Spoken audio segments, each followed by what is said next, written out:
We up?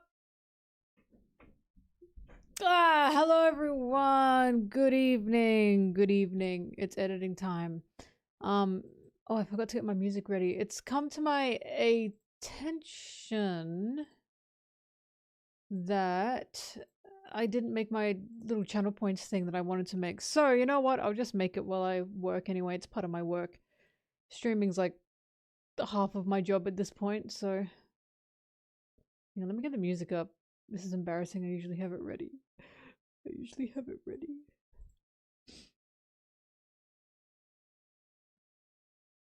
Give me a moment.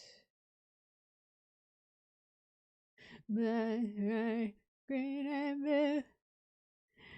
You can still.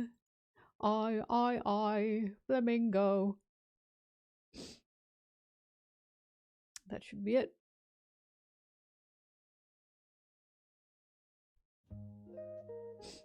Enjoy. Alright. So I know what I want it to be. Hang on, I got stuff to open. I've got it up. I was looking for shit. Turned 21 at midnight. Oh my god. Congrats, you in the minority of countries can now drink. In the large majority, you could already be drinking by now. Good morning.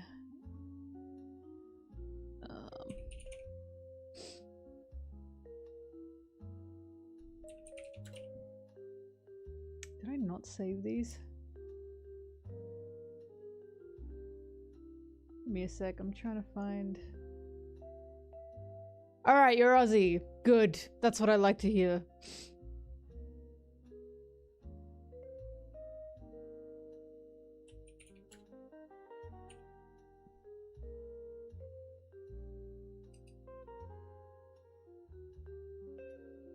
Zoro Honk. Did I not save this?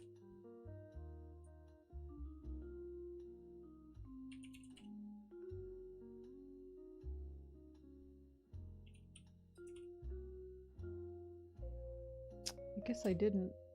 That's fine.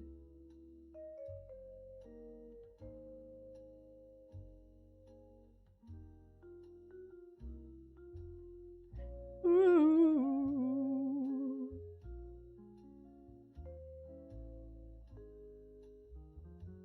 Okay, that doesn't want to open. Hello, Lonely Pumpkin. It is I. Your long video that you put on while you draw. Sorry, I'm trying to open shit.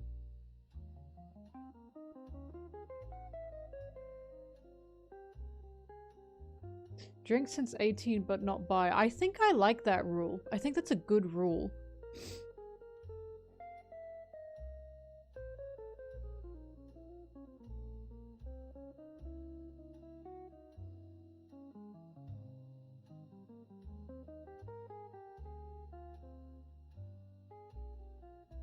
Alright, opened. Let's see. So I'm trying to make a new channel point. It's been a while since I've done this shit.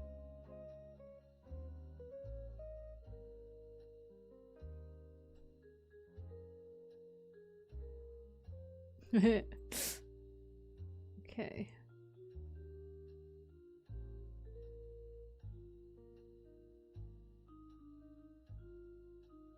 State beside yours has banned alcohol completely. Why are there states, I assume within America, that have banned alcohol completely? Is it just they haven't caught up or something? Like, is it a stick-on from... Fuck, what era did you guys ban alcohol? What, the 1930s? 1920s? And that just never went away or something? Like, what's the history behind that? India! Okay, never mind. My bad. Oh my god. Oh my god. I'm just so horrible. I'm just horrible. What's wrong with me? Well, what is the history behind that? Now you tell me. There are no US states that ban alcohol. None? There are no dry counties? Excuse me, King of the Hill told me there are dry counties. Hello, Sarah. King of the Hill wouldn't be wrong.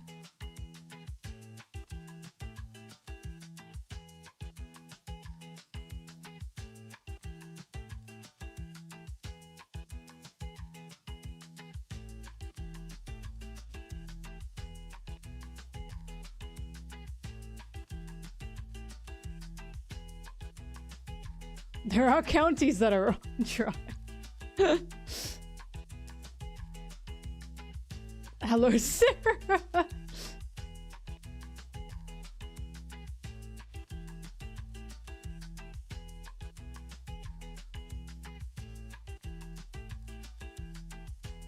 No, not blue screen of death. This is on purpose. I'm making a new channel point.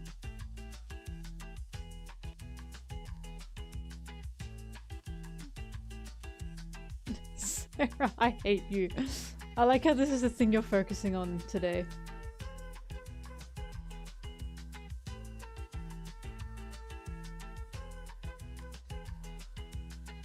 Part of DPSP, Directive Principles of State Policy.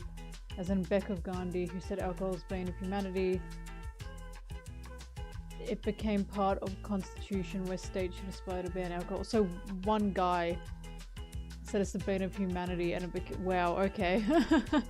I suppose that was a very influential guy, you know?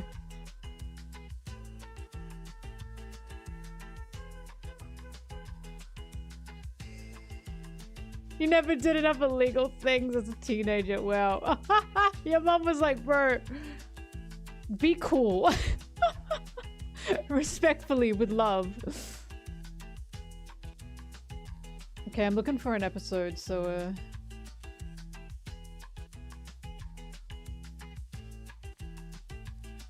oh, don't look at that. What did you see when I did that?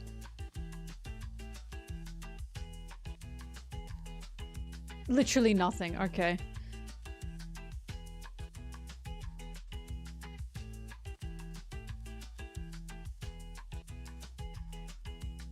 He got his freedom, so his word became gospel. It was a disgust. He was a disgust. No, I was about to say. I didn't want to say it because I was like, is it blasphemous to say it? But I thought he was like horrible.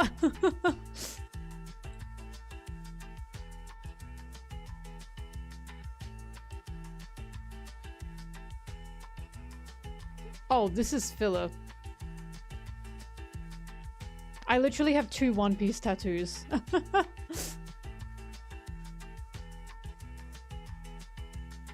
The reason I was like, isn't it like slander? Because in Clone High, they had a Gandhi clone. And one of the reasons they got cancelled is because a lot of people got really mad over the Gandhi clone. What side you standing on? This is crazy music that I'm listening to while watching One Piece stuff. What side you standing on?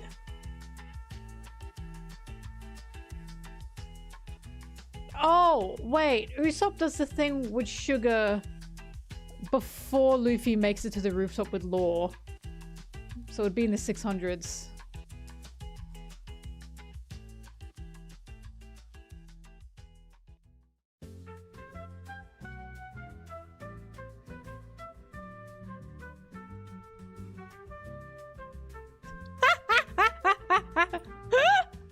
A beauty of Dressrosa is truly Pillow Princess lore.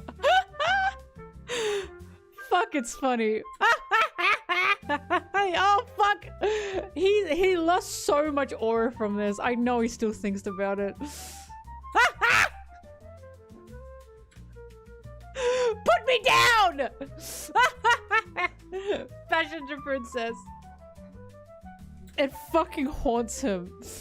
I like how the whole time Law was like, fucking put me down, please, please. And Luffy said, nah, not on my watch.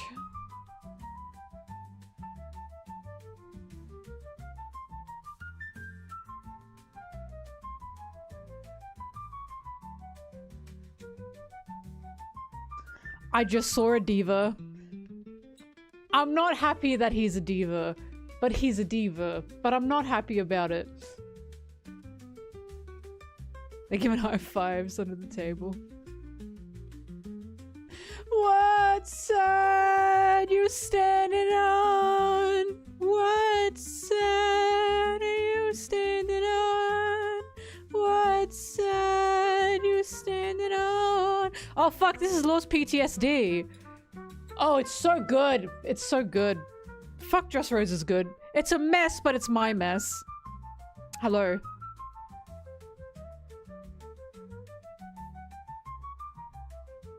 Kind of looks like a weenus. I always thought that. I was like, it looks kind of phallic in nature.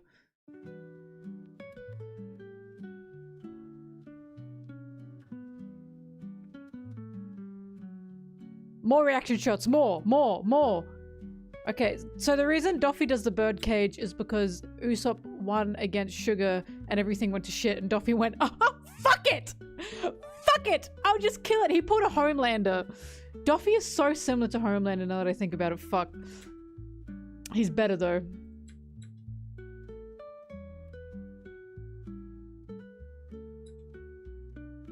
If you miss the weenus, you miss the weenus. You know, you're not seeing it twice.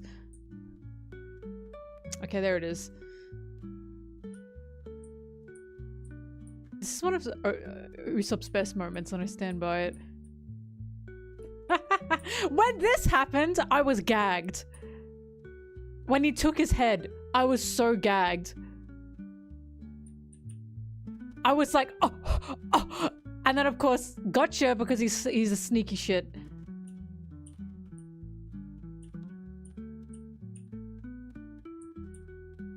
Oh, remembering her dad. Fuck off.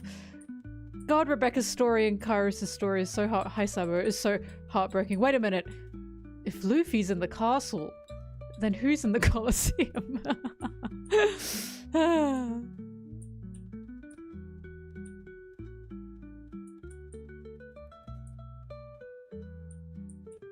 Ah! Haido didn't mention. What side you standing on? Yeah, there he is.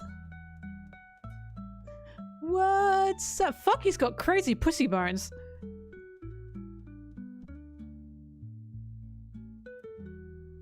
And we all had no idea at this point in time that he had a little brother back home who was gorgeous.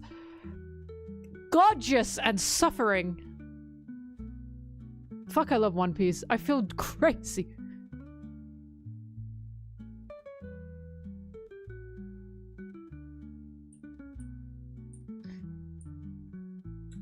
He's so naked, like all he's wearing is a little skirt and some gloves and a helmet. I feel like I shouldn't be looking at him, like bro.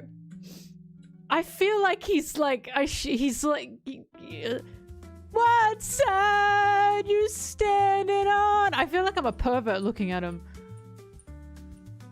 Oh my god, God Usopp moment. Fuck, this is the most Monty Python Oda's ever gotten, by the way, I have to say. When I first saw this, I was like, this is a fucking Monty Python Life of Brian skit. I didn't ask for you to follow me!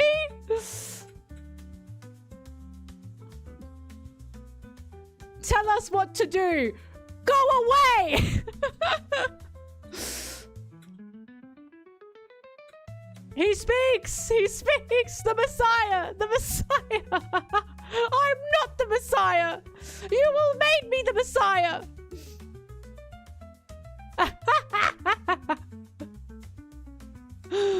Fuck. It's so fucking funny. The Messiah! The Messiah! Oh my god, I love One Piece.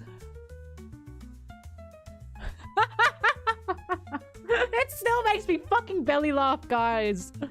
It's so funny. I'm doing really good. The Messiah! He speaks! He speaks!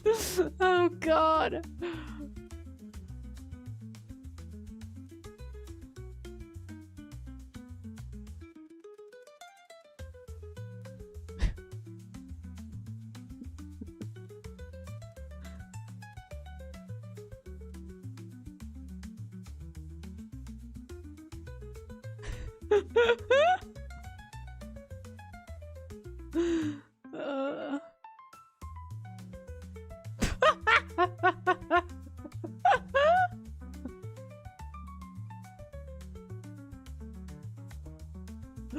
Open your blind eyes.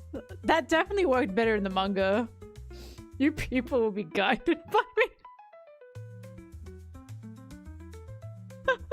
The Messiah! The Messiah! The Messiah! It's so funny, God. Fuck, it's funny. He speaks! Okay, I actually have to find the episode that I want.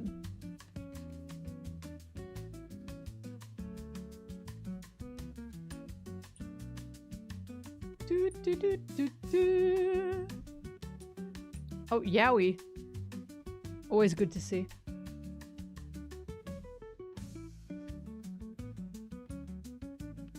Should be this episode. Now, here's my issue. I'm not sure if I'm... Oh, fuck, it's Dressrosa.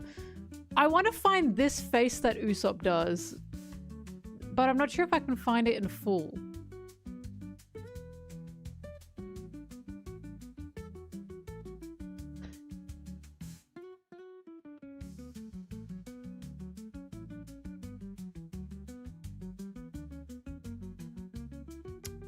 What side you standing on?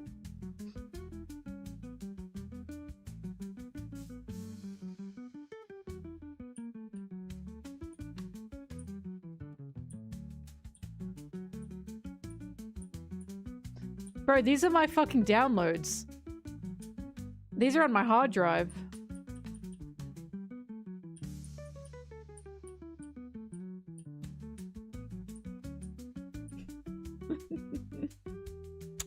I want this Usopp face.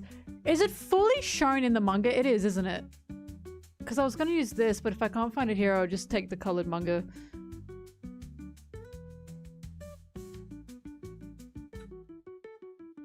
Alright, I gotta go to the manga.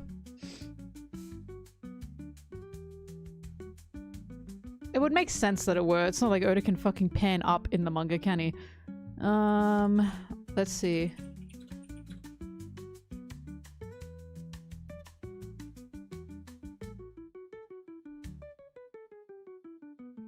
You standing on.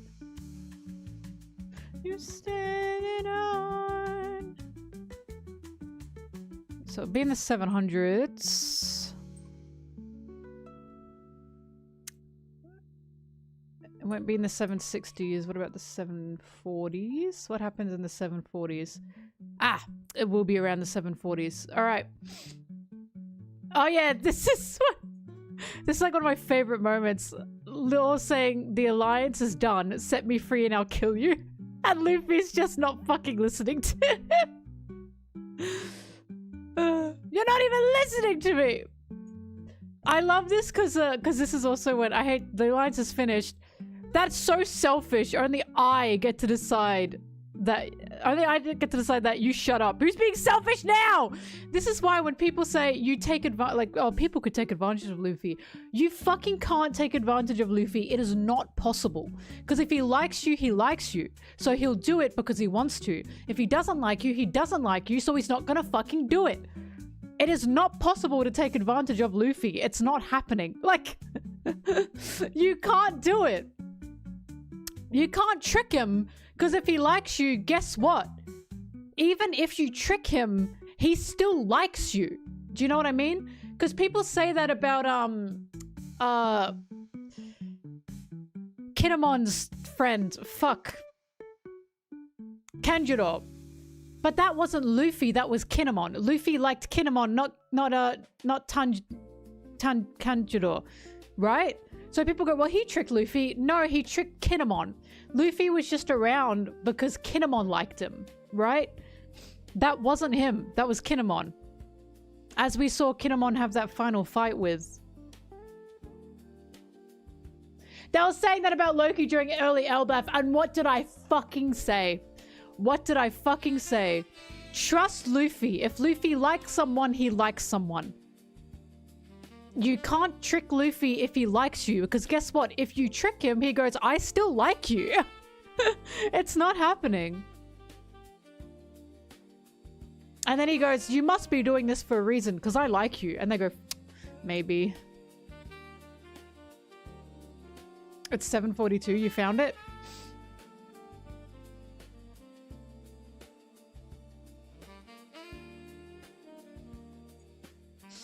Let me have a look. Thank you for that.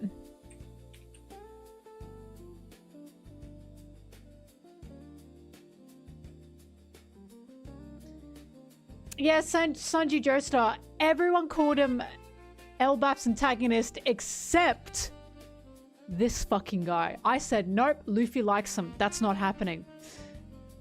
And oh boy, were people mad at me for that. Were people fighting at me for that. But guys, it was obvious. What side you standing on? This is a heinous face. I kind of can't use this. I'd like to, but this wouldn't work well as a channel point.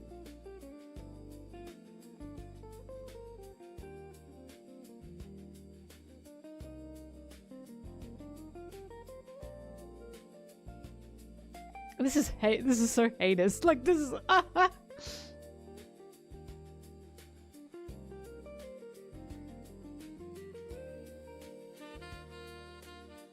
Maybe I can use Buggy for the zombie scream.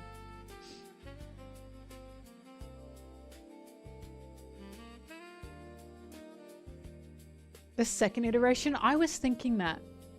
But perhaps there's a good Buggy face out there I can use.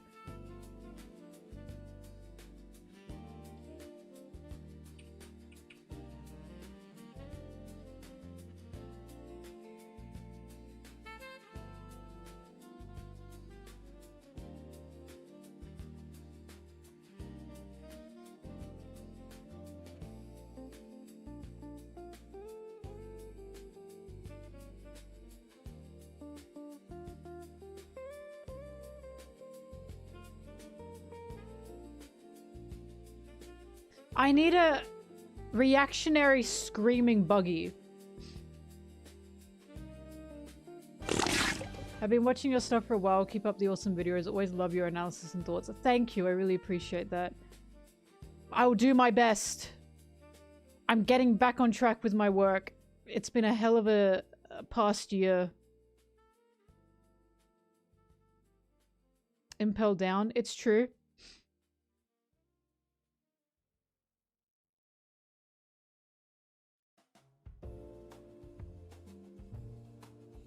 Does he make a face when he sees Shanks for the first time? He does, right? But is it like fully in the manga? Wait. Maybe I can use the anime version of that.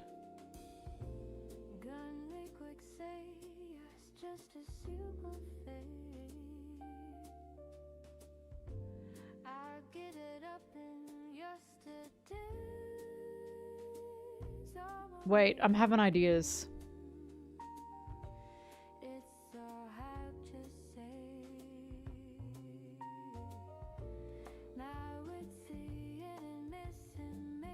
Fuck, I'm really bad with the Marineford and Impel Down episodes.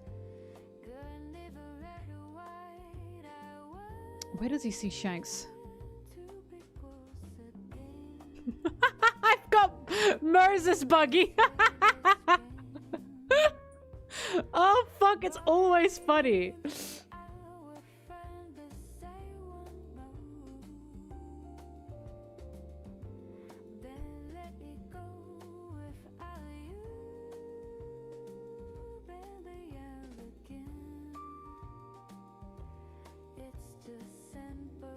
The Labanda.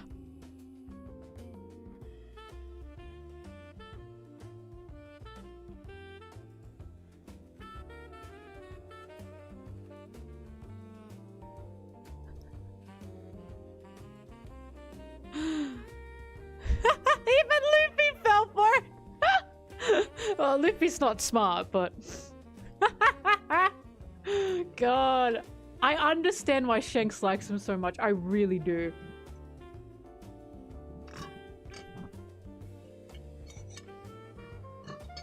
Isn't Jinbei fucking sexy? Like...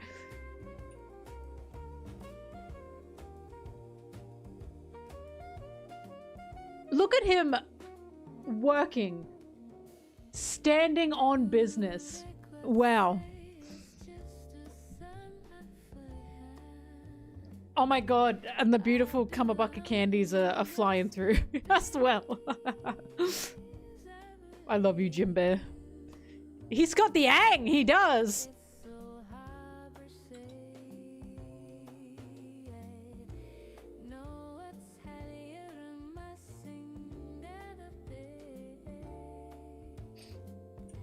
Hello, Sky. This is when everyone appears for Ace. I just saw a bomb! Boo! Boo! Go back to blindly fucking serving slave owners. You fucking loser. Go back to hating your son. Because he started what you couldn't. Boo! Oh my god, boo! Get him off my screen! Yuck! Gross! Ew! I didn't want to see him. Oh my god, get him off my screen. I can't do this. I can't do this. Get him off my screen. Tomatoes! Tomatoes! Tomatoes! I can't do this. I'll get too angry. I'll get too fucking angry. When the fuck does Shanks show up? You fucking bum. It's such a visceral reaction. I'm so happy now that God Valley's happened. Now more people are starting to understand where I've come from. I'm so happy about it. Now when I boog up, more people are going, okay. Okay, now she's got more of a point. I don't want to see that. I don't want to see half of this. I need to put in a sad song for myself while I'm doing all this. What's a sad song I can put on?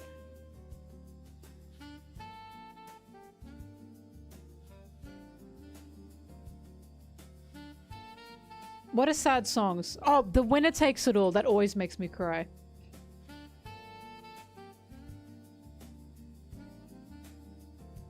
You guys can't hear it, sorry.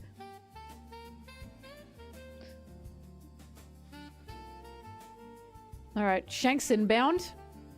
I don't want to see this. I don't want to see this. I don't want to see this. I don't want to see this.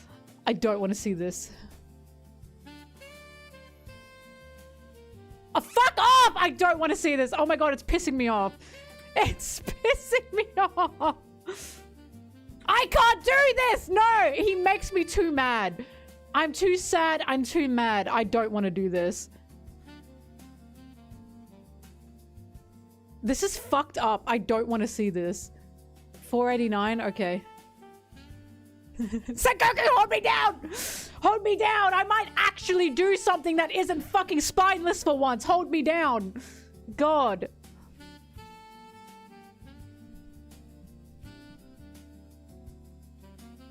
Garp's a bastard, but he makes me too mad. There he is! Oh my god. There he is. I love you, Boa. No, and then the weirdest, worst fucking lore frames to ever exist.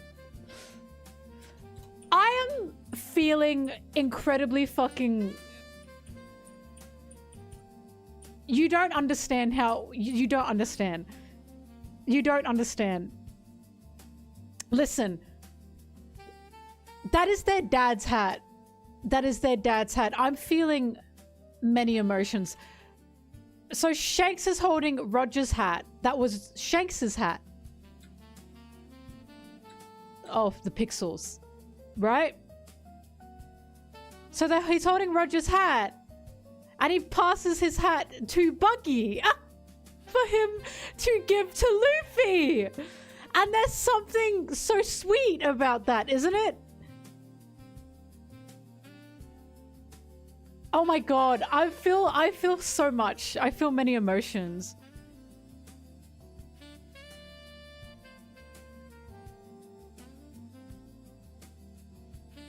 Oh my god, I'm feeling romantical right now. Remember, this is the first time they've talked in like 25 years. That's fucking crazy. I feel emotional. This makes me so emotional, I have to punch Garp.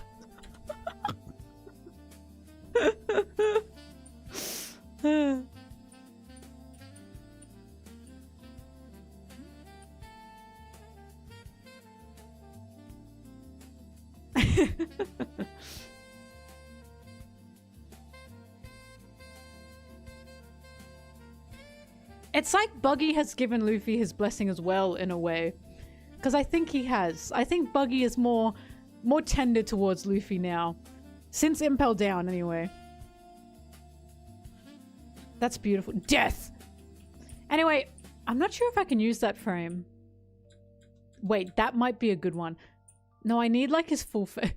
Fucking boo, I agree.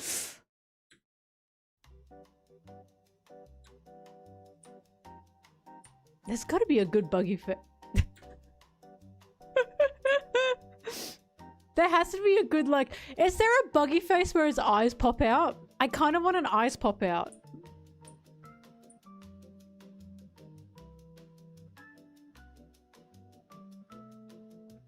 The winner takes it all!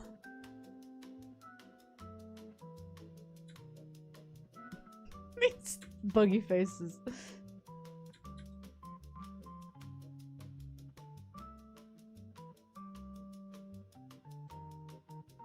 When Luffy kicks him in the balls. Moonbeam ice cream. Something up your blue jeans. Oh, dancing in your blue... No. Something off your... Taking off your blue jeans. Dancing at the movies. Hi, Jim.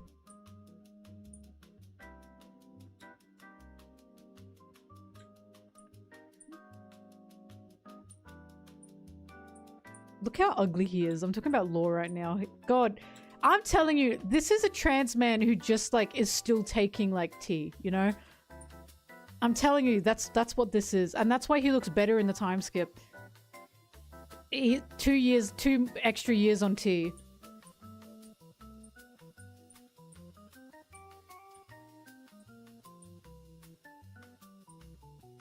His eyes pop out when they reveal the cross-guild ship. What episode is that?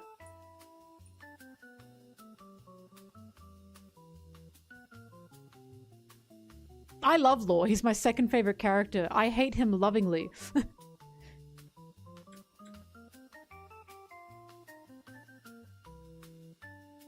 I'm not doing this for the yaoi. I swear I'm looking for buggy faces, but I am also enjoying the yaoi.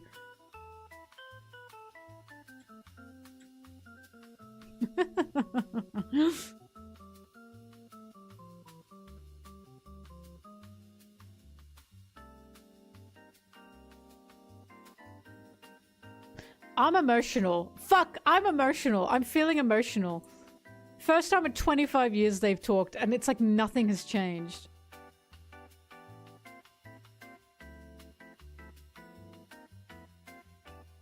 Wait, what do you hate about him?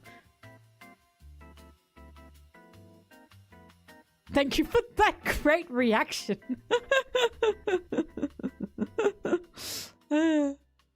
They make me so emotional. We have to kill Garp. It's true. It's true.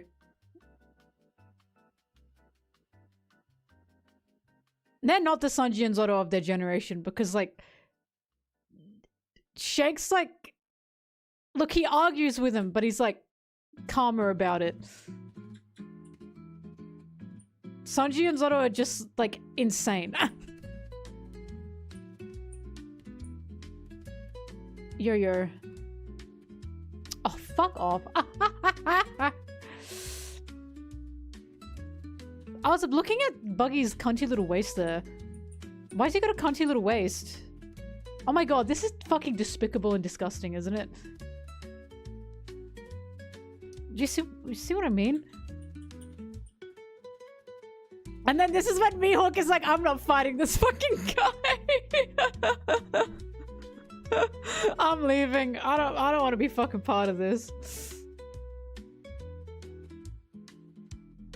With this stupid ass sword. 1116, is that what it was?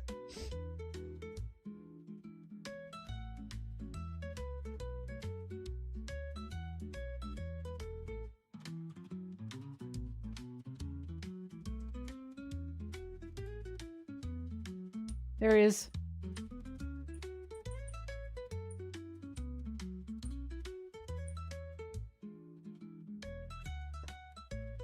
That's actually fucking horrible.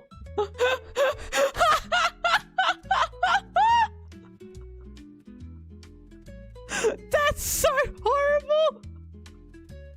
I kind of want it. Oh, fuck. I kind of want it. And I want it to take up the whole screen. I've also come across a problem. Buggy's hair is blue. And the background I use is blue. And that's an issue, but I'll see if I can work around that. That's so disgusting.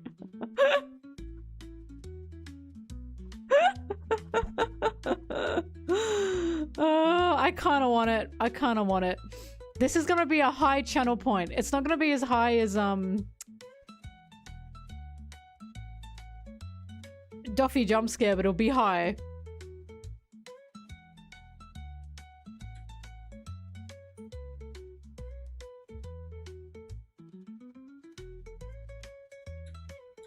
Make it 10K so people have to choose.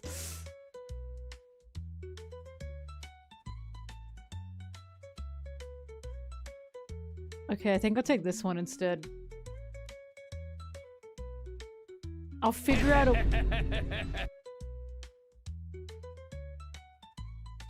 way to work around the blue. For now, I'll just cut it out.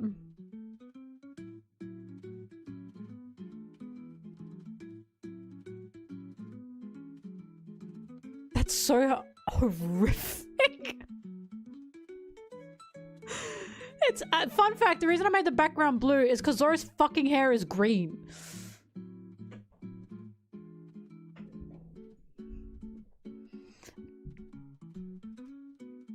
Just disgusting.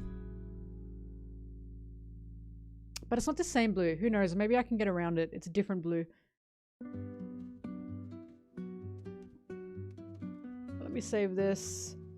Buggy, horrible face.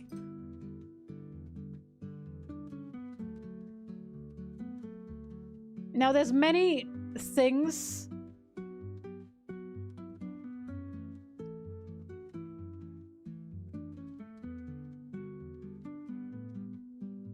Give me a sec, hang on.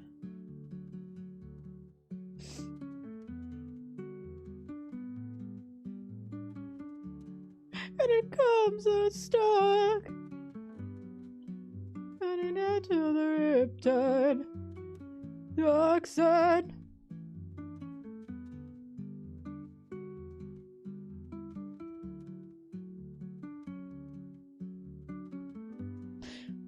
Anyway.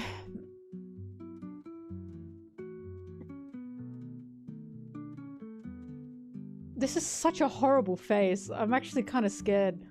This is really bad. Perhaps this is a mistake.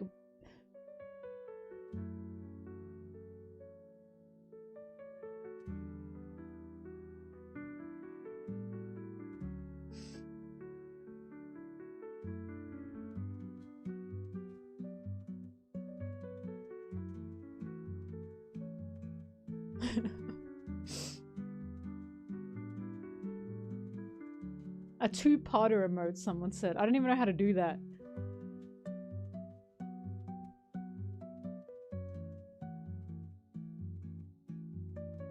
Now here's what we have to discuss. Do we keep this? Or is it just gonna be this fucking horrifying face? That's what we need to discuss. Because otherwise it will take up the entire screen when you use it.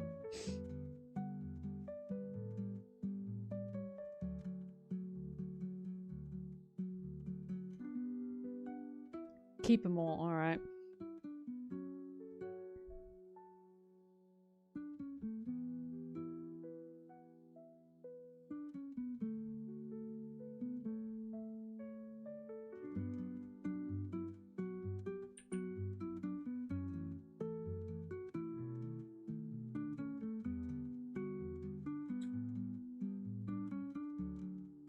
Wait, what am I doing? I always go inwards with this.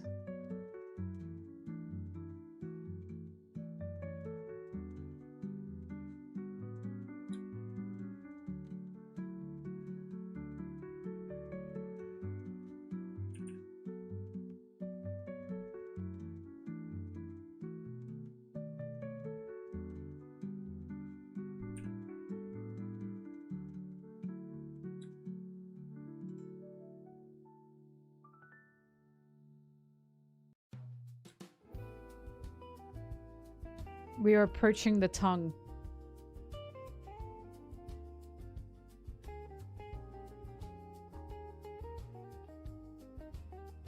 I'm not putting anything in his mouth, excuse me.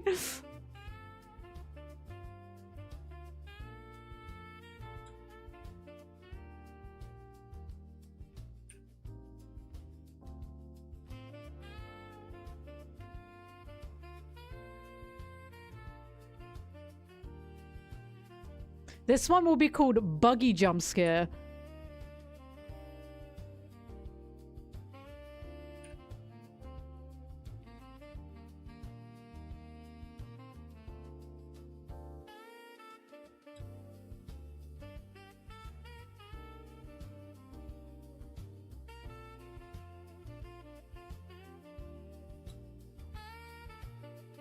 The SFX is going to be the COD zombie yell. Because I'm desperate to have the COD zombie yell as a channel point. Yeah!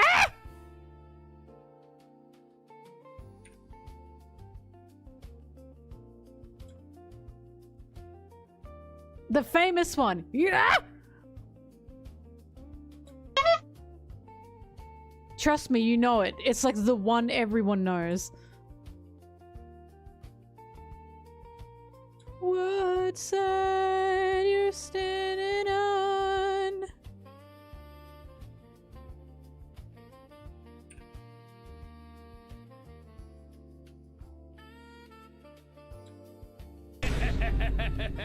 Thanks, man. Thanks.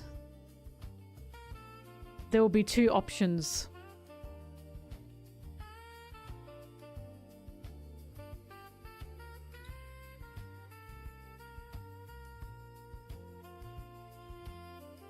You guys are seeing this for free. I hope you know this. I feel like I should be paying you for this. Sorry, I feel like you should be paying me for this. This is literally the Mona Lisa being painted right in front of you. Oh fuck, is that his hat? It is. Shut up! Oh my god. You stumble once.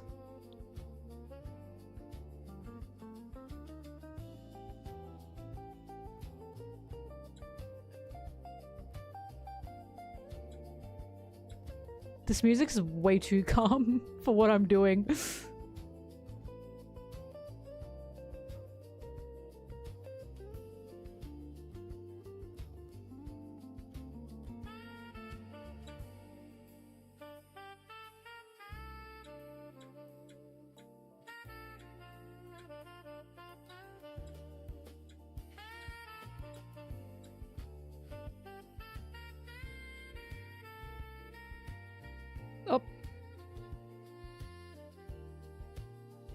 What the hell happened to my second layer? I had two.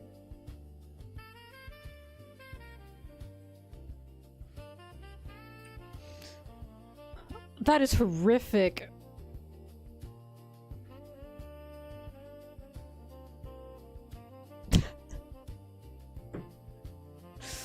That's so horrific. Alright, well, we're not done.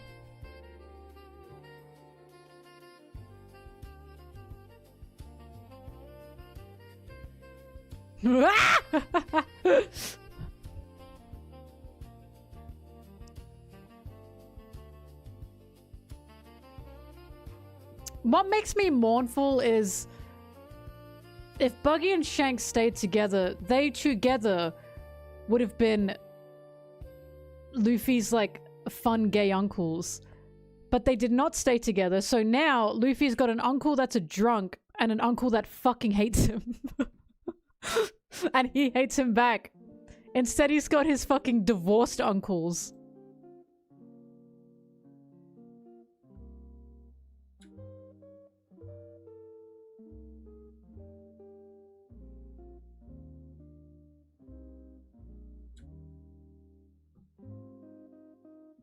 Luffy's terrible divorced uncles.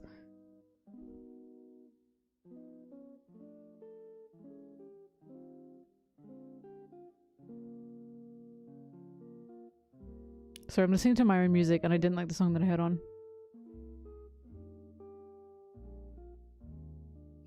Some Daft Punk, yeah, baby.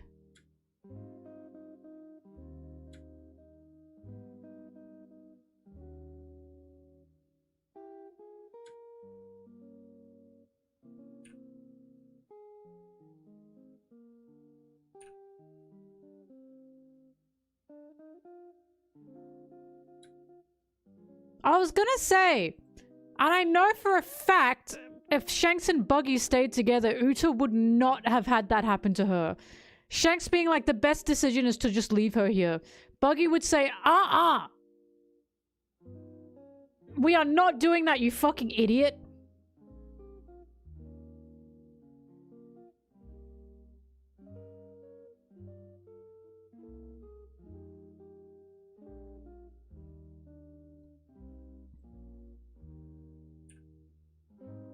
Alright, his bottom dentures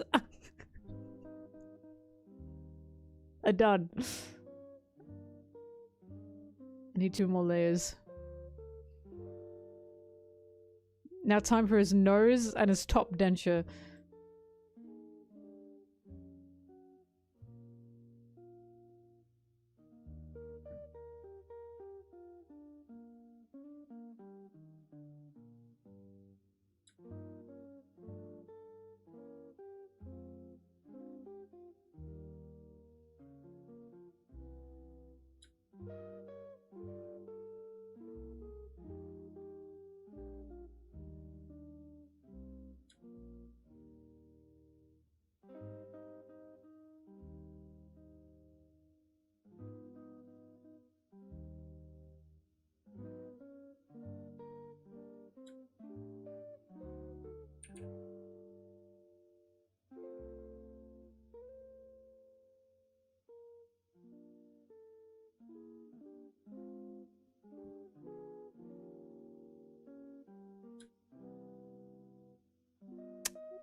Orbs.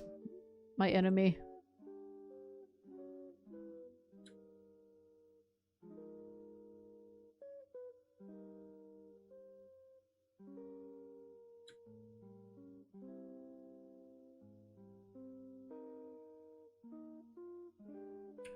I fucked up, hang on. Turn it, point it, zoom it, press it, snap it, work it, quick erase it. Load it, check it, quick rewrite it. I'm still fucking mad we didn't get a Daft Punk song for Egghead. Yeah! Did they even ask? Toei, did you even ask? I bet if you asked, they would have done something. They're French. I'm sure they like anime and I'm sure they like One Piece.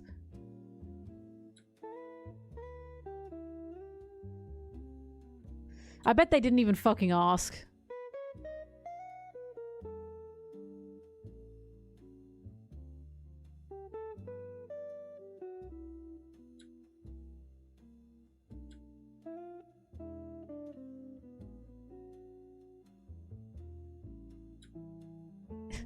Do I have to make the One Piece Daft Punk edit myself? Do I have to do everything around here?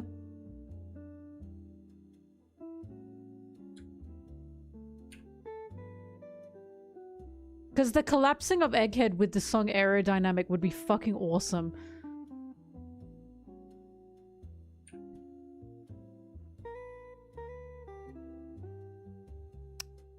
Let me round that nose out.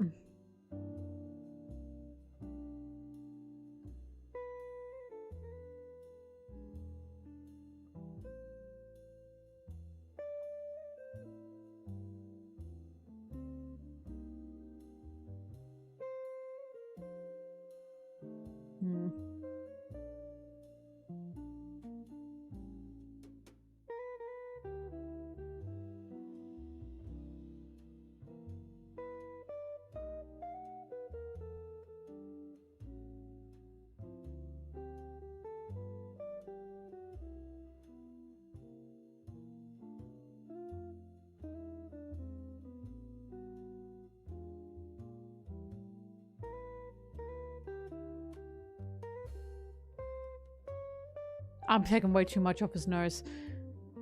The buggy plastic surgery is not going well.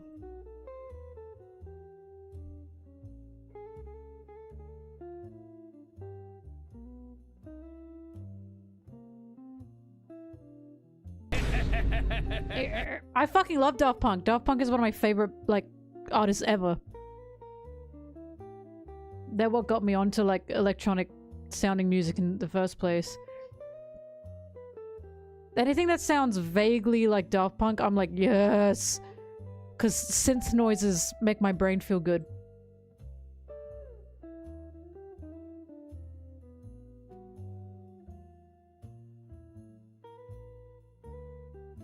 It's still not working.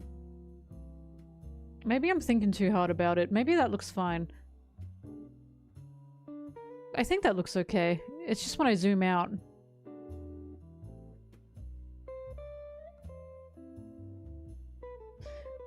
Wizzy, I flipped the fuck out when, I always call him Egbert. His name is not fucking Egbert. When Shaka was introduced, and it was clearly Daft Punk inspired. And I went, fuck! This is for me! Now I'm waiting for Oda to introduce the second Daft Punk.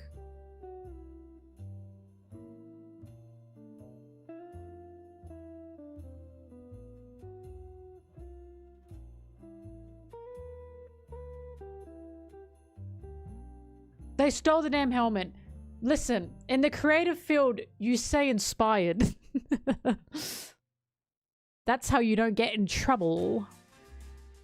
Paid homage.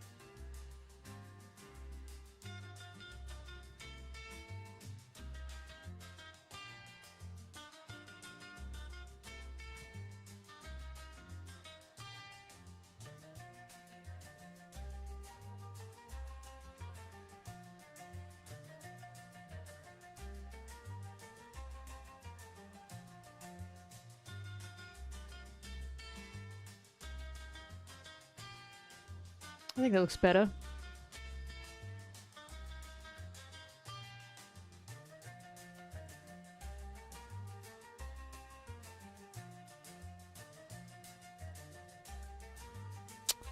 Something about it looks wrong. Does that look alright, everyone? Does that look like a round nose?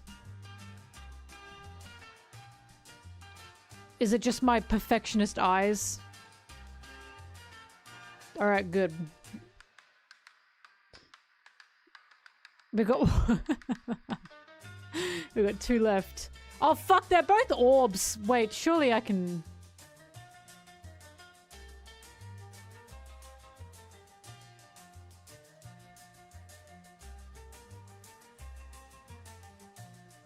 Oh, my bad. Oh, whoops.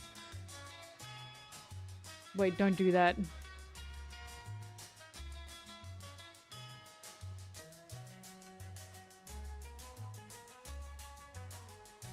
They're not even like perfectly round. This is so annoying.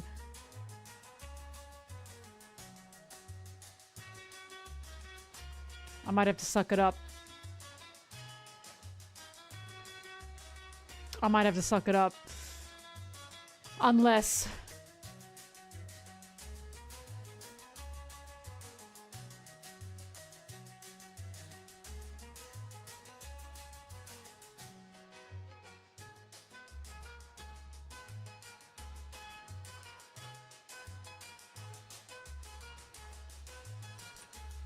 she did it.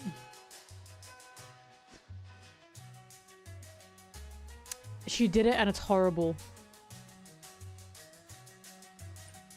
Right, let's add an outline.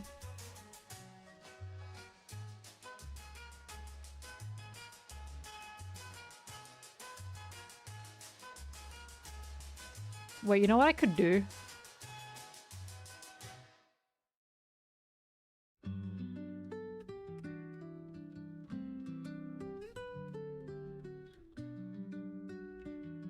Can we put it back in his mouth?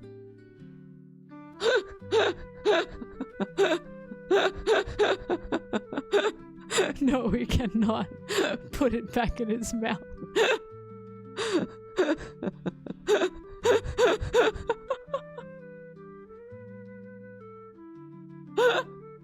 Okay, I'm sorry. I'm sorry, I won't do it again. I apologize for my transgressions. What we will do is merge these layers and create an outline.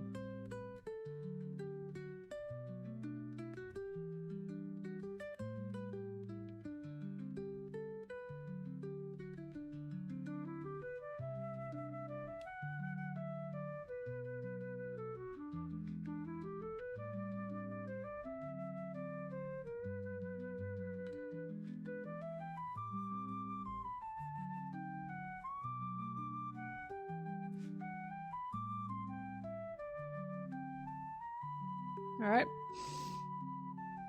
I'd say that's it.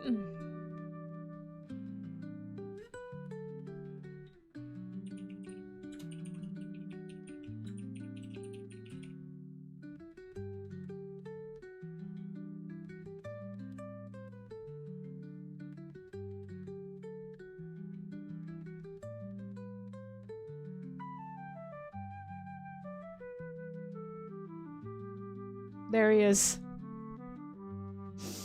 In all his glory.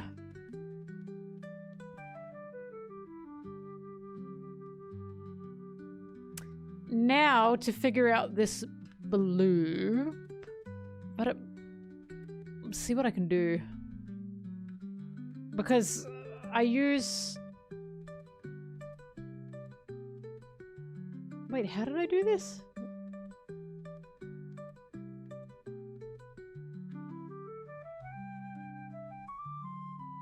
You know, I've actually forgotten how I've done this the first time, so we'll see.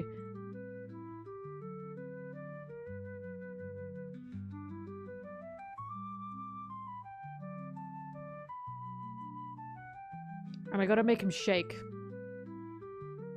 How long does Zoro go for? Wait, how long does Duffy go for?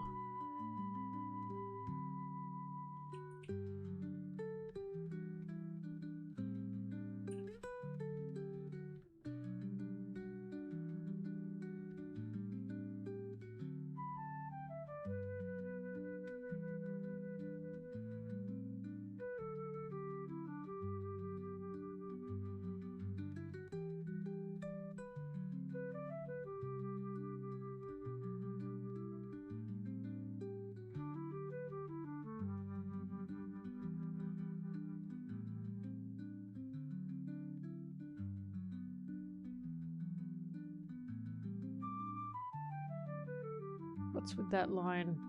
I don't like that line.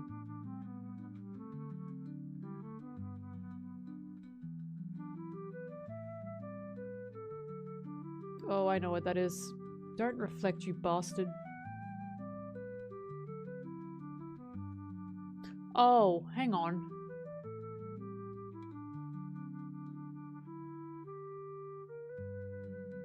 Is that part of the image? No, I don't think so.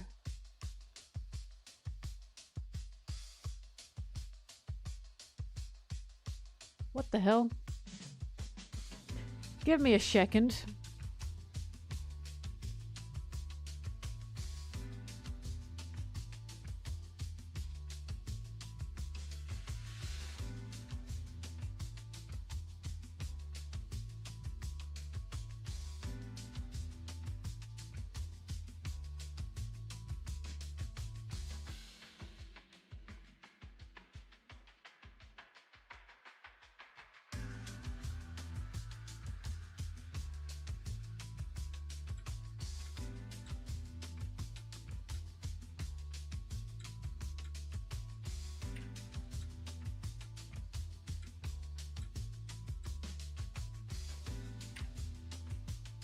If there's anything up there, it's gone.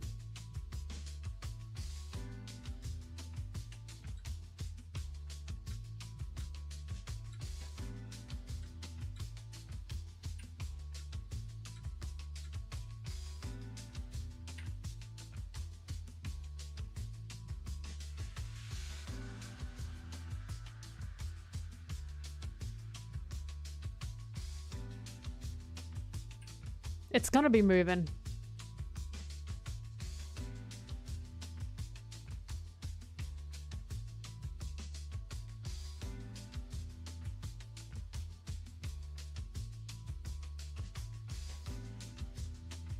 Okay.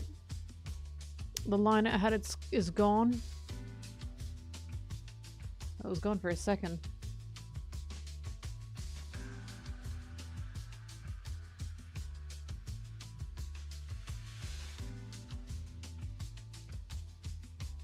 Whoa! Okay, I now know what that line is.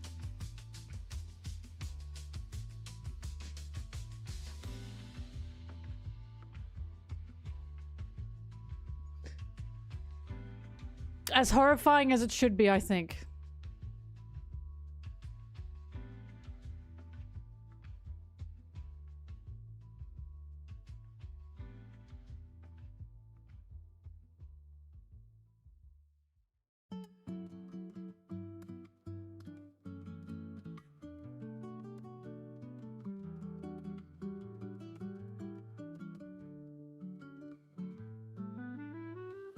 I think that's perfect.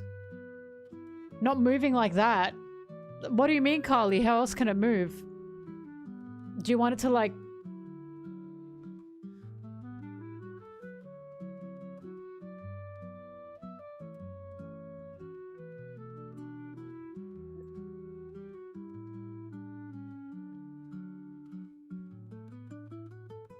Teeth and eyes? No, no, no, not that. It was never gonna be that. But maybe I can make it coming from the side.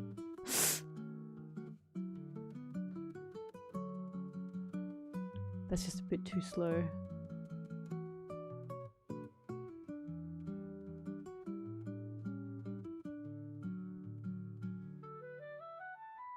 Yeah, it's funny when it comes in from the side. That's pretty good.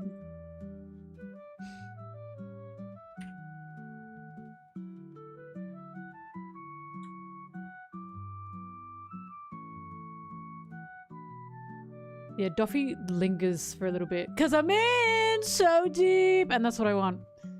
Alright, let's save this.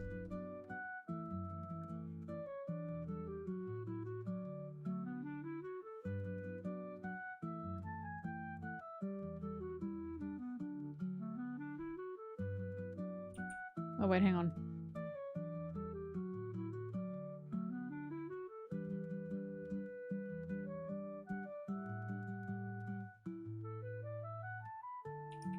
Buggy jump scare.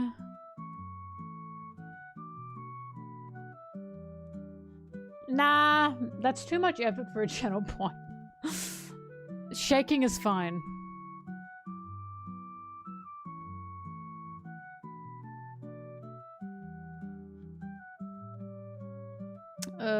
Now I gotta get the...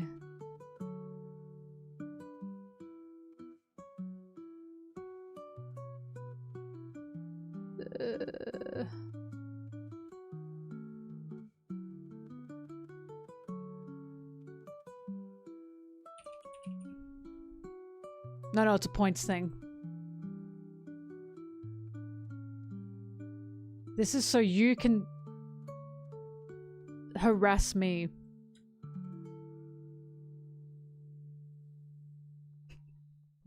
There it is. Yeah!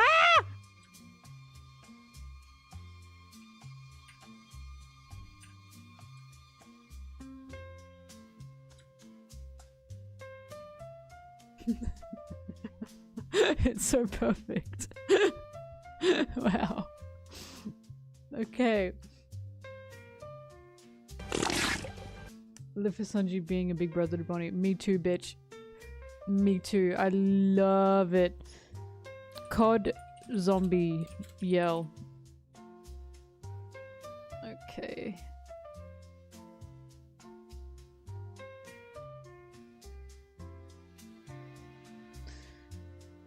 Let's see if I can set this up.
Get rid of all the text, don't want that.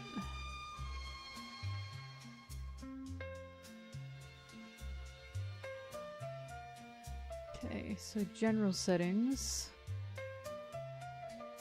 Just gonna screenshot that. Thank you.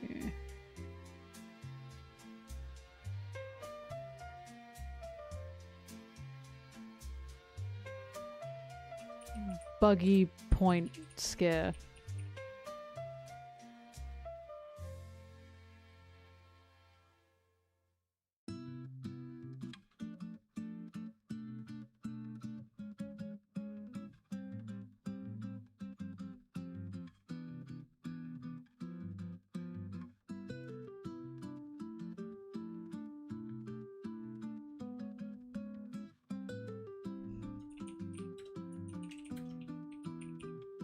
How much is Duffy again? 10,000.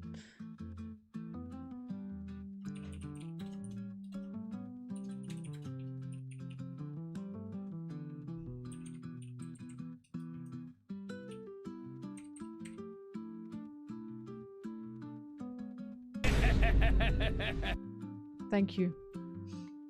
That was very nice of you.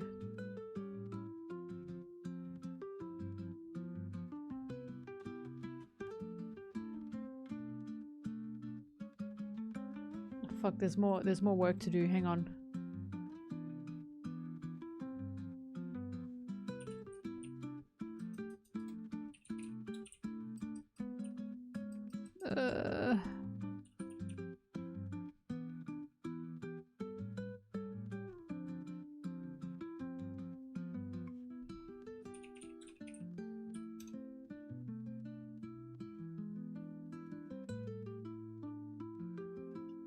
Give me a schmo. I just gotta make everything up.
You're gonna have to work with me here because I've genuinely forgotten how I did the transparency for the background. I think I know, but I'm gonna have to go back and double check that.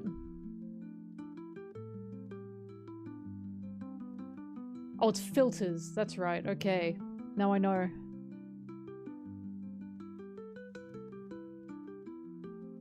I'll have to work on that when I get buggy in there.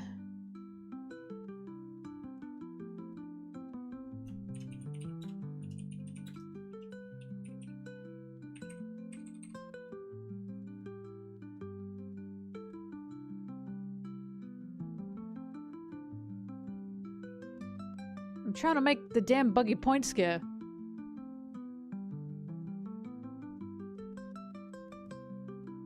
Why isn't that working? What's going on? Do I have to compress?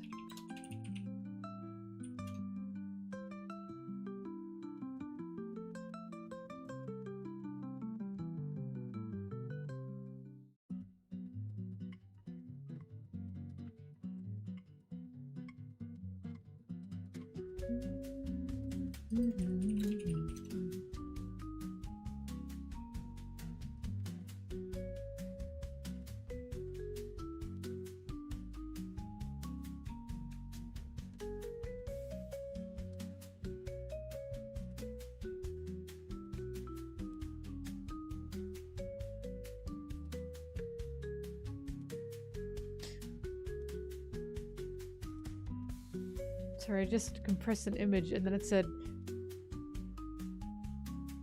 compressed by 0%. Why is it doing this to me?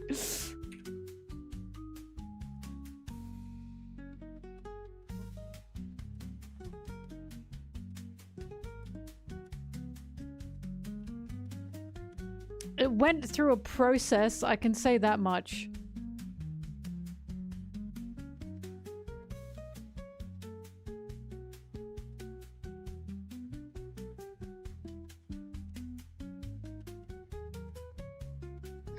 Oh, I have to upload 3 that's what I fucking have to do. Okay, never mind. Oh god, that's so annoying. That's why it wasn't working. I forgot I had to do that. Wow.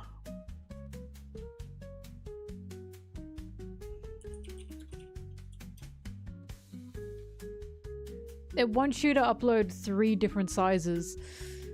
The things I am doing for you bums is unbelievable.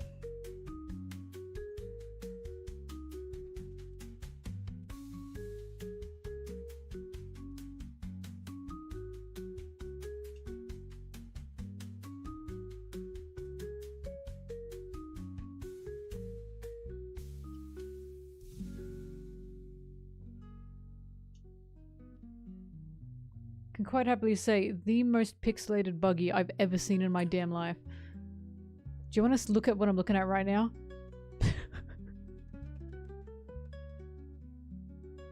I've never seen a sadder and more pixelated buggy. What's this one? 28 by 28?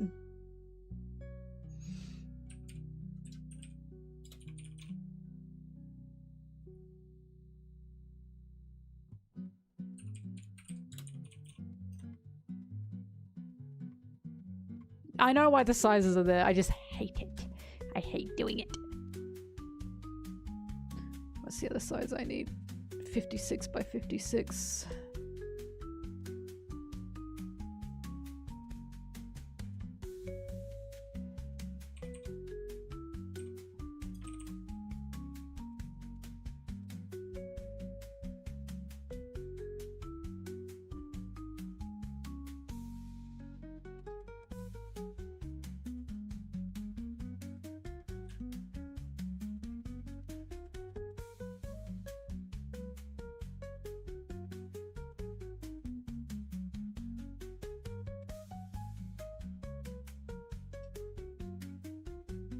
.56 by 56. What is this? An emote for ants?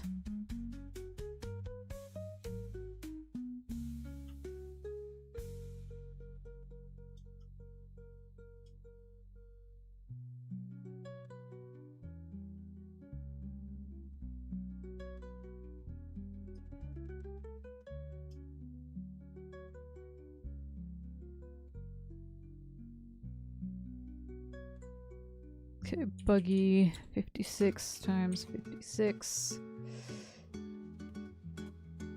Almost the last one. 112 by 112.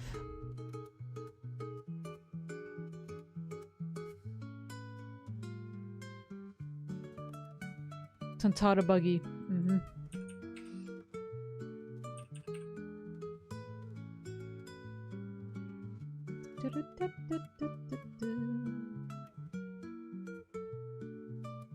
The slightest bit bigger.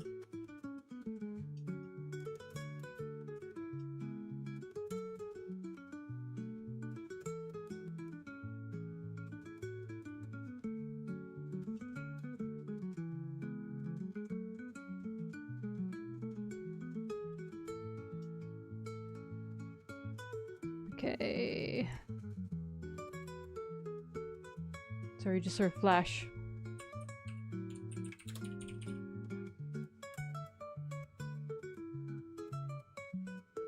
That should be all of them.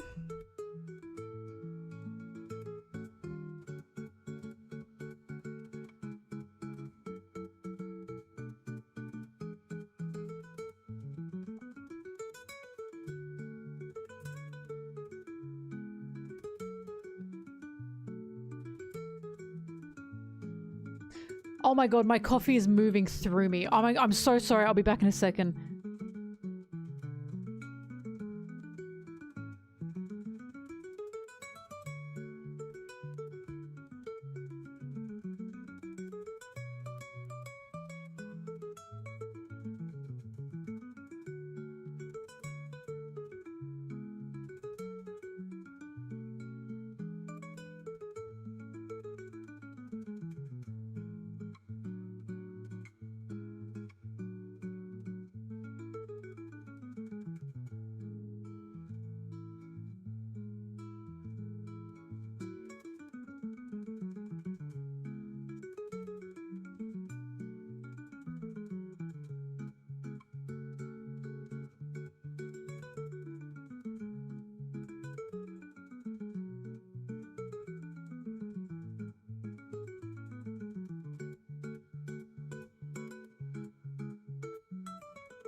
I'm back.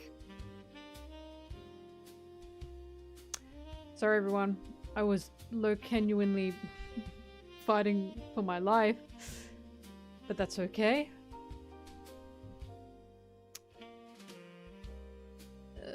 Okay, so the buggy point scare is blue. I should make that a lighter blue for his hair.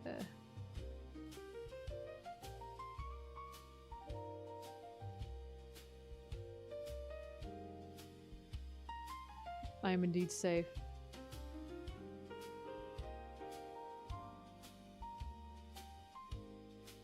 Alright.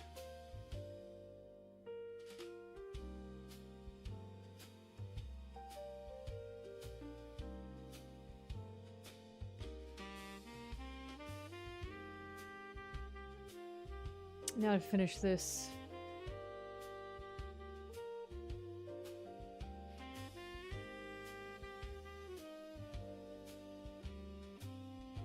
Duration 1 second.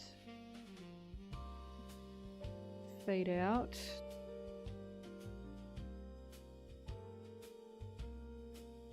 Okay. Save that.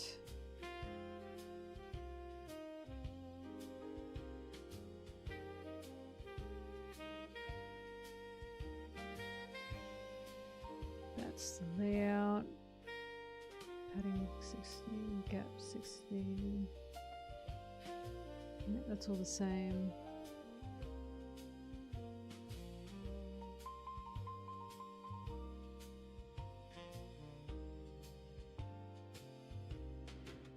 No text, no speech.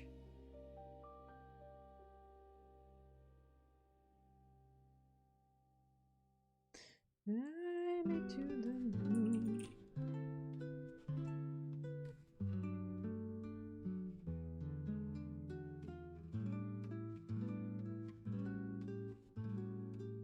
Excuse me, Rayleigh can be trusted. What are you talking about? Wait, what's this slander for my goat? What's going on? Rayleigh and Gabon were both pulling Roger's fucking head in, thank you very much.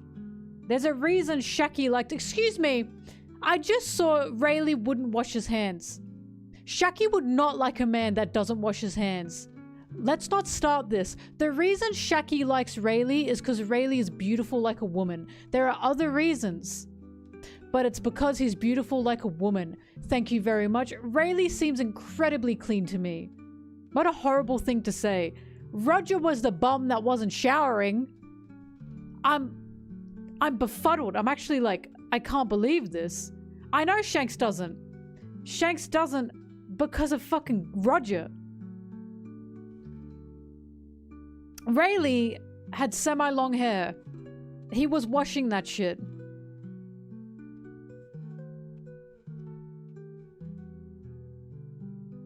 Remember, Buggy also had long hair.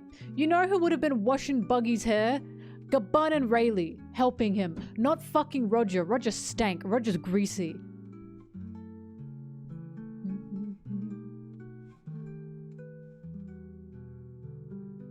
I'd say Buggy's quite clean. Because he wears makeup every day, he's got long hair. He has to at least wash his face. I can't believe this. The only reason Rayleigh would ever be attributed to being not clean is because a lot of people think he's supposed to be like Zoro. Wrong. There are fucking differences. One of the differences is Rayleigh is more intelligent than Zoro. They literally make a joke about that. Rayleigh is like, there looks like there's one idiot on Luffy's crew, but I'm sure he'll be fine. That was Zoro. While Rayleigh and Zoro may share similarities, they are not the same. Rayleigh is clean, at least in the past he was clean. He's a drunk now because he lost Roger. He didn't used to be a drunk. He didn't used to be a drunk. That was because Roger died. So he's a drunk now, he didn't used to be. He uses a sword. Mind you, so did Roger, but whatever. And he's more intelligent. How dare you?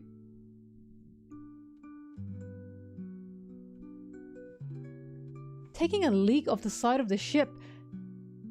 He never pissed off the side of the ship, Wiz. What are you talking about? What are you talking about? He's never pissed off the side of the ship. He was singing, my guy. We have never seen Rayleigh piss off the side of the ship. I'm actually befuddled. We've never seen him do that. You have made that up. He was singing on the side of the ship. He was not pissing. Oh my god. My beautiful princess. What's wrong with pissing off the side of the ship? Nothing, but we haven't seen Rayleigh do that. That's just been made up. Rayleigh also likes sleeping with women, which Zoe would never do. Very true. Buggy has to be clean. He's got long hair and he wears makeup. He would have to have clean skin for that makeup to be applied every day. Thank you very much. Anyway, that just pissed me off. My beautiful fucking Princess Rayleigh. I'm very mad about this. What people don't know is Zoro's always been an alcoholic. Rayleigh wasn't an alcoholic until Roger died. There's a difference. He wasn't pissing! He was singing! Oh my god.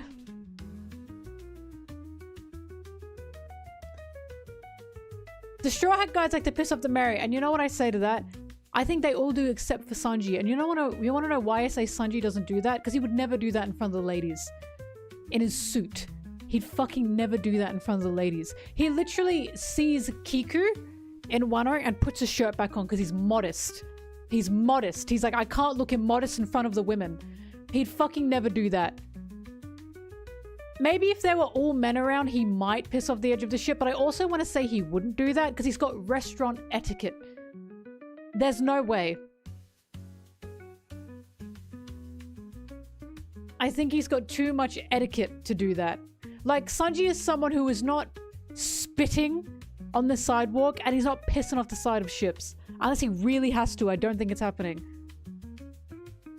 He's a reasonable man.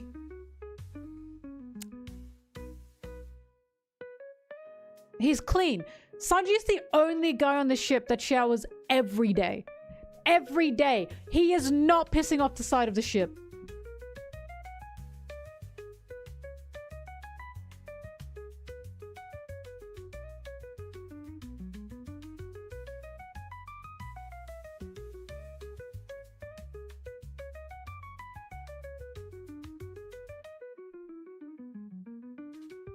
All right.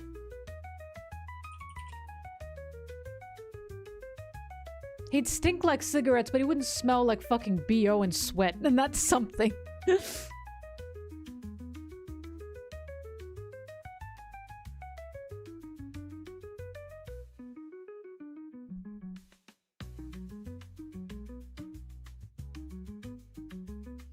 Alice, men are so disgusting. I actually hate it. I'm fucking telling you. I know, like, Luffy and Zoro are, like, pissing off the side of the ship. And Sanji's like, stop it! The ladies are here! Like, he's disgusted. I know he's disgusted by it. I know he's like, the fucking girls are right there! Stop pissing off the side of the ship! Alright, here we go. We're about to get the first look to see if... Because I have to test it. We're gonna see if the buggy jump scare works. Are we ready? I'm scared. I'm a little bit scared. Wait, I'm checking to make sure everything's okay.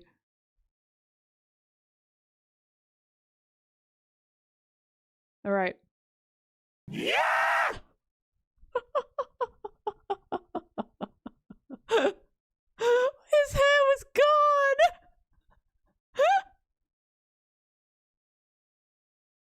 His wig was gone! Oh my god.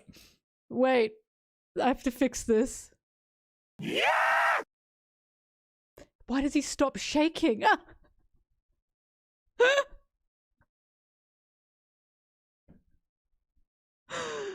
does he stop shaking? But I can't make the fucking background green because of Zoro's stupid fucking ass. Hang on.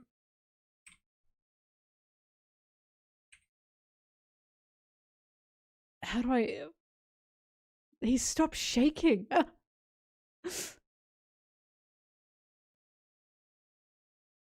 have to fix this. Give me a second. Can't do yellow Sanji's hair. That's cackling. Wait, maybe it shouldn't fade out. Give me a sec. Yeah! That's worse. Never mind, that's worse. Okay.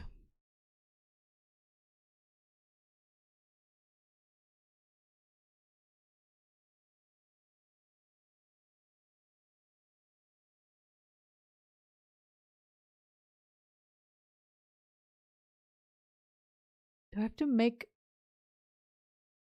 Do I have to make it longer? Maybe I do.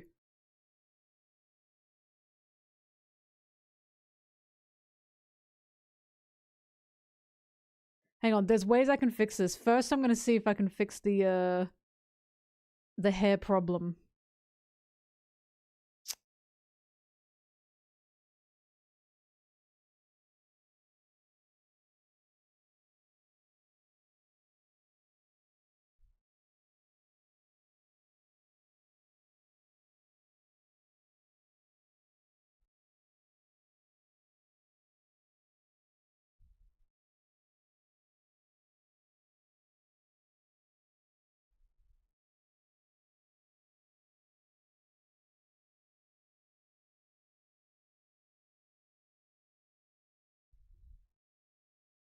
Yeah! That's worse. Oh my god, that's worse. Don't look at that. Oh god, because the issue is... I'm gonna have to change everyone else. Maybe I can make it brighter. That was really bad.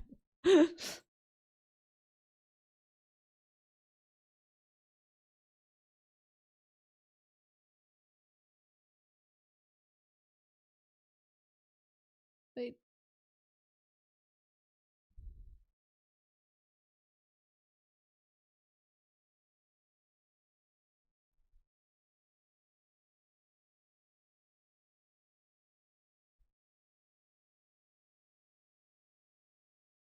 We're chopping buggy. It's devastating. I think the most I'm gonna have to do, I'm just gonna have to change his hair, I think. I don't know what else I can do. Because otherwise I have to change everyone else's background color. And that's way too fucking annoying. So it's better to just focus on buggy.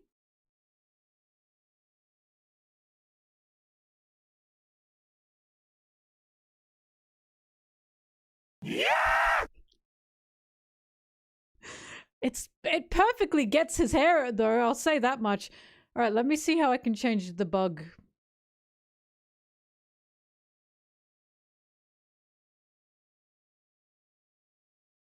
I'm gonna put the music back on.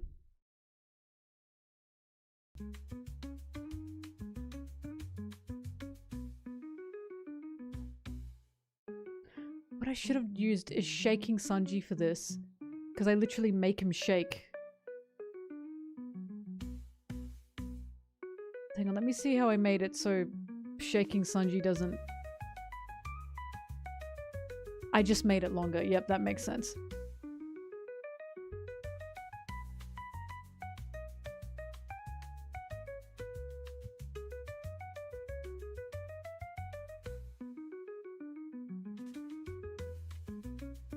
The reason I can't change the background color is because every other channel point has that as its background color. Thanks. Every other channel point has that as its background color.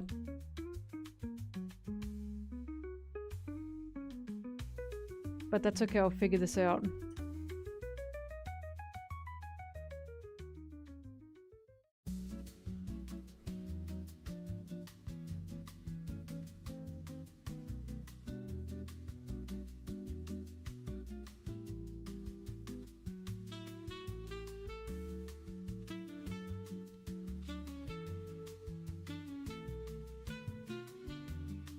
I promise we will get a buggy jump scare. Oh no, wait, hang on.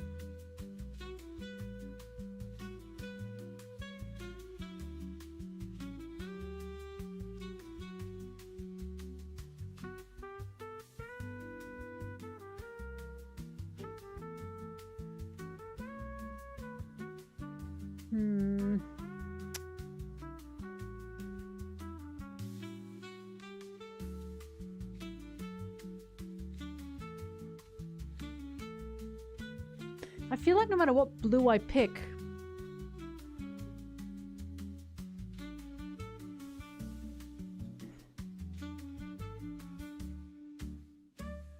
I feel like no matter what blue I pick, it's going to get rid of it.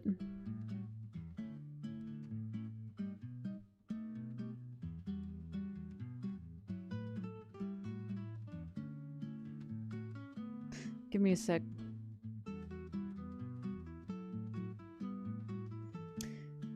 The more annoying thing I can do is I can animate this with the transparent.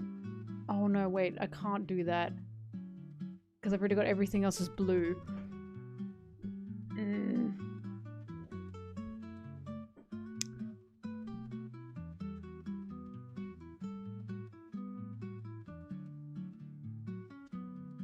Hang on.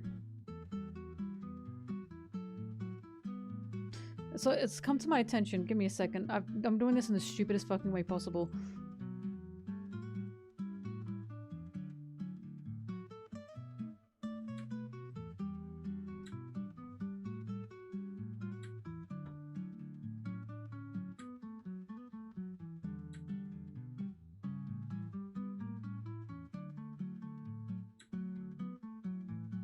I think darker blue would be worse because the backgrounds are darker blue.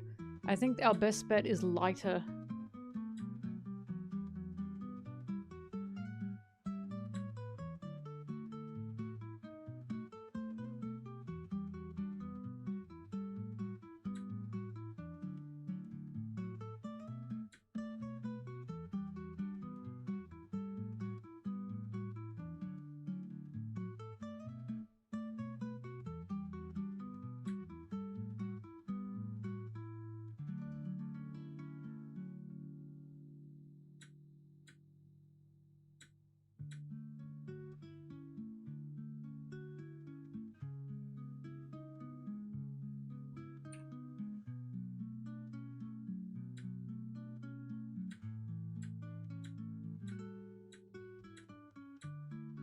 Oops, Caesar. That was an accident. I sent him flying. He'll come back. Oh, he came back on the other side. There he is.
Oops.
It's not the editing software, mate. It's the streaming software. If this were my editing software, I'd know how to keep it.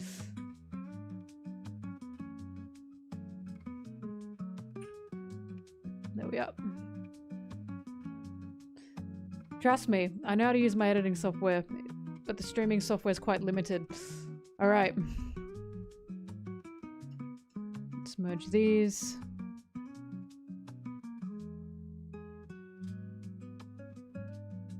Because it's the filter on the channel points.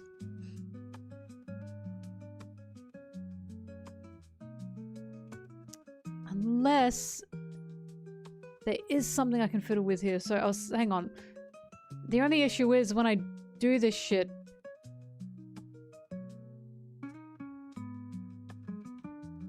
I'm gonna do something heinous, and this is just so I can see if I can fuck around with it. So give me a second.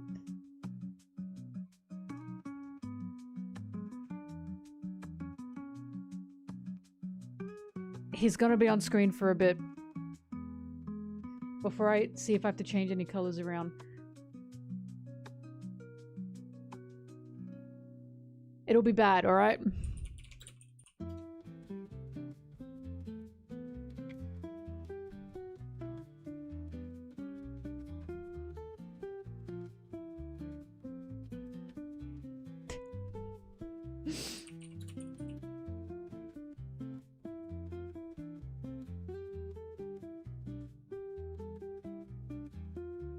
You will be scared.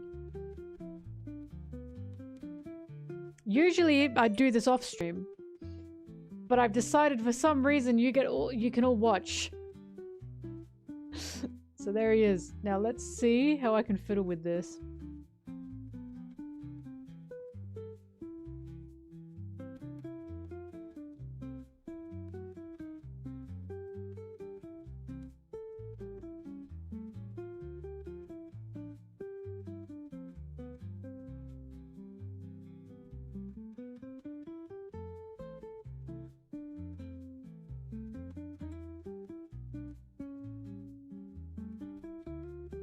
Why did that work? What? Hang on.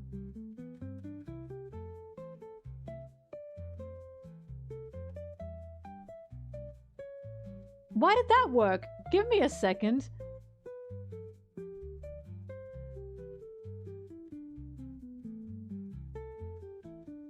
Is it just that easy? It can't be.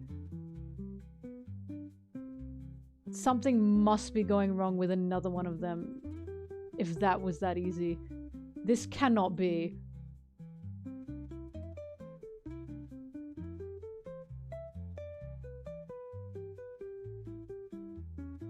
Yeah! Now my... Oh, went full blue for a second. Now my question is, what other point scare has gone wrong because of that?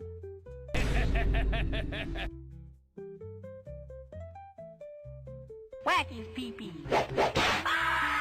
Oh, it's flashing. That's what's going on.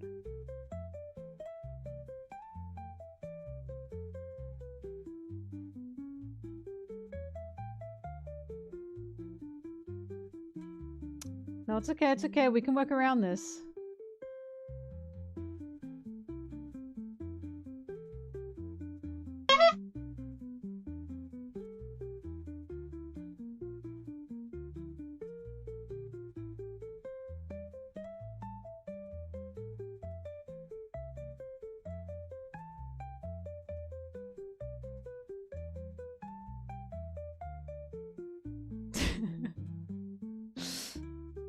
Okay.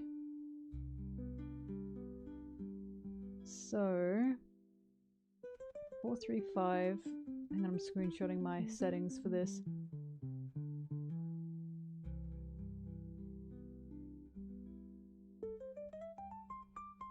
Wait, the gamma.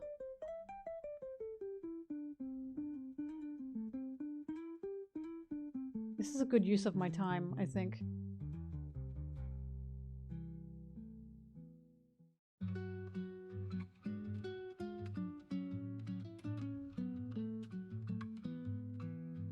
Let's copy that over.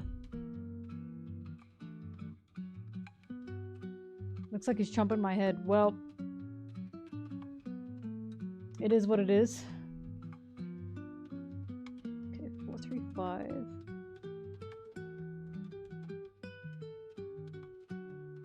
Smoothness 1. contrast 39, brightness 72.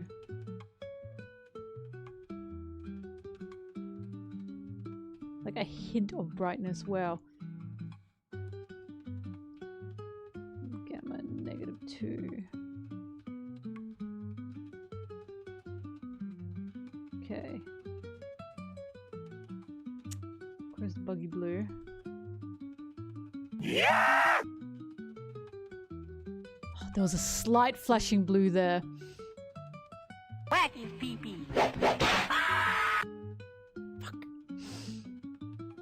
It's so fucking slight. That's so annoying. It's because it fades out, so it's like whacked out. It's at the very end. What is that?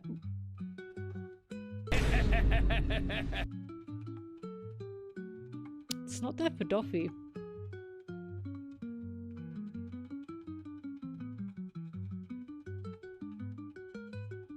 What else can we change?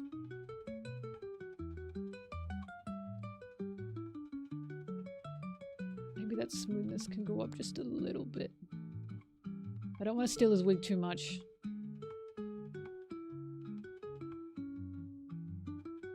I think it's okay, that buggy might be a little bit see-through.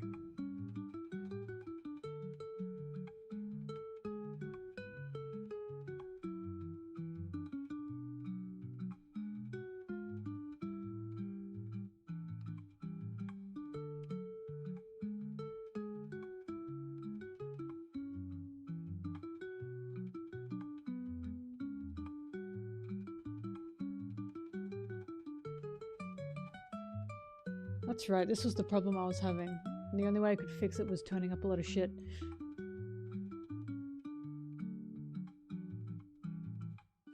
Okay. See if that fixes anything.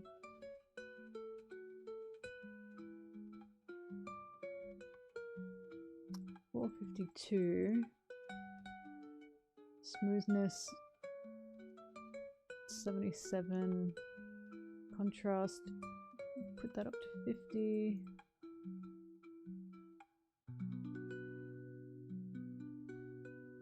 Just turn the brightness down.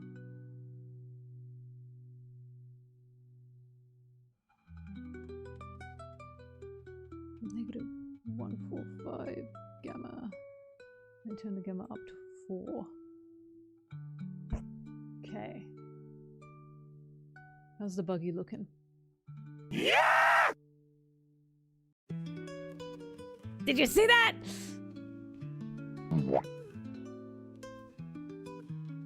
What is that fucking blue?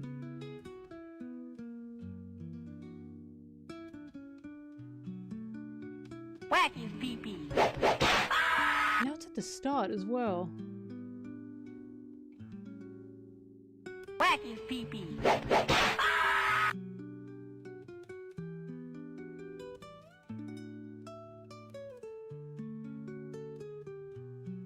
The all blue. Hang on, there's got to be something in here. One of these things is doing this, and I'm trying to figure out what it is. Is it the smoothness? Hang on, I'll turn the smoothness down. Wacky pee-pee.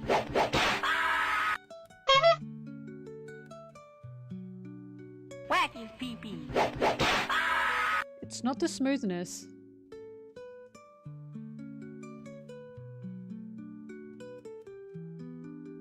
Is it the contrast? Turn the contrast down. Wacky pee-pee. Not the contrast. The brightness? Wacky pee-pee.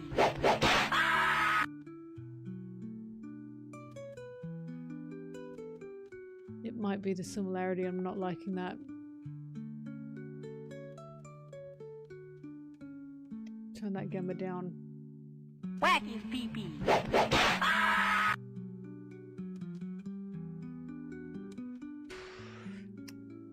What is that?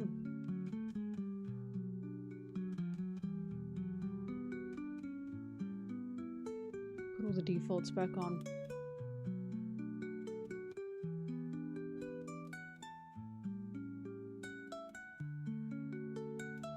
There's no saturation option. Not in OBS.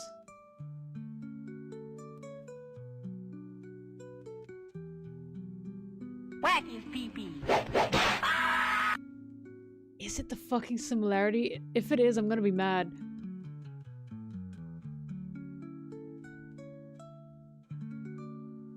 Whack his pee-pee. I don't think it is. There was a sweet spot that I had, obviously. You're watching me in real time.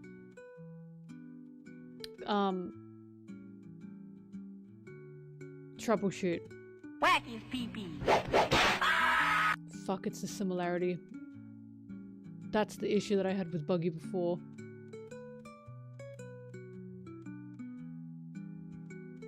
Whack his pee-pee. I knew it, and that's so annoying.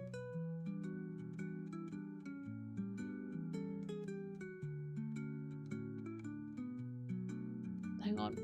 I want to see if there's another way. Buggy would be dead because it's the similarity. Hang on. I'm trying things. I'm trying things. Whack his pee-pee. Now that turned it down a little bit, actually. Whack his pee-pee. Wait, there's hope yet. Whack his pee-pee. A slight blue. Whack his pee-pee. The slightest blue. But Sanji's a bit see-through. What does Doffy look like? Never mind, that's nothing. I can't do anything with that. What else can I do?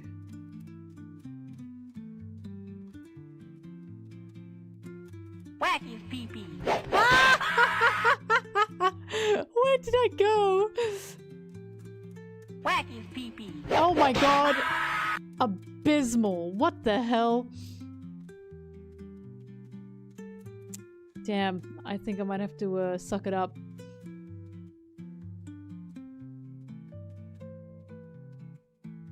I might have to suck it up and deal with it.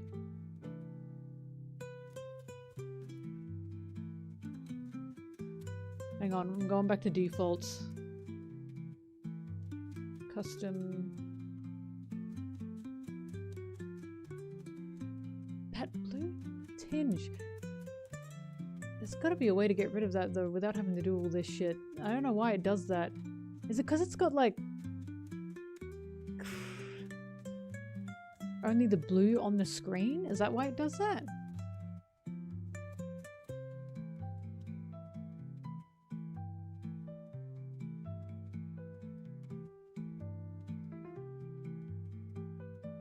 I'm not sure if it went into the line art. I'm not sure if that's the reason. His fucking wig is gone.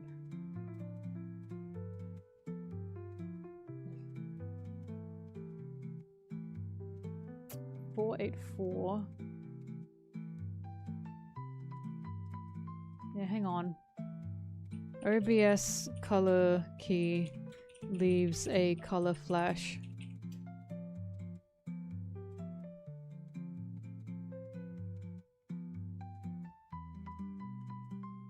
Filter's struggling to differentiate between the background and the subject.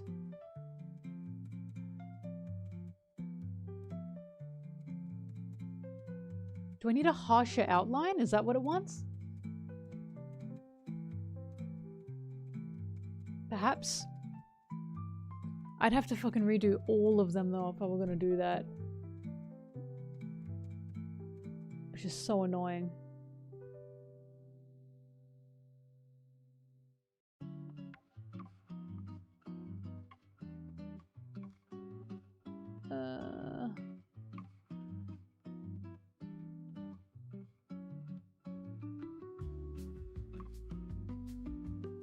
Wait, there's color key and then there's chroma key. Wait a second. Give me a fucking second. Chroma key is what I'm used to.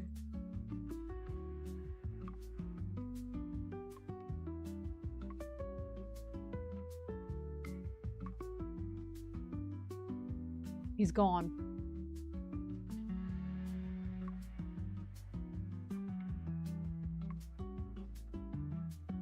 Give me a second, give me a second.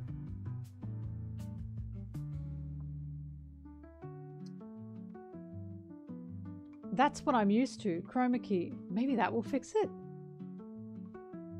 Did I just use the wrong filter this whole time?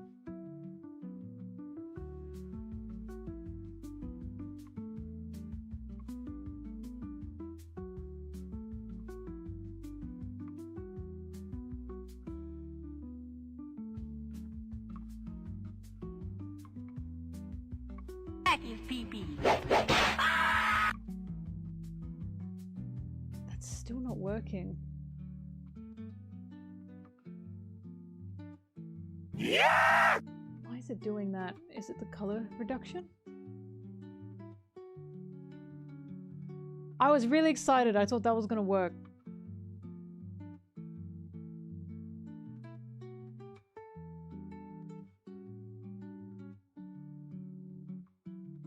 Is it the movement that's getting it, maybe? Oops, I'm on color key.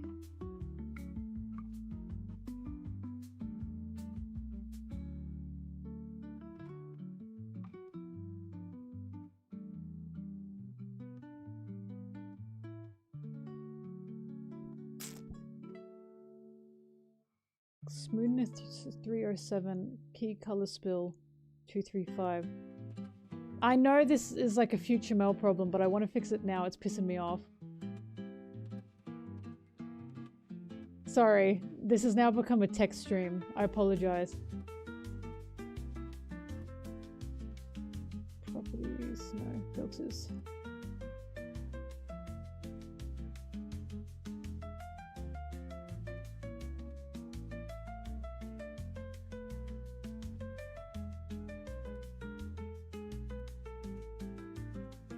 I don't want to give Zoro his bandana. Color spill reduction 235.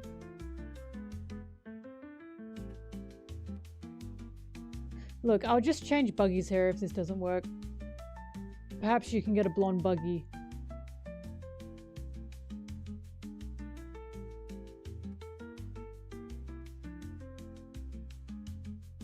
See how that looks.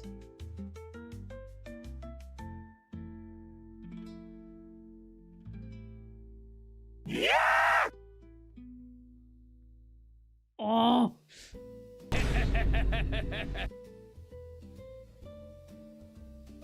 Back is PP.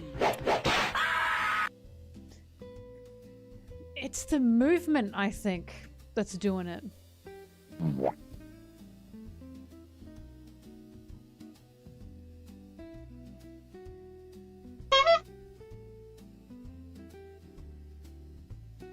And the movement and the fade. Maybe they just can't fade.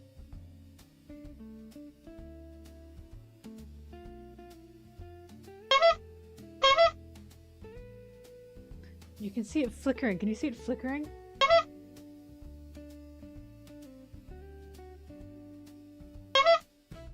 Wait, maybe there's no flickering.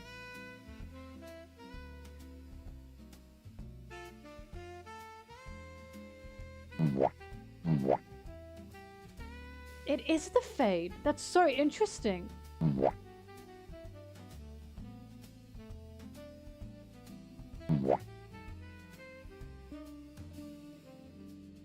So I'm looking at like my face. It's the fucking fade.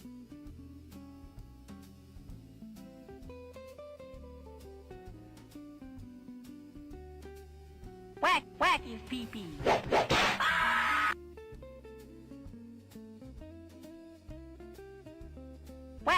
Whack is PP. It's the fade.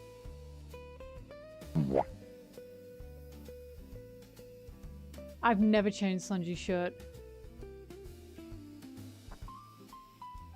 Why did I always have this out? I'm like shocked. I don't understand that. So my shit can't fade?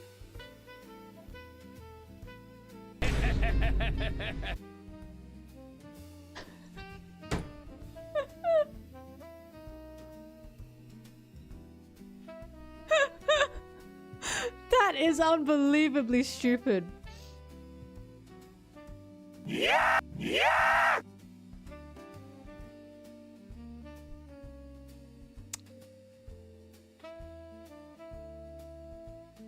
Wow. Alright, give me a sec.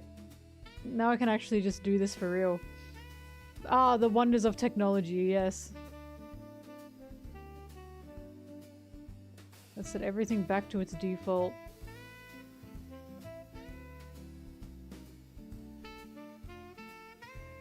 Yeah! Oh fuck, I wigged him. Oh my god, hang on, sorry. I killed him.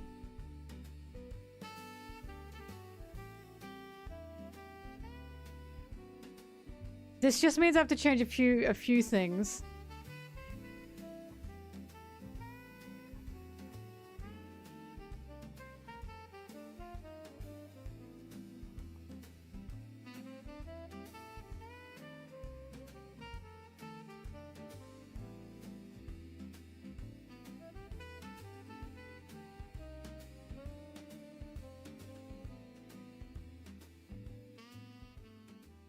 Okay, similarity 116. That's all I need.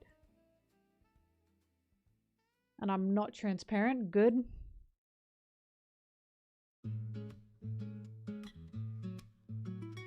What did I say? Similarity 116.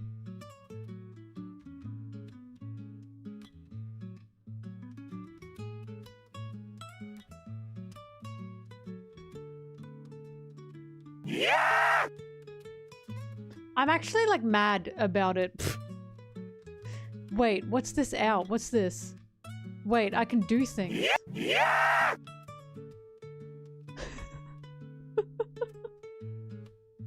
Let's roll out. Yeah!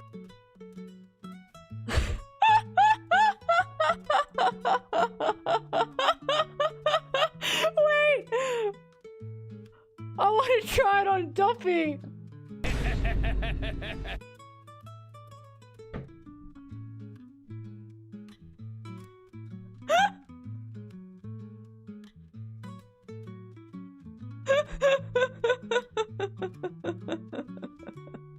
I love it. Oh, I love it. I love it. I love it. I love it.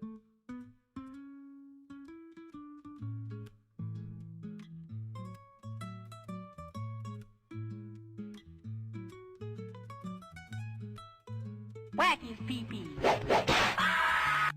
Oh! He lost a second. I made him slide down. What if I make him slide to the right? Whack his pee-pee.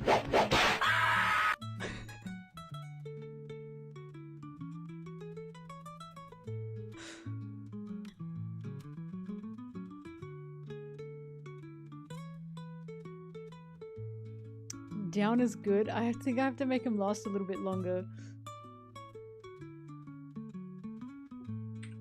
That's something that Sanji struggles with, by the way. Whack his pee-pee. Oh! My bad, gang.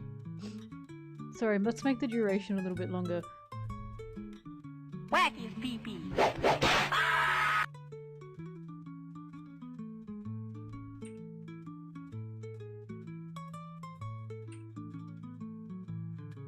Whack his pee-pee. That's perfect! Whack his pee-pee. I love it. I don't have to change a damn thing. What does Crush Sanji look like?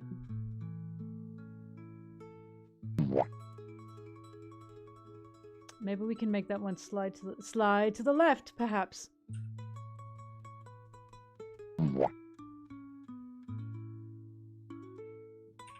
Wow, technology is amazing.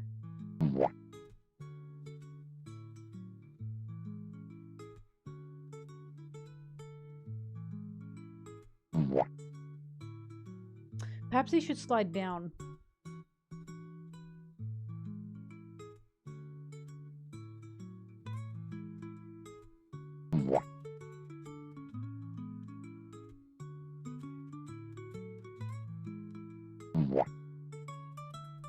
Yeah, I like it. I like it. You like him sliding left more?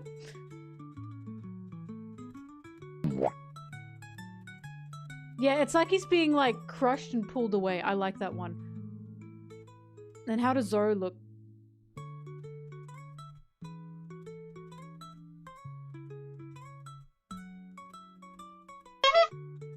Oh. He picked up. Okay, no. Wait, can I make him roll in? Oh my god, it's horrible. We're not doing that.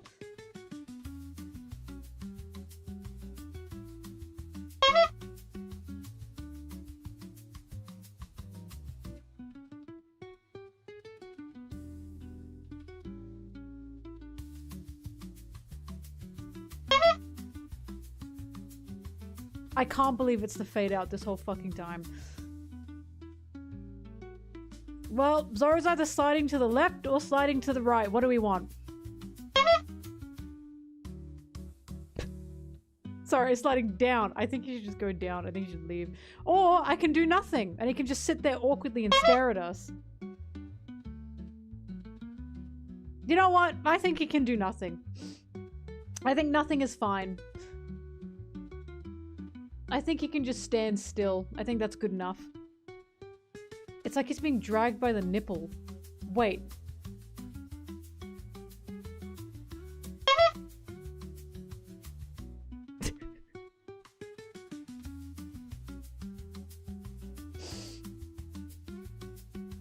That is quite funny. I'll give you that. I think none. I think none's fine. Okay, for Buggy, I have to make this longer, so hang on.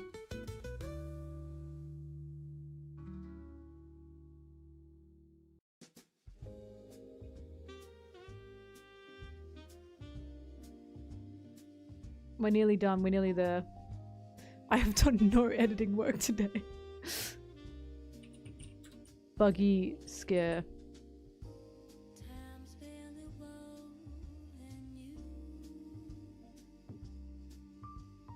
Zoro's allowed to just stand there. Also, I just don't want to remake all the fucking channel points.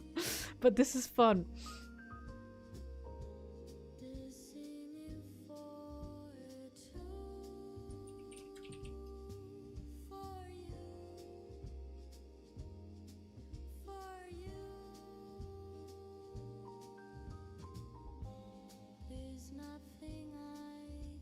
Buggy is currently being saved.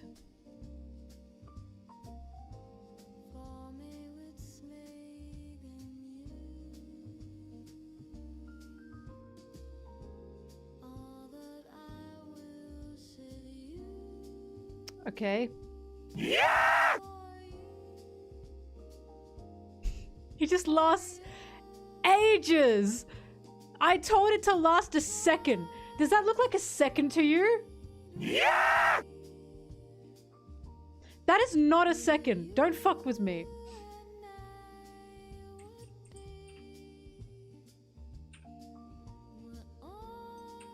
If I say 2...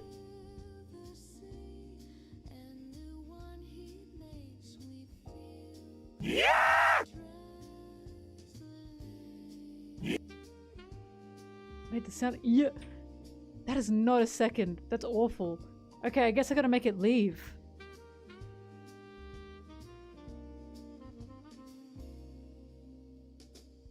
Yeah! I can't. That was really stupid. I can't do 0.5. I tried. It doesn't let me.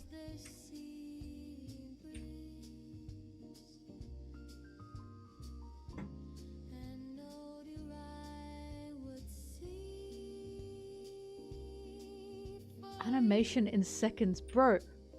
Oh wait, hang on. Is this how this can work? Yeah! Not good. Not good at all, actually.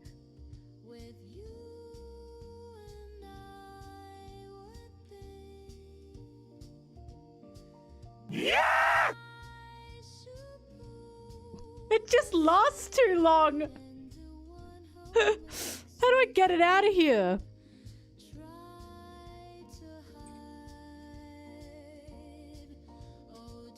Yeah!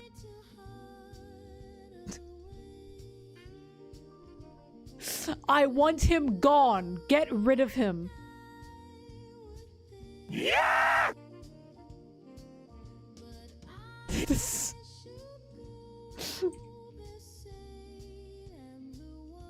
This is the best I can do. Yeah! To be fair... Sorry, this slide out is killing me. To be fair, it's a big point, right? It's a big channel point. What does Duffy look like again?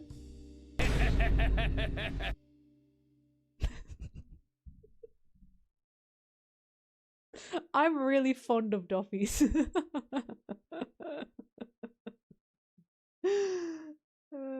I can't...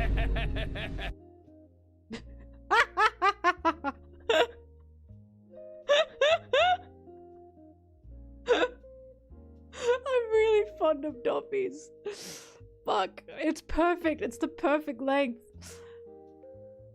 Oh god.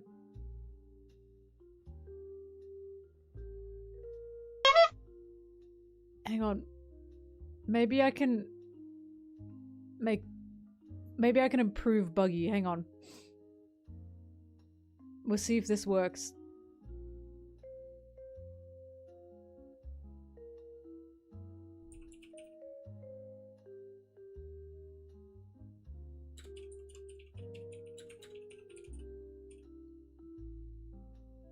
Buggy's gonna be the same as Duffy. It's gonna be a choice between what jump scare you want.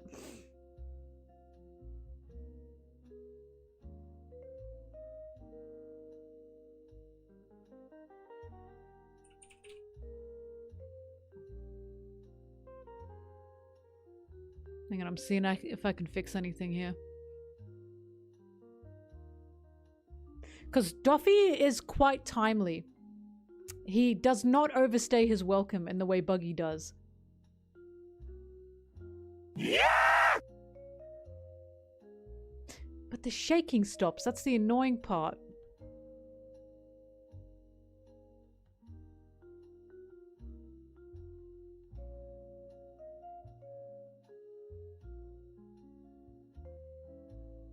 Howdy do, boys.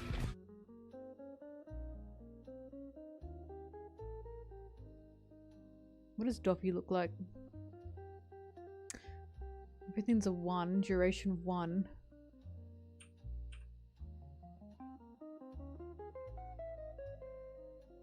Yeah! No. It's gonna be what it is. He's just gonna overstay his welcome, but that's okay. You know what? That's so Buggy of him, so I guess we're just gonna have to accept it.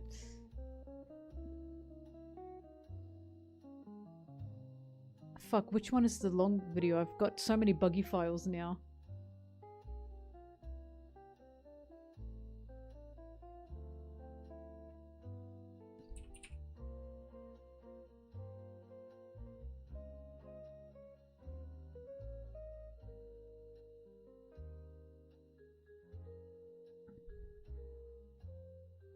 It is not. I want it to be the COD zombie yell.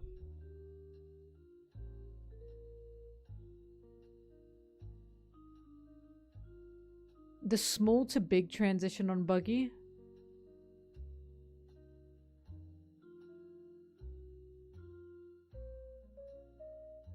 The only reason I think that won't work is because Buggy takes up the whole frame.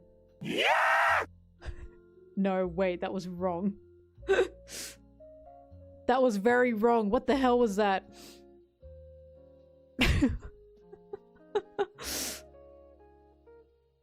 Yeah! Take it or leave it. Take it or leave it. You know what? I'm actually gonna make Buggy more expensive, I've decided. He needs to be more expensive.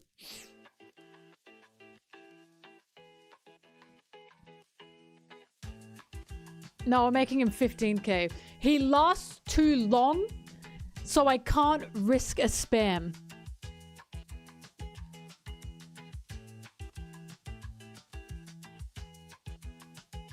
I'm not adding anything.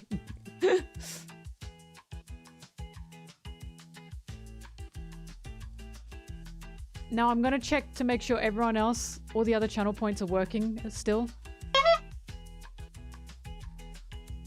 He just stares at us, that's fine.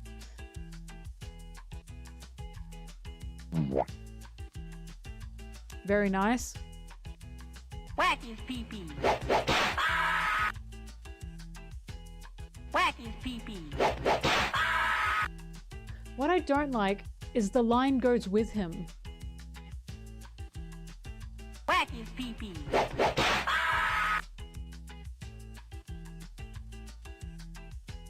I have to fix Sanji, that's pissing me off too much. That's perfection. Yeah! Yep, that'll do. But I have to fix Whacker's pee-pee. That one's pissing me off.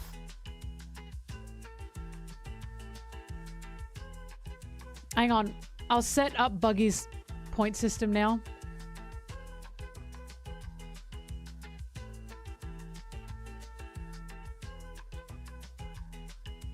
Alright. Buggy should now be functional. Yeah! Yeah!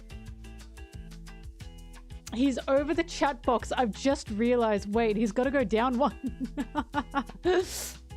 Yeah! There we go. Whack his pee-pee. Oh, that line is... Thanks, I'm... Yeah! I feel like I've just handed you guys nuclear codes. Yeah! Thanks, I appreciate that.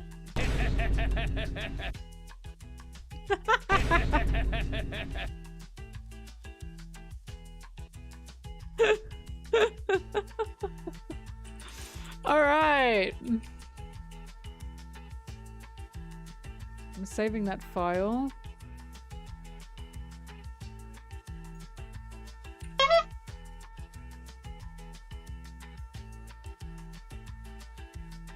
Yeah!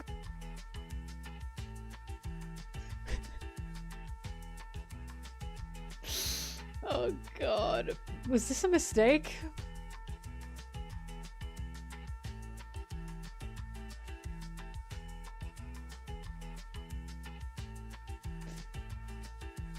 Hang on, I have to fix Sanji's. It's too annoying. Yeah! You're all such... Yeah!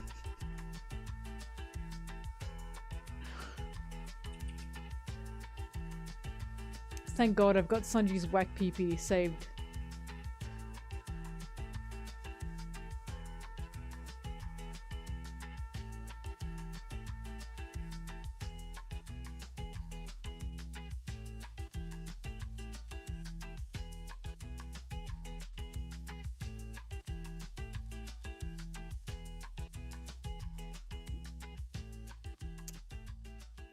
You're watching the channel evolve. I spent 2 hours doing this. If anyone asks Mel what took so long with the chapter review video, please point them to this stream.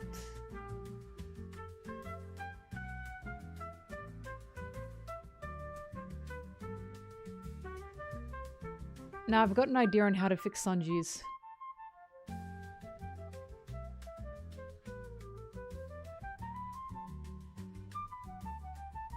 And that's to manually make him go down in my own editing software.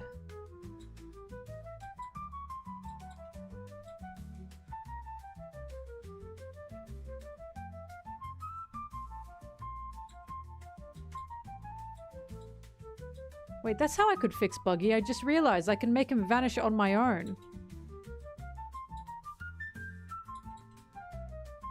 We'll see if it works with Sanji.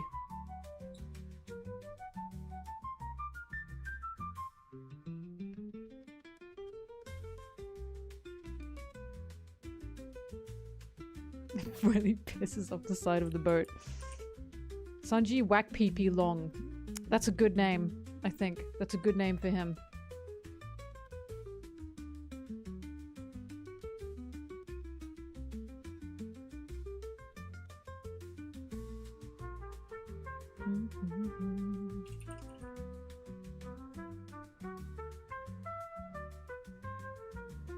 Right, let's see if this works. Oh, hang on, it's still uploading. One day there'll be a Shanks alert. And it'll be me hopefully taking the time to have him walking or something. Because I love the meme where it's like he's walking in. Whack his pee-pee. No slide down, no slide down. Whack his pee-pee. Whack his pee-pee. That works? Whack his pee-pee. Alright, I know how to make Buggy shorter, but he is still going to be 15k.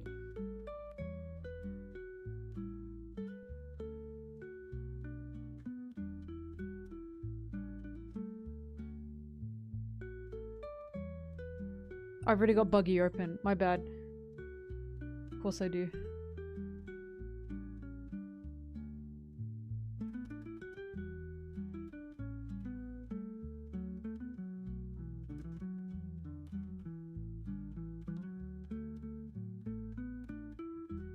Let's see, the COD zombie yell isn't very long. So let's see if I can time it. It's gotta be quick.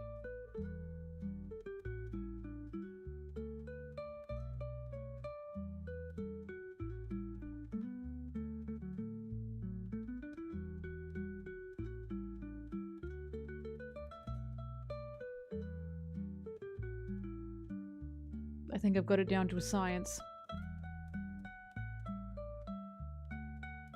By gosh, you might have done it.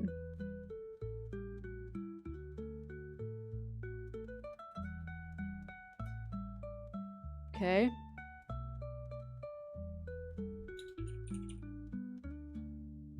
Good gosh, man! Oh, I just flung Sanji across the screen. It's funnier when it's fast, is the thing, you know? That's what I'm wanting.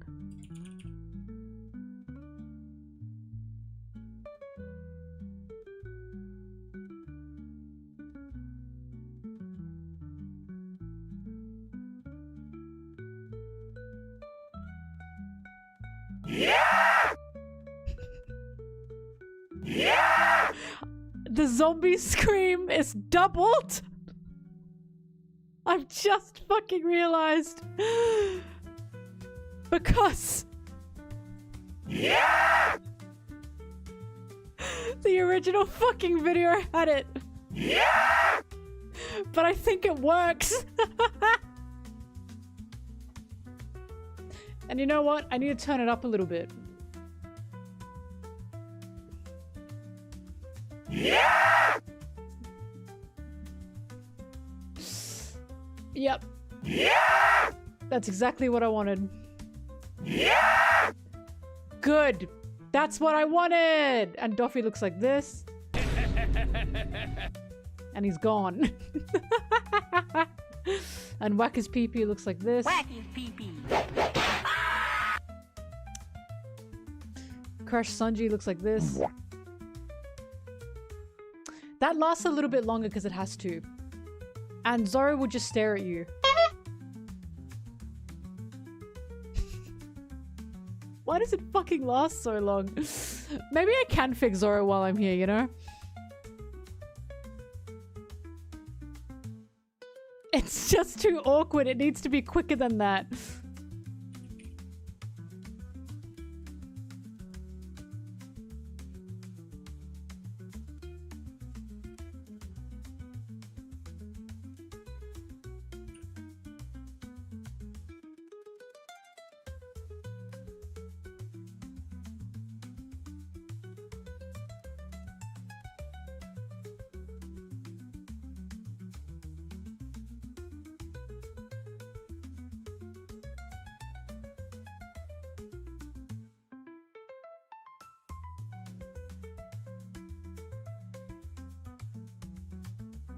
Hang on, she's hacking, she's figuring things out.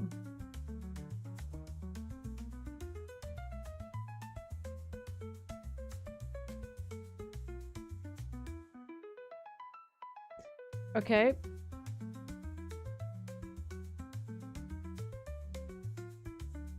Zombie yell in my ear.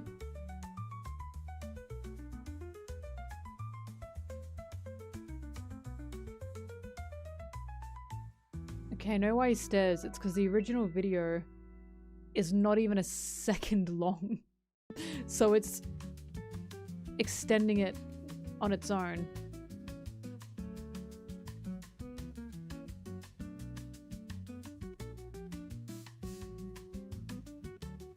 I think this will do the job.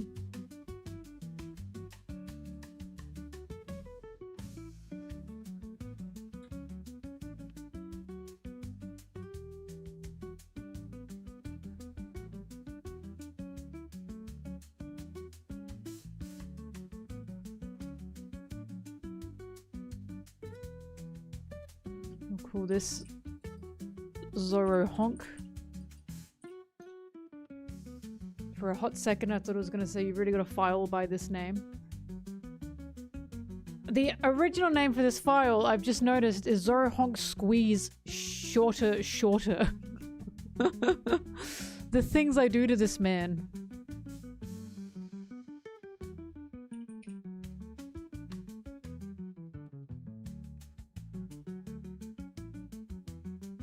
Okay, let's see if this works.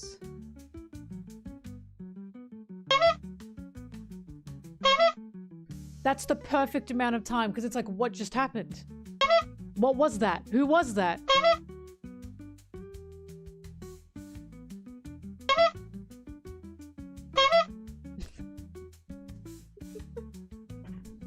What was that? What was that? It's meant to be like a... Oh! Alright. Good. Everything is now fixed. I can now edit. That took so much longer than it was supposed to take. I'd like you to know.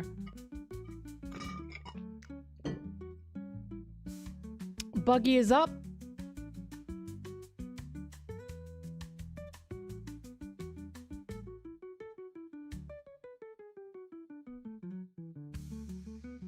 Zoro's fixed. Sanji's fixed. Both Sanjis are fixed because he's my special little boy. Luffy has improved in my opinion, and Buggy is now probably the highlight, I'd say. And I now know how to fix all of that shit.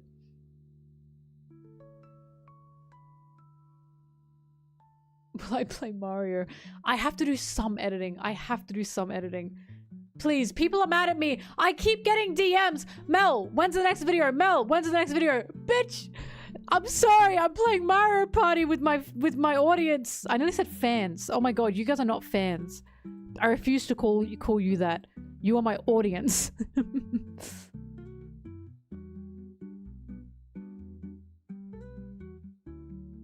Now let's edit. I must be working so fucking hard. To be fair, the reason I've been slacking on videos is because of the fact of the moving, and there's still issues around. I mean, it's all fixed now, but the painting that I was doing, right, that's just part of moving into a new place. I just refused to have a disgusting, ugly grey kitchen that made me depressed. I'm actually very happy I fixed those. Wow. I feel like I've leveled up.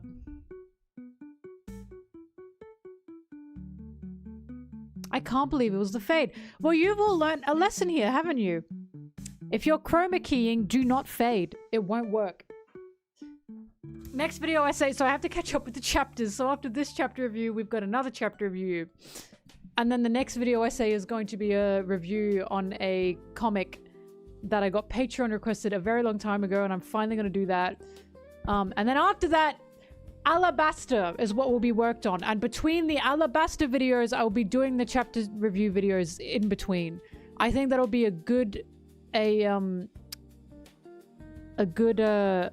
balance. Alabaster will be the next video between the chapter reviews, okay?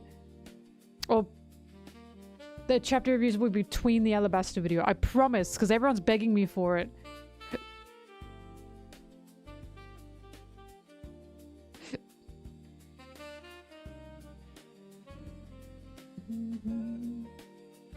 Unless the Harold bug overtakes me. Because fuck do I want to talk about Harold. But I think it's going to be Alabaster. Listen, I cannot control what pulls me to want to talk about a character or talk about something within One Piece. I can't control it.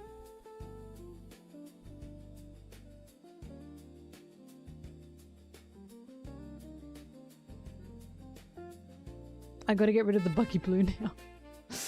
I still have him, look. Get rid of him!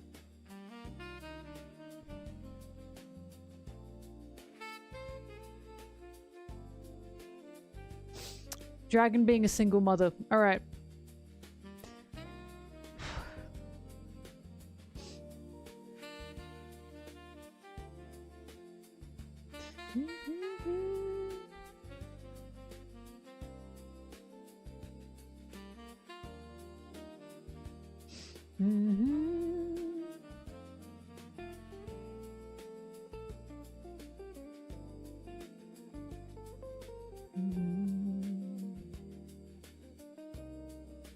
I'm gonna wait till the end of Elbaf. I know,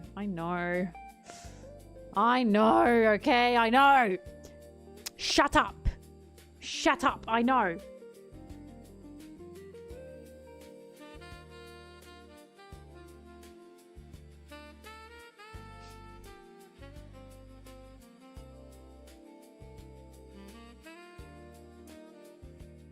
Dragon's gonna get cooler and cooler and cooler. The amount of people that finally open their eyes to Dragon in God Valley, which, by the way, stupid, he's the Revolutionary Army's leader. That by fucking default should have made you go, whoa, he's so cool. So, the amount of people that finally open their eyes to Dragon because of God Valley, and he's just gonna get better. He's just gonna get better, he's gonna get cooler. And people are gonna go, whoa. I overlooked Dragon, not me. Not me, bitch. I always knew.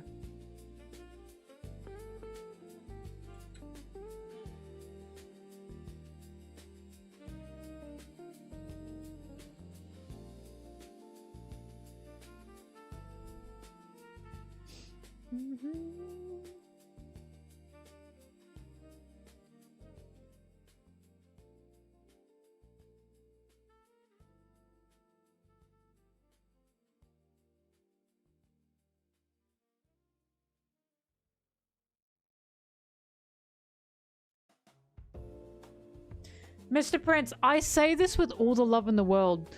When Oda says we are close to the end of One Piece, I don't believe him. Because he said before One Piece will end in like 2 years. He's been saying that for the past 30 years. I don't believe it. I don't believe it. I'm not gonna believe it until the One Piece gets revealed.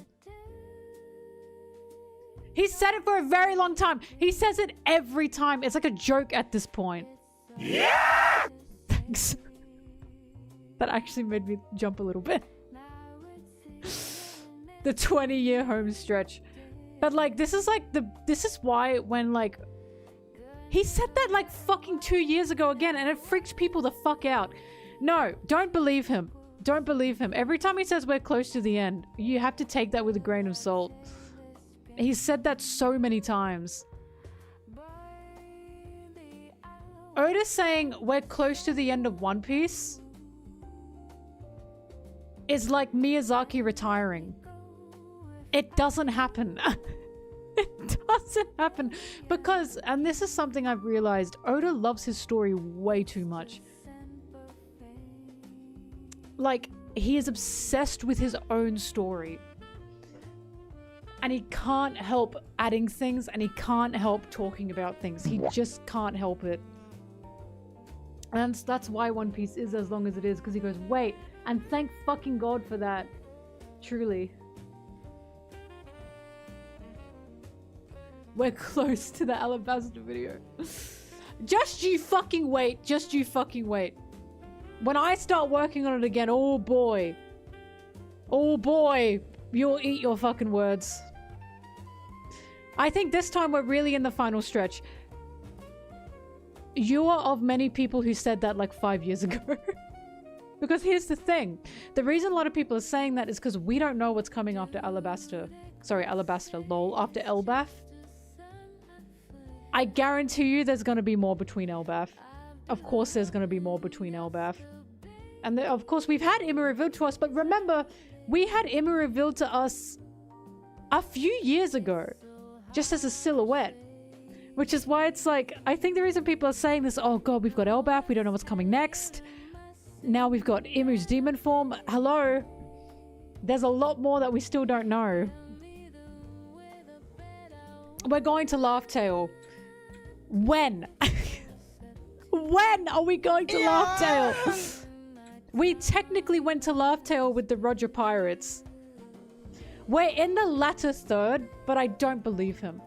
Thank you for the sub, Brig, by the way. Like, when he says we're close, I'm saying 10 years minimum. I'm serious. 10 years. 5 years is generous. 10 years. I genuinely think we've got another 10 years of this.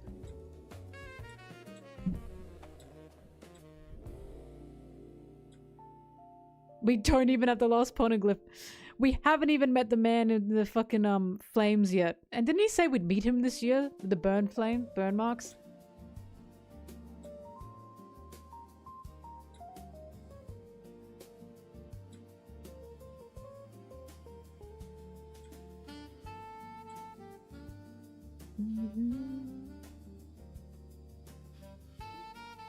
That would be funny if that's what he meant. And he's like, haha. Anyway, look. I'm not even an old One Piece fan. But every time an old One Piece fan hears Oda say we're near the end, they don't flinch. They don't flinch because he said that so many times. I remember talking to Arthur about it and he went, yeah. He went, yeah, he said this like so many times. Which is why I'm like, I don't believe it.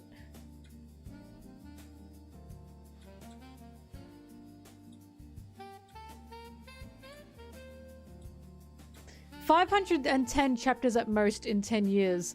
And usually an arc, it tends to be, these days, just below 100 chapters. These days, his arcs are like quite big. Just below. I'd say just below. Sometimes, what, 60? 50? Is what they tend to be. But now he's hitting like the 100 marks with some arcs. And then he's got mini arcs in between arcs. I can't see it happening. Egghead was what, 1.5 years? And that was a setup arc! Wano was what, 5 years? I'm sorry, we've got 10 years minimum. I'm calling it now.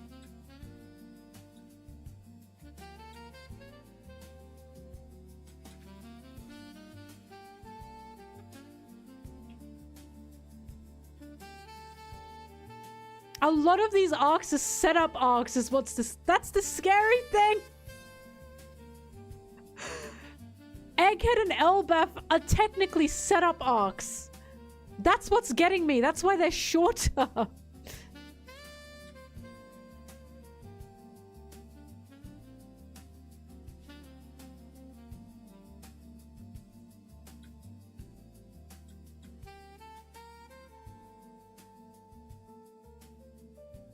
I'm telling you, don't be scared.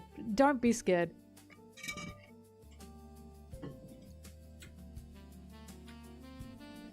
Zoro just got his Conquerors, by the way.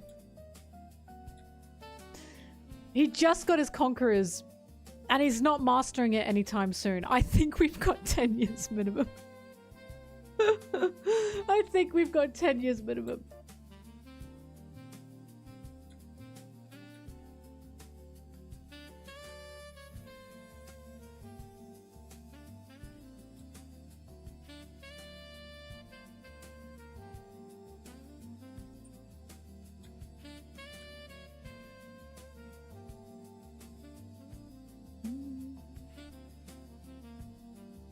How long has Elbaf lasted?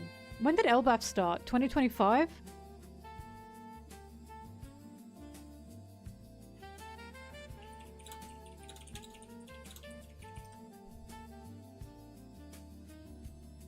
2024.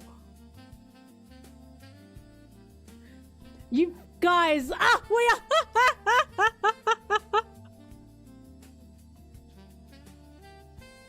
we are fucking not ending anytime soon. I just checked, it's 2024.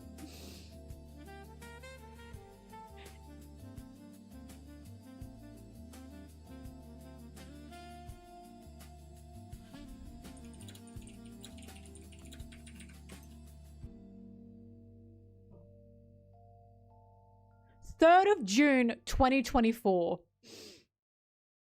So next month will be 2 years into LBAF. Guys, I'm sorry. I think it's kind of, I'm not even coping. I just think it's genuinely delusional to think that One Piece is ending soon. I think we're closer to the end, but I don't think we're ending anytime soon. I think we're gonna have a whole new generation graduating and going into the workforce before LBAF ends anytime. Sorry, LBAF One Piece ends anytime soon.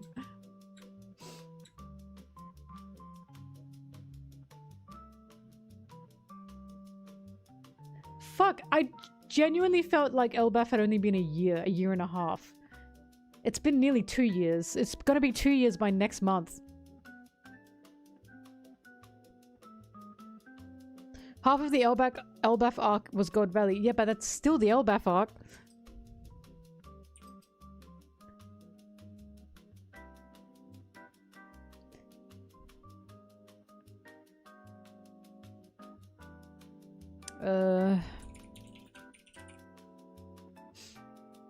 That's like saying, wasn't a half of the Dressrosa arc Law's backstory?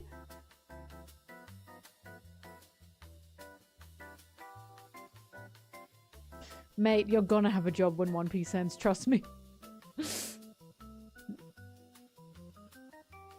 I'd be concerned if you didn't. You might even have a family and 3 kids. By the time One Piece ends. Who knows?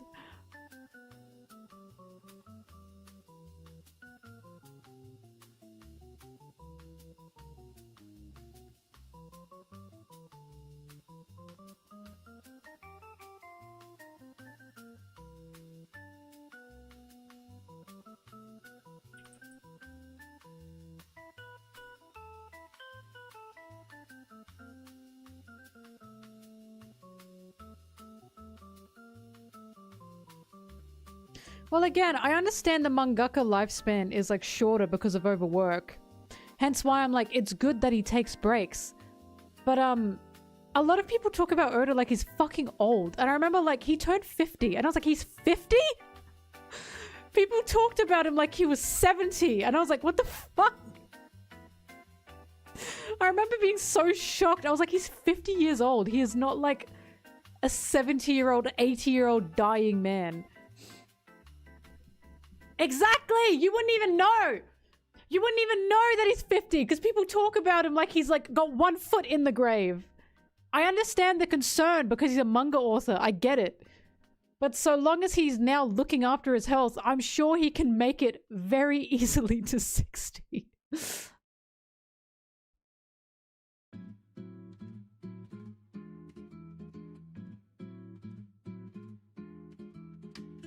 Again, the lifespan for manga authors is shorter due to stress. But now that's being taken seriously. Hence why every time breaks happen, that's a good thing.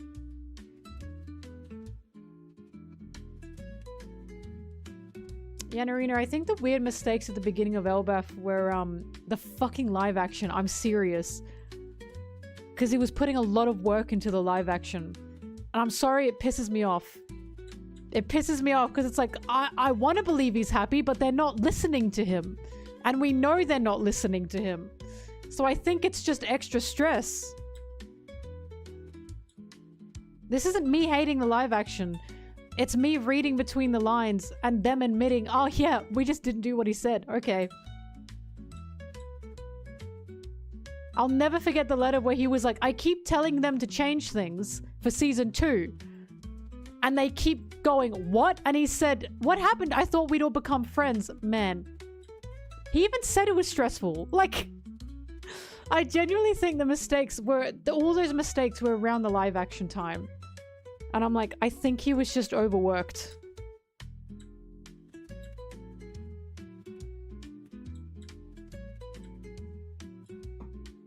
He straight up said he was stressful. He straight up said the beginnings of it were just stressful as fuck. And then they were like, haha, Oda told us he didn't want Garp. And we just made him agree with it. And I was like, what the fuck? Why would you admit that? Why the fuck would you admit that? What a crazy thing to admit.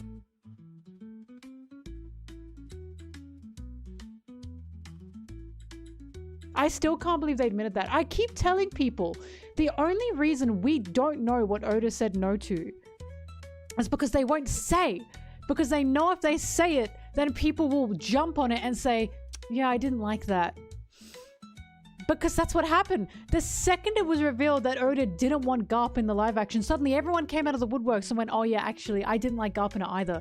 Sheep! Sheep! I'm telling you, there's gonna be tons of shit that Oda didn't like in it. But he's not allowed to say, because it would be in his contract. You're not allowed to speak negatively of the thing you're working on. It's in your contract. And, because they wouldn't say it because it's bad for fucking publicity. It's bad for press. It's bad for PR. But there'd be tons, which is why it's like, are you guys like, sorry, not you guys specifically, but it's like, how are you guys taking this so blindly, like so faithfully, that he loves everything about it? No, he doesn't.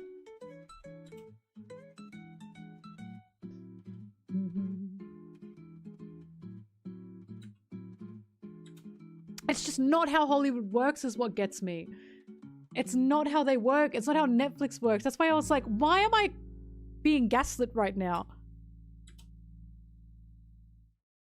I know Dressrosa likes it, but we've talked about adaptation and we've got different views of adaptation. And we've talked about that. His view of adaptation is a lot more lenient than mine. His view on adaptation is if you're especially adapting animation, live action can never hope to be anything like the animation. So we have to give it some leniency. My view on it is, why the fuck would you adapt it in the first place then? My view on it is, if what you are adapting, you are aware that this is going to be the inferior adaptation. It's going to be the inferior product with a lot less flexibility and a lot less freedom and a lot less ability to be able to create the magic of animation. Why would you make it in the first place? That's why I look at a live action and I say, that's a cash grab. I don't like live actions in general. Not just One Piece live actions, in general. I can't think of a single live action that was superior or as good as its animated counterpart. I can't. There are good ones. There's the Cinderella one, but is it as good as the Cinderella animation? No. Scooby-Doo, you might fucking have me there. You might have me there. Scooby-Doo may be the only thing. You raise a good point. But every single time I see an adaptation of an animation, it frustrates me. Yanarina, Oda does not own One Piece. He doesn't own it. This is what I'm talking about. People don't know how it works. He doesn't own the One Piece copyright. That's Shueisha. They were going to make this live action whether he wanted it or not.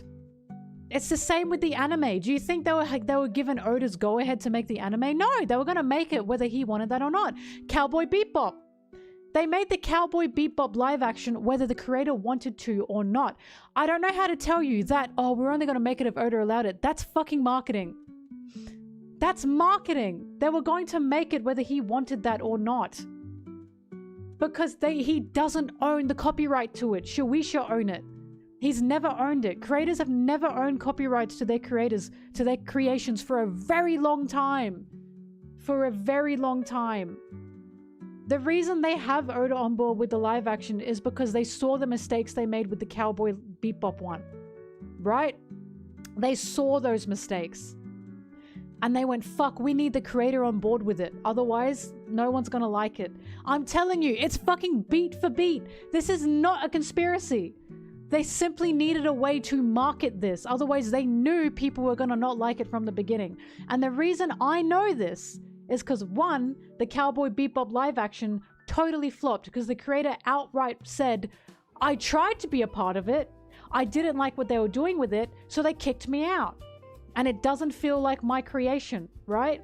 And because of that, the amount of people that were like, oh, they didn't even listen to the creator, gone. And I'll never forget the switch up of when they released the leaks and we saw the Mary and everyone fucking hated what the Mary looked like. Everyone hated it. They went, wow, it looks awful. Then they announced, by the way, Oda's working on it. On that same night that the leaks came out, suddenly everyone loves it. The switch up was insane. It was insane because they were like, oh, they've got the creator behind it. I don't know how to tell you guys he's the safety net. He's the fucking safety net. And now he's stuck because he signed a contract. Oda even, let me explain something to you. He literally had a letter where he said, by the way, them telling me we'll only, release it so long as you're happy with everything. And he said, that wasn't in my contract. That was word of mouth. Why the fuck would he say that if he were not happy? Why would he say that unless he weren't happy? Why would he care to explain that? He was like, it's not in my contract, which means they're releasing shit without him approving it. They've been doing that for ages and people fell for it. They fell for it. And now he's got a new interview with Iñaki, where Iñaki was like, do you see the live action as a way to expand on things you've already written? And he said, well, it's not my version. He said, it's your version, i.e. this isn't my One Piece. I don't know how obvious it can possibly be. He's not gonna outright say he doesn't like it. He's not. Because he can't. And he's also not like that. But there's clearly fucking, if you read between the lines, he's clearly like, this isn't mine. This isn't mine. This isn't me. I'm not making this. I'm not the fucking creator behind this. But the thing of oh, he agreed to make it. He doesn't own the copyright to it. And I ask you this, if they were going to make something of your baby, with or without you, right?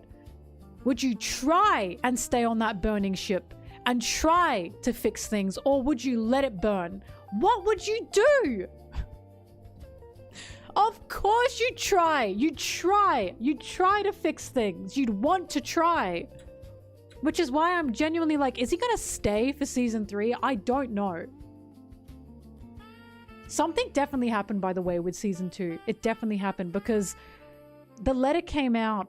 Again, fuck, I wish I were a fly on the wall. This is not conspiracy shit. This is the way copyrights work. This is the way producers and Netflix work. This is the way companies work. This is the way million to billion dollar productions work. This is not me. A $1 million to $1 billion production is not going to put their entire work on just one guy. They were never going to do that. Oda was never going to be the head of anything. That was never going to happen, right? Anyway, the reason I know shit 100% went down, is because,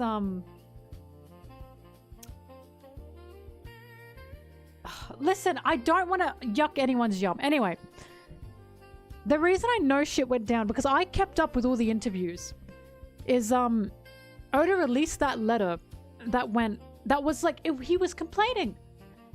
The letter for season 2 was, I keep asking for them to change things. They keep getting upset that I'm asking for them to change things. What happened? I thought we'd all become such good friends by season 1.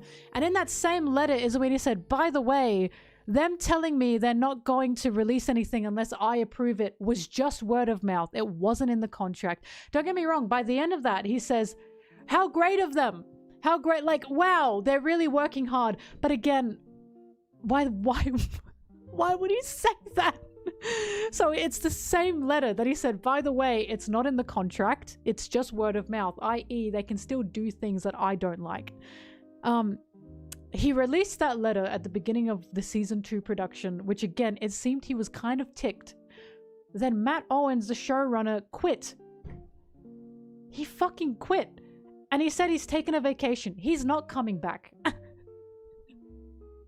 You know how I know he's not coming back? Because he didn't come back once during the production of season 2. Not once. He straight up jumped ship. Right? He might come back for a bit of season 3, but clearly something happened within the production of season 2 that caused people to split. Something happened to the point that the showrunner jumped. They jumped ship. Yanarina, Oda is in a contract. He can't. He also is just polite. He's not going to do that. He's never outwardly voiced hatred for anything he doesn't like. The most he's ever done is he doesn't like when manga authors close an artist's mouth. No, the Cowboy Bebop creator wasn't on contract because he left. He quit. He said he read the script at the beginning and he tried to offer notes and they didn't take it. So he left. He wasn't under contract. Oda is like he's physically not allowed to. When you make something under Hollywood, under Netflix, in any production, you have to sign a contract that says you can't badmouth the shit that you're working on. That's part of the contract. It's why the woman that worked for Snow White, the live action, when she started speaking badly of it, she got in trouble because you're not allowed to do that. It's part of the contract. You're not allowed to do that. But even if it weren't, he wouldn't say that. Because he's not like that. He's never openly ever just expressed any hatred for any One Piece thing that he's ever worked on, ever. He's never done that. Again, the closest he's ever done is when he expressed that he kind of doesn't like when authors have the characters keep their mouth closed when they're speaking. Because he was like, other authors do that. I'm not sure I don't do that. Like, he clearly doesn't like when they do that, but he didn't say it. But listen, what you have to remember is that this is a $1 million production. They're not listening to him. He's clearly upset at some things because they're not listening to him. And that's clear in his letters. Hey, it's not in my contract that they have to listen to me. I keep telling them to change things and they keep going, what? He didn't want Garp. They put Garp in there anyway. He clearly doesn't like some shit. I just think it's being way too optimistic in a way of not understanding the way these things work to think, oh, he doesn't dislike things. I think he does. Again, it's a $1 million production. They're not listening to him specifically. They were never going to. Which is why it's frustrating when people say, oh, look at the live action. That's what Oda wanted to do. No, bitch. No. Of course not. He doesn't own the copyright to One Piece. Mostly all the fans love the live action. The only reason they like it is because they think Oda loves it. I'm fucking telling you, the writing sucks. The only reason tons of people like it is because oh, it's One Piece. Is because they think the creator loves it. And they think they have to support it because if they don't, my GOAT series One Piece. I feel like people are shackled to it. I feel like they're shackled to it. I'm sorry, it's written so poorly that I can't stand it. I just can't stand it. It actually pisses me off. I'm sorry. I just cannot believe people think it's an improvement. I really can't. I think it sucks ass. Oh. I just can't believe it. They have oh, don't get me started on Netflix's second screen viewing. There's so much wrong with it, and it's clearly got the second screen viewing thing that Netflix do. You don't understand why Oda couldn't walk away the way Cowboy Bebop creator did. The Cowboy Bebop creator wasn't originally under a contract. They just sent him the script and asked him, what do you think? And he said no. That's the difference, Janarina. Because he wasn't originally under contract. He originally was sent the script and he said he didn't like it and then they didn't change anything about it. And he said, okay, fine, fuck. But that's a proof of he doesn't own that. But again, I'm asking you again, if they were adapting your baby and you either had the choice to be there to try and fix something or you just let it go, what would you do? What would you do? Of course you'd try to stay. One Piece is his fucking baby. If I were in his position, I'd want to try to fix shit too. I'd want to try to be part of the creative team too. What else could you possibly do? Like, he's not just gonna walk away. This is his, like, this is what is supposed to be his.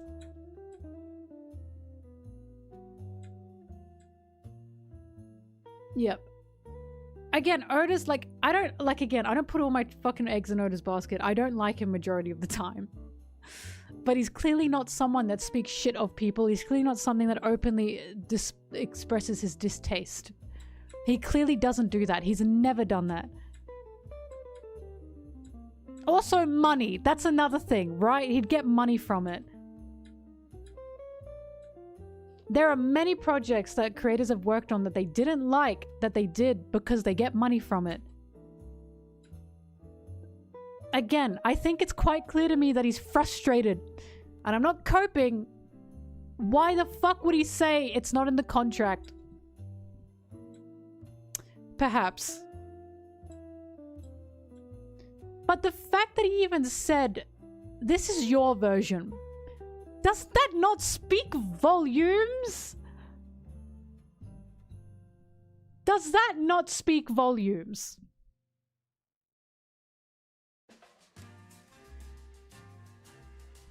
Does it not speak volumes that he said, well, this is your version? He's literally saying, this is not mine. If he liked it, he would expand on it.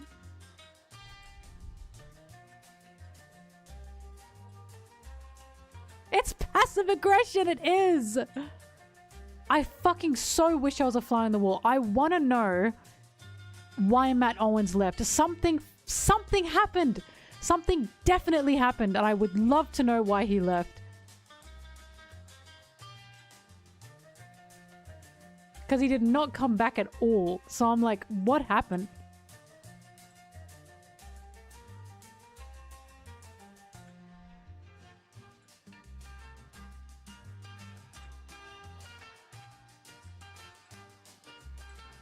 Like I said, they were gonna make that One Piece adaptation with or without him. They were always going to. Like the Cowboy Bebop adaptation. It was always going to happen. Because again, if you read the interviews, the studio that adapted it were looking for something to adapt. And the way the guy talks about One Piece, I fucking despise it. He's like, there's so much content. We can adapt so much of this in all these ways for years. And it's like, you're clearly not seeing this as a story to adapt. You're seeing this as, this has got a lot of content. It's got a big fan base. We're going to adapt this because it's a fucking cash cow. The way they talked about why they wanted to adapt it is literally just because there's a lot of content. That's a bad reason to adapt something.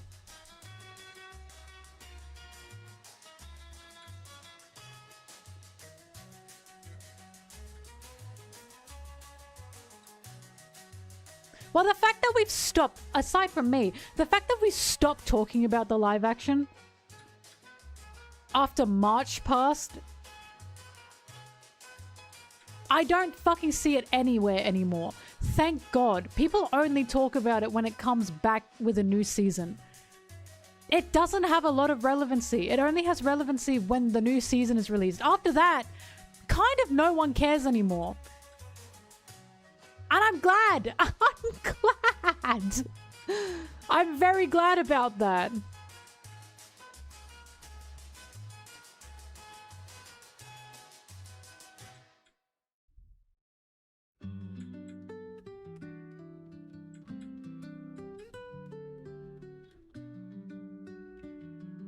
Because I can tell you what, there's a lot more interesting writing within his manga than there is within that fucking live action. It's so bad.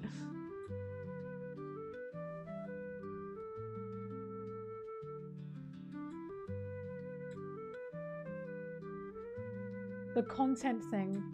Mr. DCA, what content thing?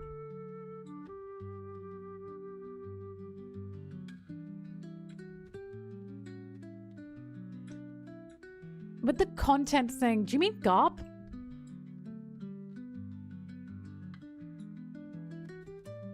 Sorry, look, you guys have to understand. I know I sound so dramatic. This is one of my favorite pieces of fiction ever, and Sanji is my favorite character ever. In all of fiction, he is. So of course when I look at Sanji, I look at him under a little microscope. And what they did to him in the live action was disgusting. I know it sounds like they massacred my child, but I hated it. I was so fucking mad. I have never seen such a misunderstanding of him. It was awful. I hated it. The guy that said One Piece has a lot of content to adapt. It was an interview from... I'm pretty sure the CEO of Tomorrow Studios.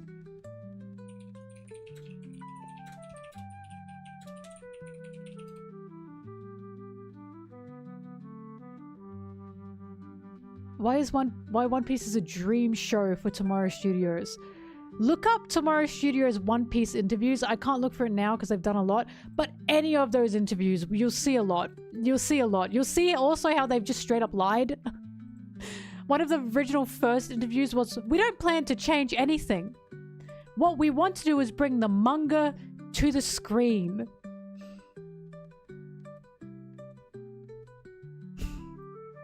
So that was a fucking lie.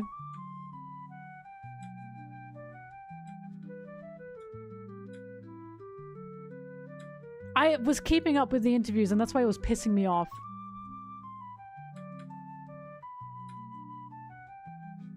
Sanji sucked. I am so glad that in season 2, a lot of Sanji fans finally realized just how fucking bad he was. It actually killed me.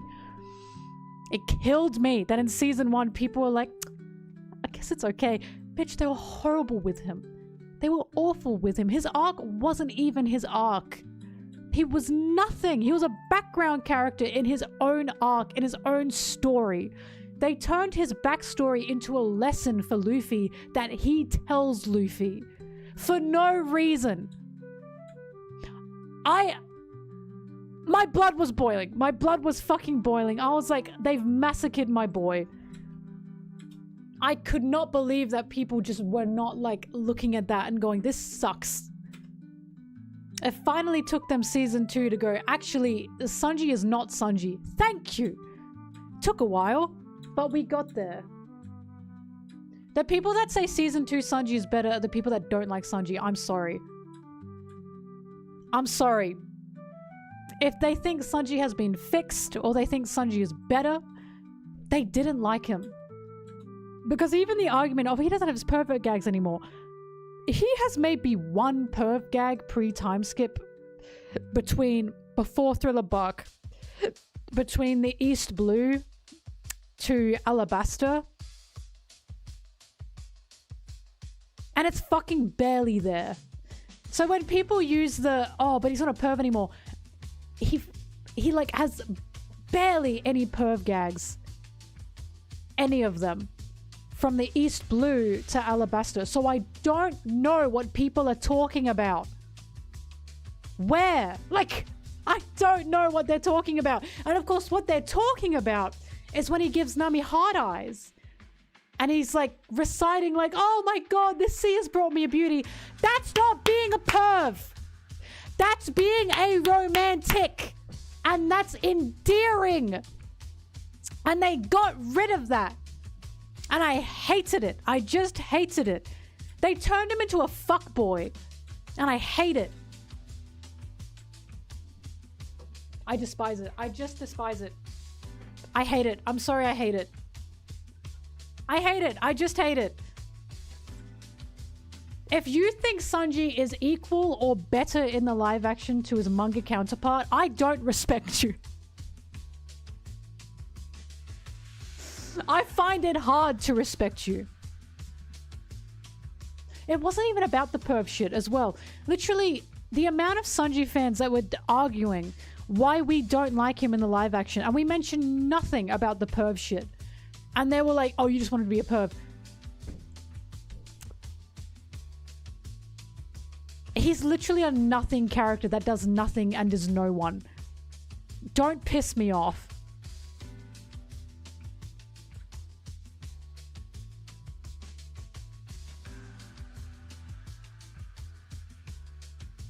I despise it. I just despise it.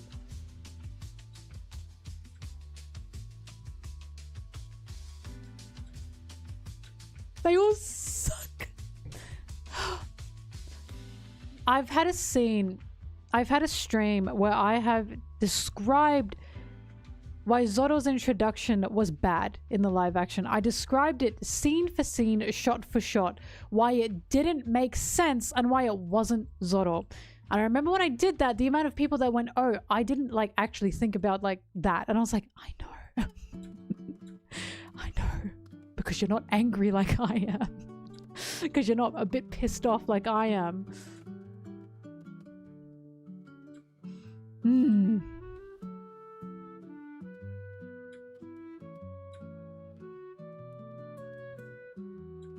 So annoying. Look, I used to think I was a hater. But I watched a very convincing reel on sometimes we need critics, because otherwise what do we get? We get fucking AI scripts and second screen viewing that no one complains about. So you know what? If I have to fucking complain about it, if I have to be the person that shits on the party, I will. If I have to be the person that looks in this and says, this is actually bad, fine. I'll be the critic if I have to be. I will not stand for mediocrity. I mean, mediocrity is good sometimes, but not for One Piece! Not for One Piece!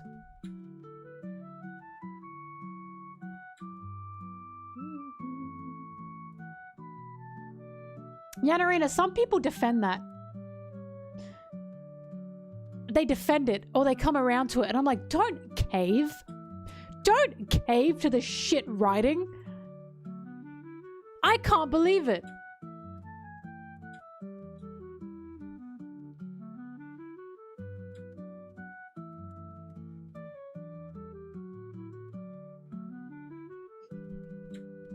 The reason I don't have a video about criticizing it and why I don't like it is because I know I'm going to face a ton of, first of all, vitriol.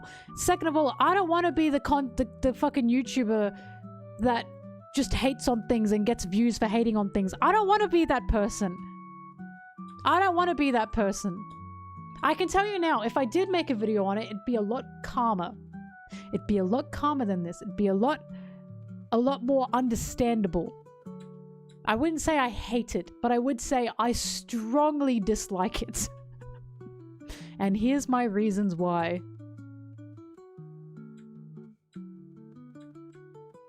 Fun fact, my introductions. My introduction video, the video about how Oda is fucking fantastic at his character introductions, because he is, a lot of that was a pushback to how much I fucking hated the introduction of Zoro in the live action. And if you watch that video with the knowledge of that, you'll see what I mean.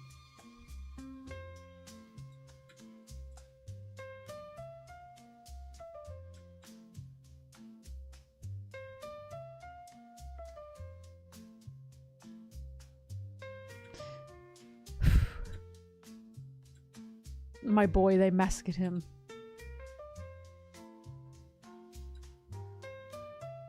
The video is called something introductions.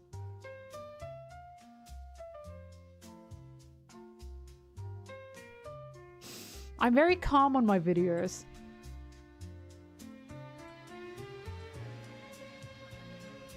That's what I mean. I'm letting it fizzle out. Maybe 5 years from now, I'll make a video about it when they've stopped making the live action and people have forgotten about it. And I'll make a video that says, can we finally talk about the live action? Or can we be honest about the live action? Finally. Can we finally? And then people will go, oh yeah, the live action was a thing. Mm-hmm.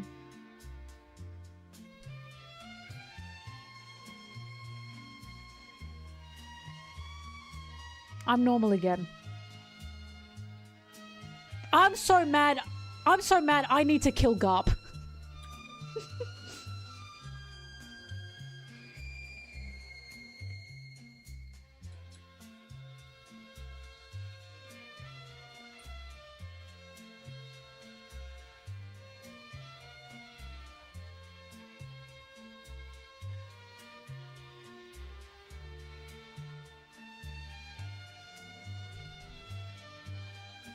Garp or the One Piece live action? Well, at least Garp is written well. So Garp.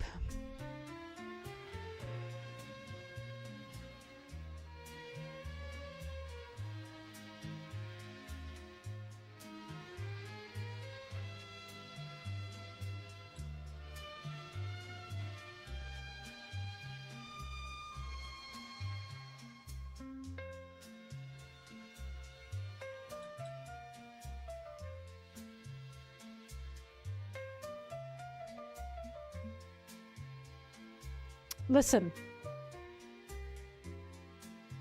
Fuck, I forgot who said this. But a famous composer said, a good movie can save a bad soundtrack, but a good soundtrack cannot save a bad movie. And it's true. I think about that a lot. Because there are many songs that I've heard within movies, and within the movie I thought, wow, what a nice song, and then I listen to the song outside the movie and I go, wow, this sucks. I've rarely had the opposite experience.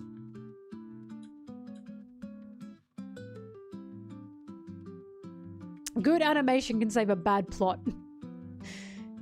JJK, just saying.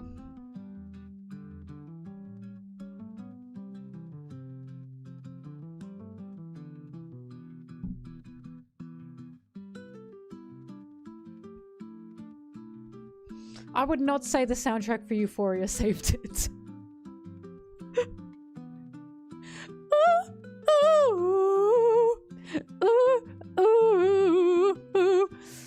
Only because Euphoria is just bad. It's just bad.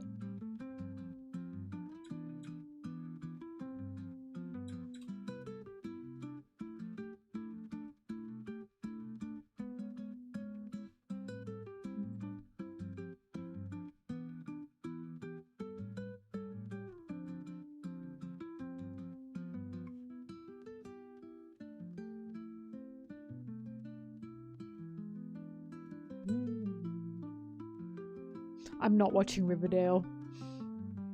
Nah, that's not happening.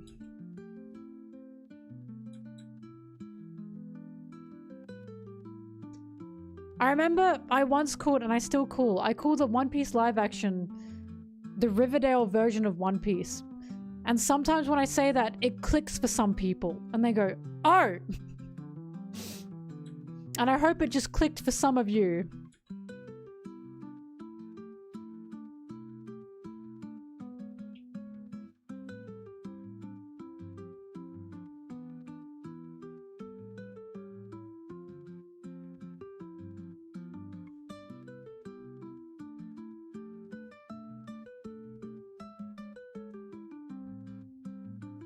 Automatically get the epic highs and lows. Sorry, the epic highs and lows of high school football. I was gonna say, I do want to watch Frieren, because I've been told it's good. But I have also been told that it has a race that's just like bad and evil. And I've always felt negative about that. And I saw people trying to defend that. But at the end of the day, even if you're watching a media, oh, just don't think about it. You guys know how much I despise just don't think about it when you're watching things. I think you should think about everything you watch. Everything, even Family Guy. So it's like, while I'm sure a lot of Freyrin is good, I've never been on board with a race of creatures or people that are just evil and they're just bad. Like, because Lord of the Rings has that, orcs. I don't like that Lord of the Rings has it either. I don't like that too. You can still enjoy it. But I never liked that. And I remember that stood out to me in One Piece. One Piece doesn't have, to my knowledge anyway, race of creature or thing that is just evil. And just kill them. They're evil anyway. And when we thought it did have that, fishmen, surprise, surprise, actually that was government propaganda.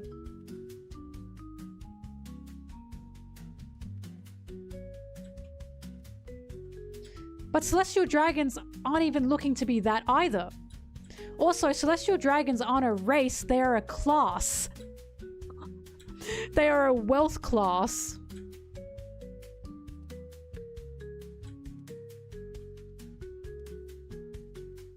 But even the Korozumi clan, Yanarina, is also not included in that. Because Otama is of the Korozumi clan. And that was the point.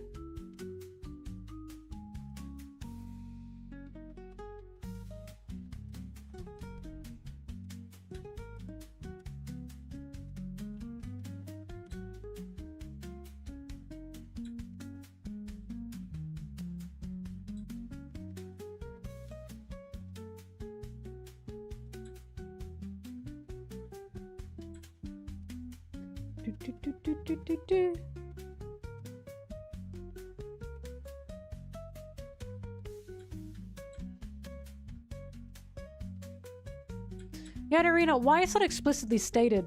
The Korozumi are still not treated as people who should just die. Because even Kinemon, he did not want to kill Tanjiro. It wasn't, we just have to kill them. There was a clear divide between those families. They were not seen as a family that should just be killed. Because Odin wanted or attempted to change that. But they held on to spite and they held on to rage. I wouldn't call the Korozumi clan a clan of people that are just okay to be killed. Because we are introduced to two specific people from the clan that were full of hatred. For a reason, of course. But that's kind of the point within it. Odin did not want to kill them. He did not see it as something that he wanted to kill. And at the end of the day, Easter egg or not, Otama is part of that clan. Meaning they are not just supposed to be people that are to be killed.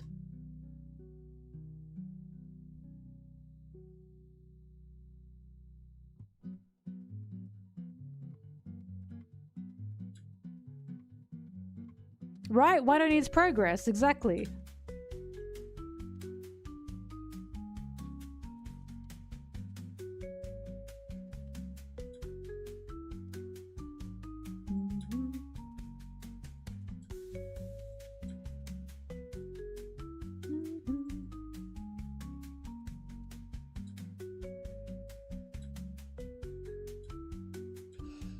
It was actually on Otama's parents' gravestones.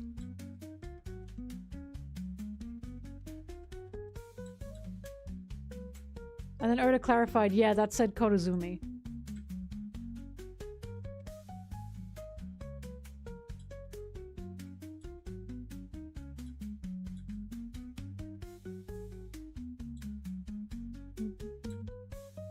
What the fuck is AI?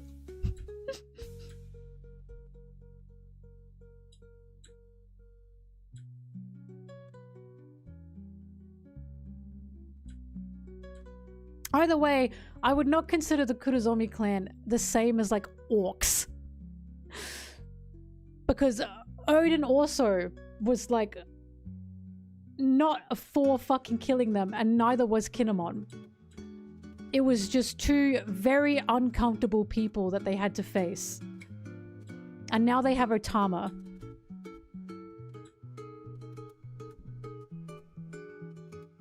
You shouldn't have to go outside the actual manga for that info. But it is still something that's there. And for all we know, in the future, it's gonna be said further. But even if we look at the story without Otama, the Korizumi clan were not treated as a race to just kill. They were not treated as they just don't think and feel they're just stupid and we should just kill them.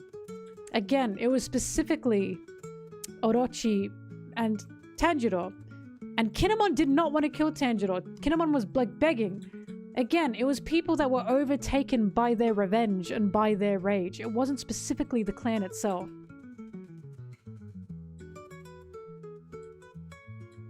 Otama does represent the future. Like, they were not represented as orcs.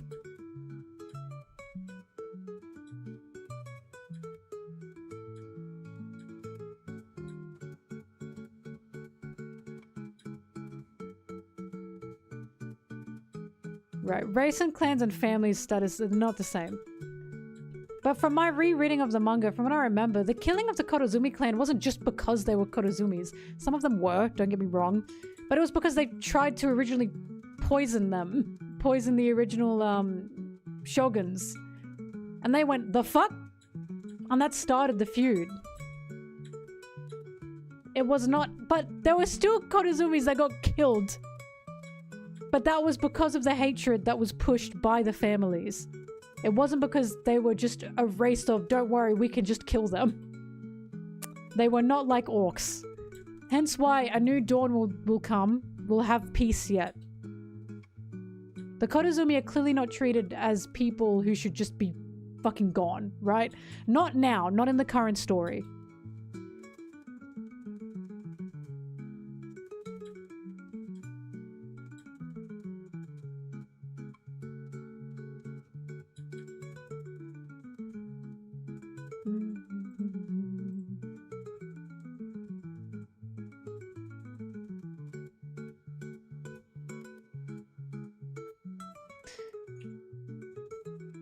Yanarina, I think it was acknowledged. It was acknowledged specifically by Odin and his family. I think that I disagree with you. I think that was acknowledged. They were closed and they had a bunch of infighting, and that's what created Orochi. The reason Orochi existed is that acknowledgement. That's why Wano was falling to ruin. And again, Wano's not finished. The story is still ongoing.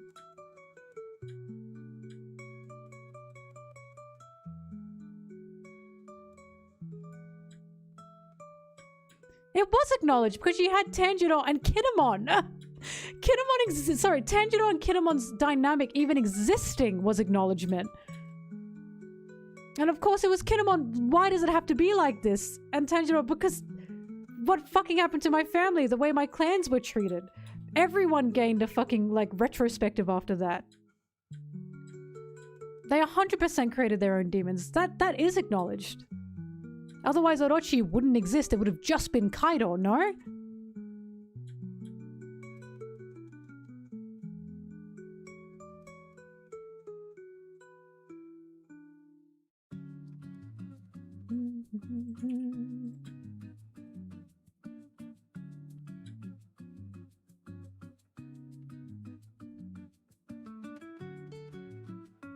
Sorry, Kanjiro.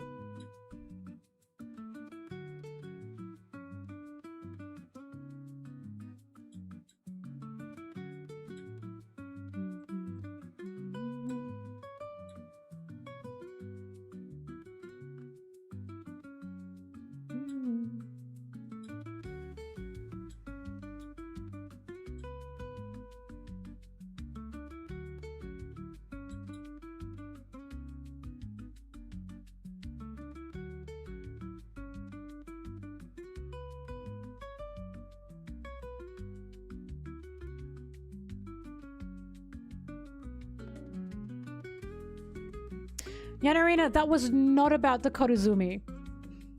That was taken, like, the way that was treated was ridiculous. That was specifically about Orochi. And the reason they said that is because it was making a pun on Odin. Because Orochi and Odin were saying that to each other. That was not about the Korozumi clan entirely.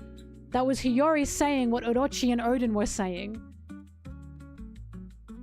I know what you mean. It should have been Orochi's first name. But the pun wouldn't have been there otherwise.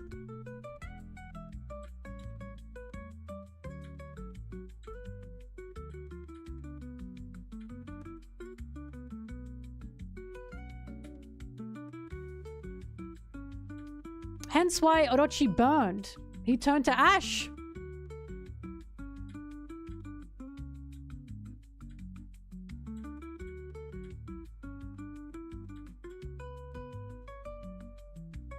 We can agree to disagree with that, but I must say, when I read that, I never thought, oh, so the whole clan should be killed.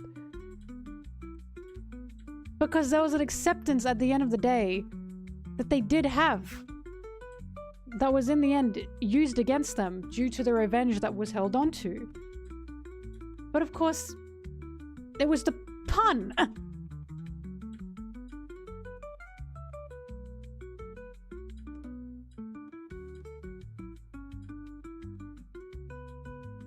Let them eat cake after having beheaded the queen. That said it non-sarcastically. I'll tell you what. I agree that Otama needs to be acknowledged more in regards to Korozumi, but I also think she is there for a reason, and she has been acknowledged by the author and indicated by the author as a Korozumi for a reason. Hence indicating new beginnings.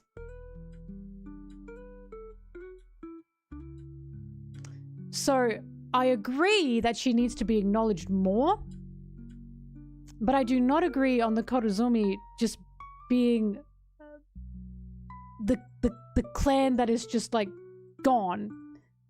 And all of Wano hate them because it was Orochi. It wasn't the Korozumi at that point specifically.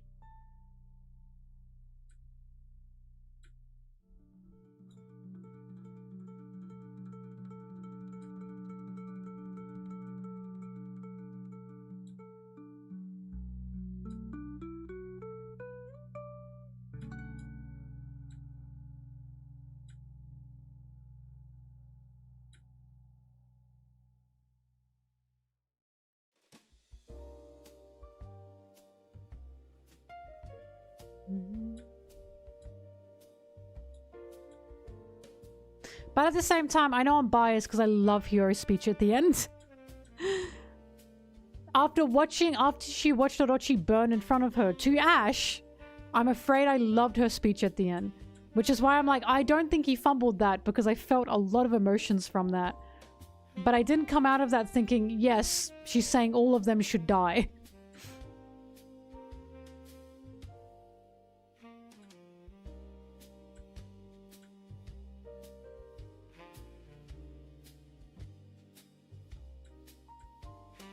At the same time, even if Orochi did use Odin's name, he didn't go after just Odin. He went after Odin's whole family after that. Not to mention, it was Odin that was saying Odin is made to boil. No, it was Hiyori. Hiyori said it. I've even got the double-page spread of it. It was her. She said it.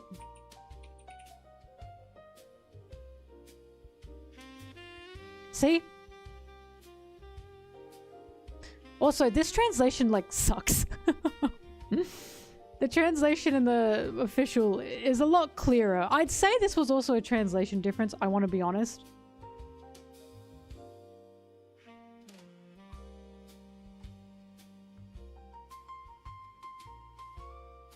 There he is, to ashes.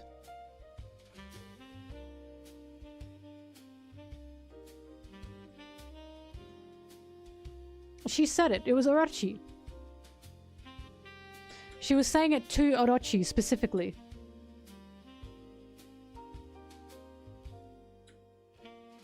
It 100% translates better when you can read Japanese. I've been told that. It's very clear that it was a pun on Odin.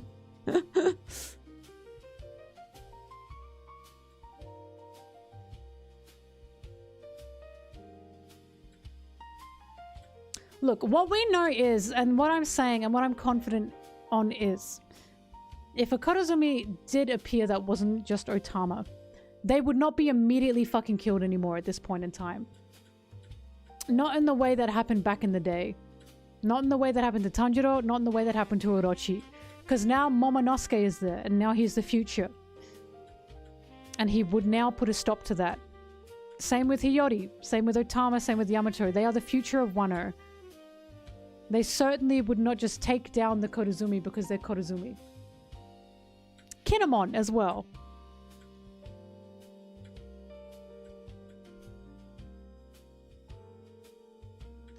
Yanarina, I know you're saying that it should have been Orochi's first name. But my question is, perhaps he didn't do that because he couldn't make a pun with it. Because it had to be to Ash. Because of what Hiyori did to Orochi. Hence why I'm like, I'm not too choked up about it.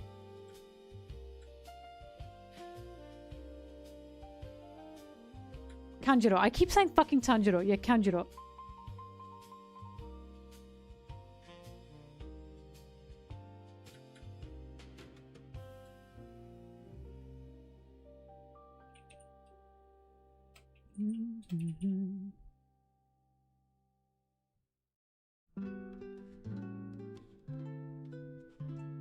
I suppose so. Again, we'll have to agree to disagree on this. I personally did not see that as a fumble, especially, again, I think the translation that came out was fucking awful.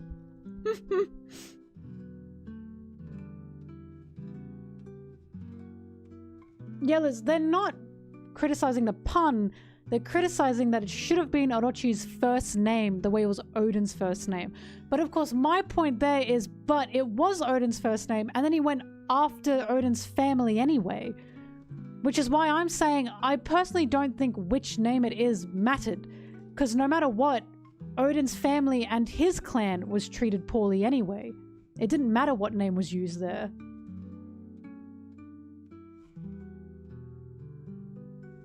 $11.59. Because it was very clear that it wasn't just Odin that was targeted. It was his family.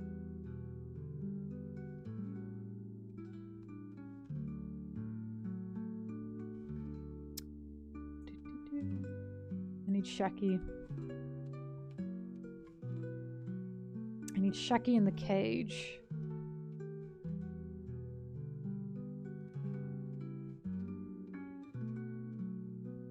There she is.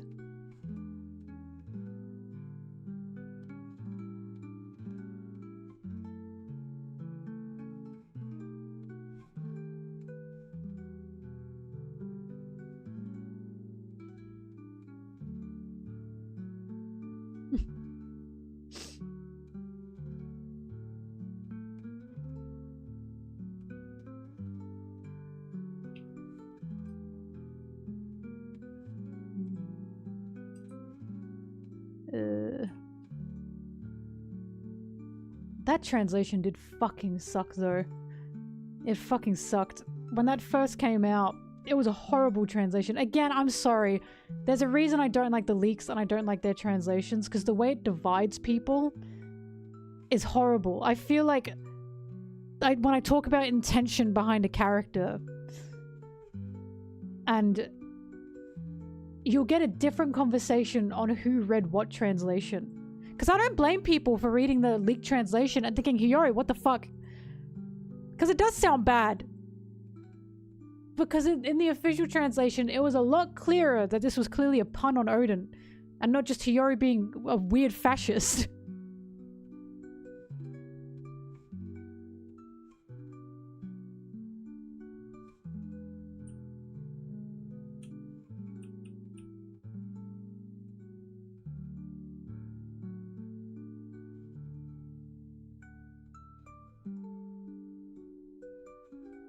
I like two different translations as a thing. I like that they exist. I just don't like the leaked translations because they are so rushed.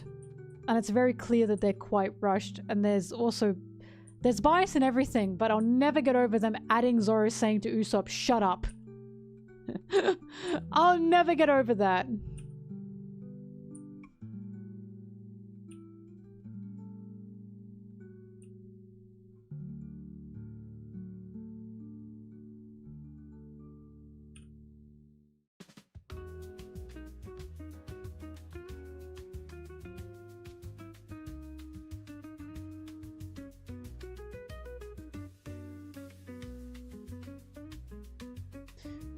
But I will also say I think that comes down to intention.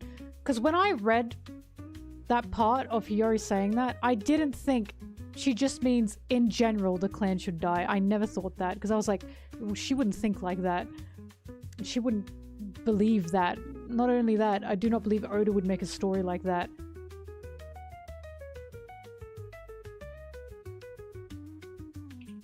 Shaki.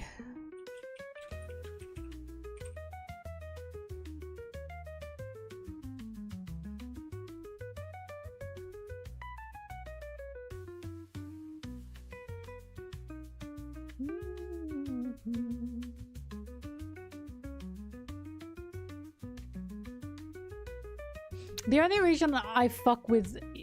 Again, I know I sound like I'm coping, but the reason I fuck with Hiyori finishing Orochi off with her samurai Dan... What was his name? Oh shit. It was... started with a D.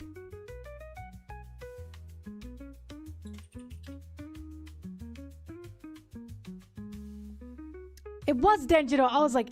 Denjiro. The reason I liked that is because both Denjiro and Hiyori were subjected to Orochi for the years that they waited for Odin. And I think a lot of people forget about that.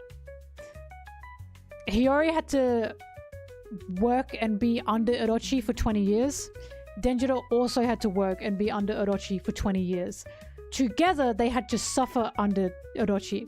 Don't get me wrong, I'm sure Hiyori suffered more, but Denjiro was there specifically to be her samurai and to protect her where she couldn't save herself. Hence why they were both technically double agents. So when he jumped forward, I understood why a lot of people were like, why couldn't it be Hiyori? But it made sense to me that it were both of them because they were in that together. They were under Orochi together. They had to fucking do his bidding to survive together. So that made sense to me. I never second guessed that. He was her samurai after all for the 20 years that they had to wait for Momonosuke to come back.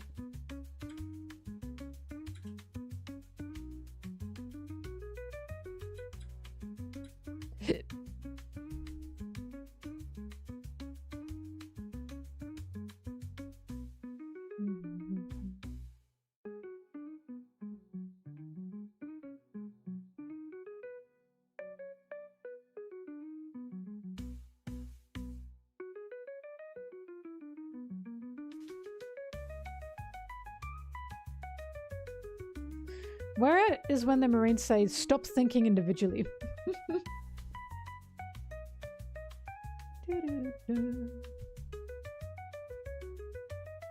My point is, I understand why people wanted Hiyori to have the last blast there. I get that. But I also don't think it was out of place for Denjiro to jump in and have the last swipe either. With Hiyori there while protecting her as her samurai for the past 20 years. I think a lot of people were like, why Denjiro? And it's like, well, because he was with Hiyori. He was with her through the 20 years too.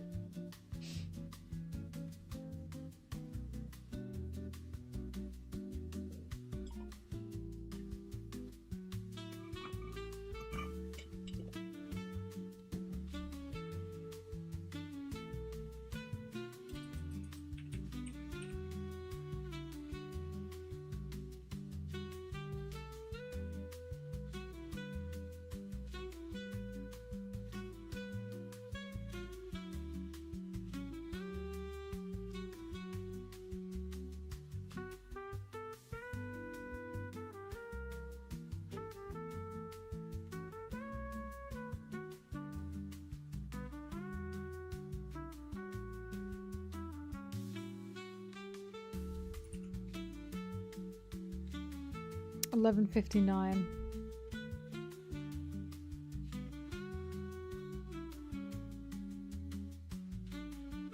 I used to study music once upon a time. Not at a professional level or anything.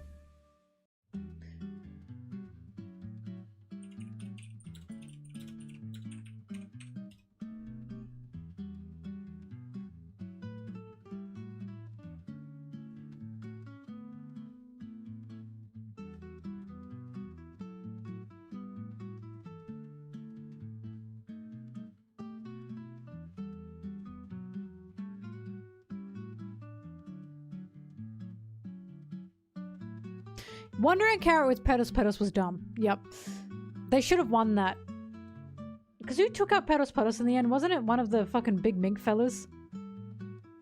Pedos Pedo isn't weak, but they were in their, like, fucking moon forms. Again, I know why Pedos Pedos was taken out by the cat. Because the cat also, Nekomamushi, also had a connection to Pedro. I understand that, but I would have preferred Carrot and Wanda taking him out. Again, it's one of those things where it's like, it makes sense. I'm not like mad about it, but I would have preferred if this happened.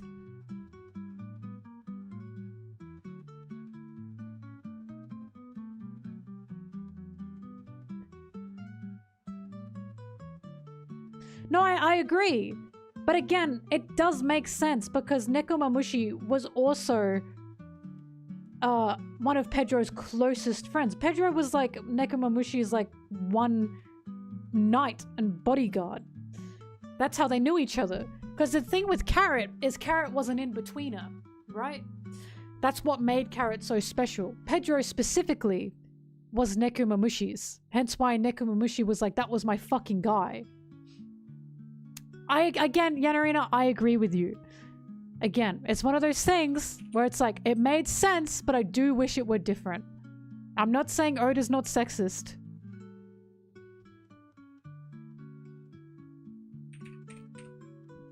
But it would also make not sense if Nekomamushi wasn't part of that.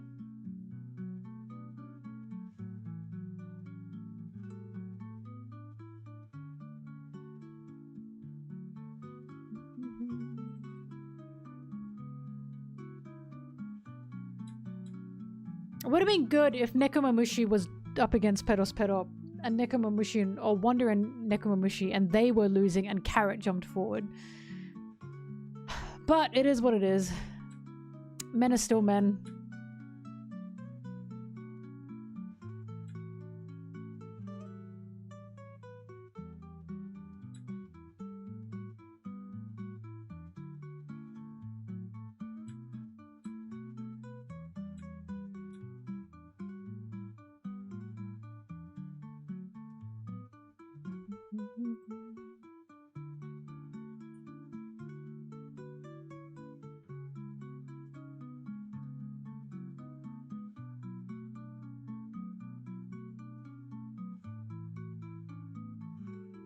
Sorry, you said the women took many L's against men, or I'm thinking is a big mom against two fucking fellas.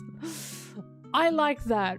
I like that Big Mom had both Law and Kid. And not just one. I was at least appreciative of that. Because a lot of people think that's not good enough. They were both worse gens. One of them was a warlord. And one of them has Conqueror's Haki. I was fucking fine with that, personally.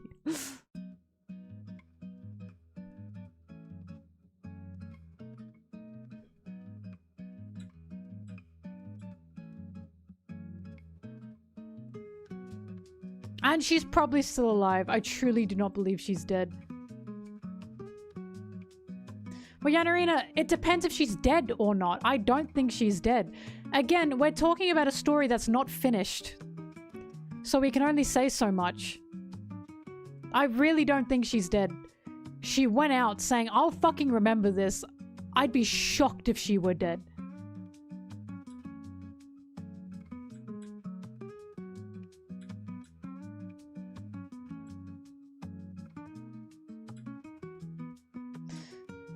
But Law and Kid are certainly not fodder, we can say that much. In any way.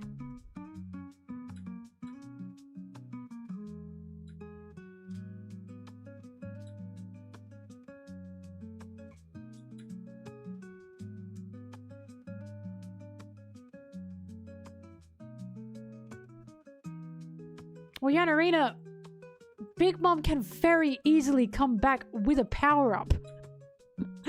Very easily. She's got sent to the bottom of the center of the earth. Who fucking knows what's in there?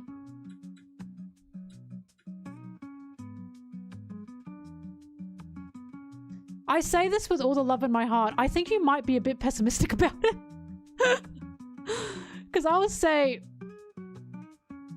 Oda's very good at planting things that's going to be coming back around. I think it's very obvious that Big Mom's coming back.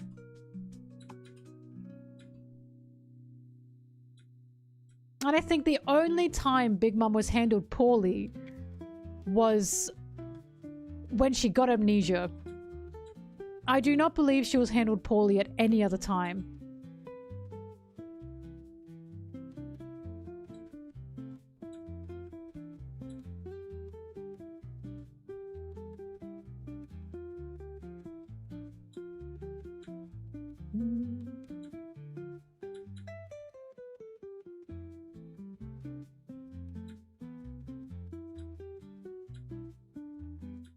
Especially if Big Mom is coming back with a vengeance. Bitch, she's gonna be scary. She was already on par with Kaido. She always was. She'll come back fucking terrifying.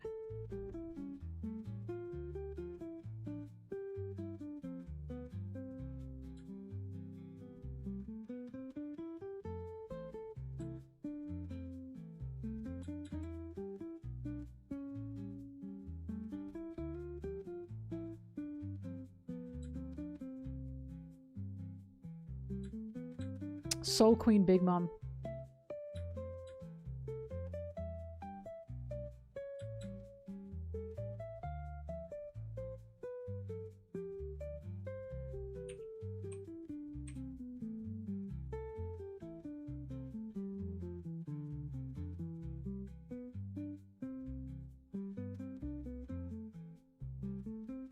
I also prefer Big Mom.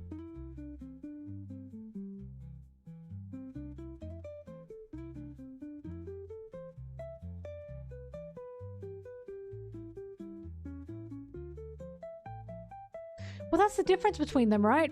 Kaido gets taken out. He's somewhat accepting of it. Big Mom gets taken out. She's like, I'm gonna remember this. I'll remember those names. Law and Kid. Everything about her being taken out is screaming she's not done. If anything, she's angrier. I'd be shocked if she were gone.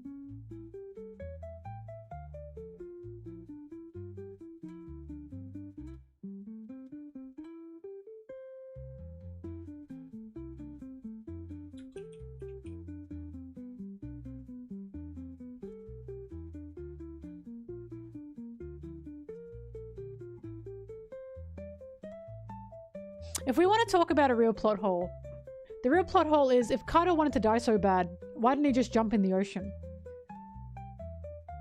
And here are the answers. He can either breathe underwater because he's got a fish fruit, or he didn't want to die like that. He wanted to die in regards to strength. So there you go.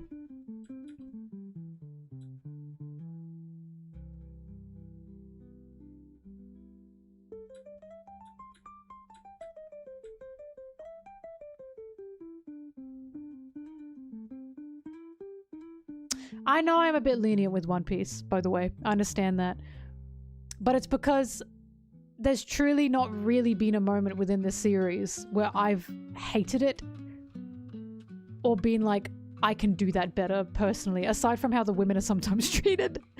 But that's the sexism that I've gotten used to with every media I read that's written or made by men. So that's something else. But there's never been a moment in One Piece where I have been disappointed. Hence why I tend to be lenient with it. Because again, the thing with Oda is what he's good at making things make sense. So even if it's something I didn't think would go that way, you can still think about it and go, that makes sense. Even if it pisses you off.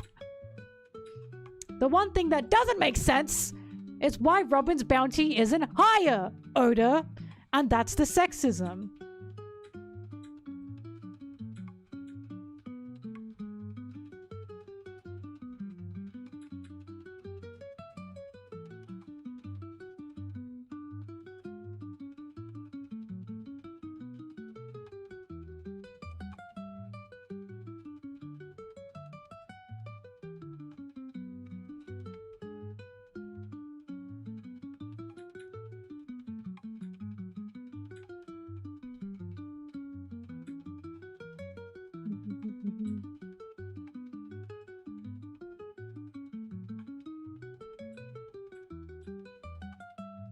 And in saying that, one of the only times that I have been like, why did you do that, was Big Mom's amnesia.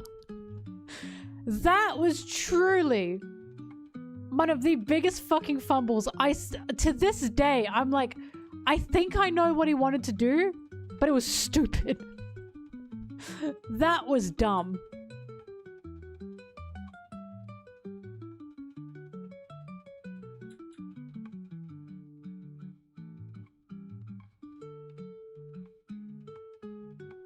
Yeah, it's what if Big Mom didn't have her baggage? But I don't quite know why we had to see that when we already saw her past. I was a bit confused there.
We got amnesia.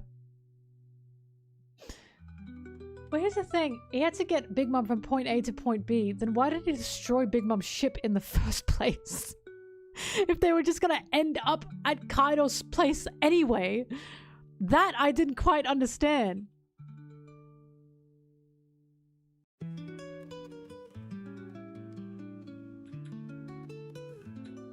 I guess the Straw Hats had to know that Big Mom wasn't Wano. That's the only reason I can think of.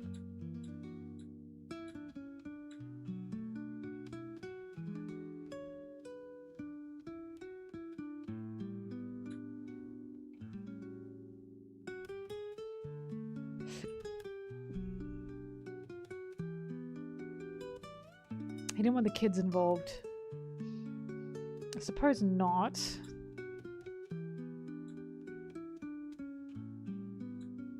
The Tama connection I understand. But you could have had that Tama connection without that amnesia, because the whole thing with Big Mom was she had like that side of her with like little kids where she was like, oh, just a little kid, until the kid did something she didn't like or went against her, which I always liked. She likes when a little kid was a cute little kid until they were disobedient. And then she was a rancid fucking cunt. And I was like, that's awesome. I liked that. Because she's obsessed with controlling her children.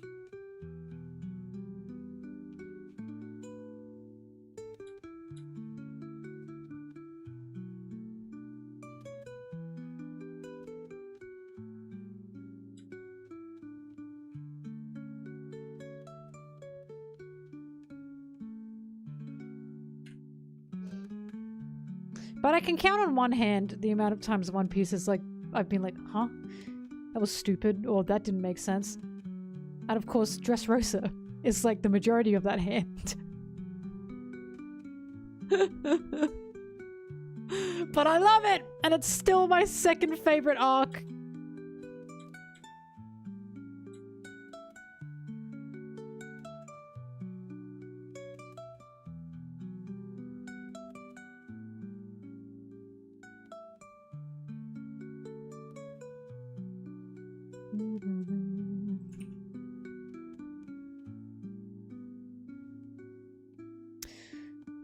The biggest thing with Dressrosa, I've told you guys, was I could feel it was messy.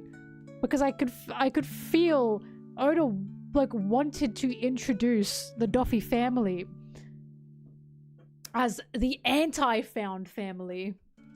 And then kind of fumbled that because the Straw Hats leave, or half of the Straw Hats leave. Kind of removing the theme that Doffy had to parallel what Luffy and the Straw Hats had. And I was like, mate, what are you doing? There was like a building up of the Straw Hats going against the Doffy family that was, in my opinion, looking to be a narrative masterpiece in regards to, oh, these guys are just in a cult. And I stand by, I will die on this hill, that if the Straw Hats did end up facing as a whole the Doffy family, it would be a lot more of a understandable and accepted opinion that Doffy did not love his family. Because the most we got was Baby 5 with Sai. That was great. But I mourn the fact that we didn't have Robin talking to Baby 5, or Nami talking to Baby 5, or fuck, even Sanji talking to Baby 5, right? Because that would have been a bigger and more drastic showing of Doffy is not actually doing things that are healthy for his family. He's not actually caring about or protecting his family. He's just finding ways to keep his family around him and useful. Right? But because he ended up handing over the Doffy family to one of the Straw Hats, which was Zoro, kind of Usopp and Robin, and the fucking Straw Hat fleet, we lost a lot of character moments. We had Frankie and Senor Pink, and I don't like Senor Pink, and you guys know why I don't like Senor Pink. I think Senor Pink is annoying. I never was a fan. Senor Pink is just such man writing. It's such a man wrote this and a man wants us to feel bad for a man that I was like, I don't fucking care about him. So Senor Pink I didn't like. Frankie's friendship with Senor Pink I don't fuck with.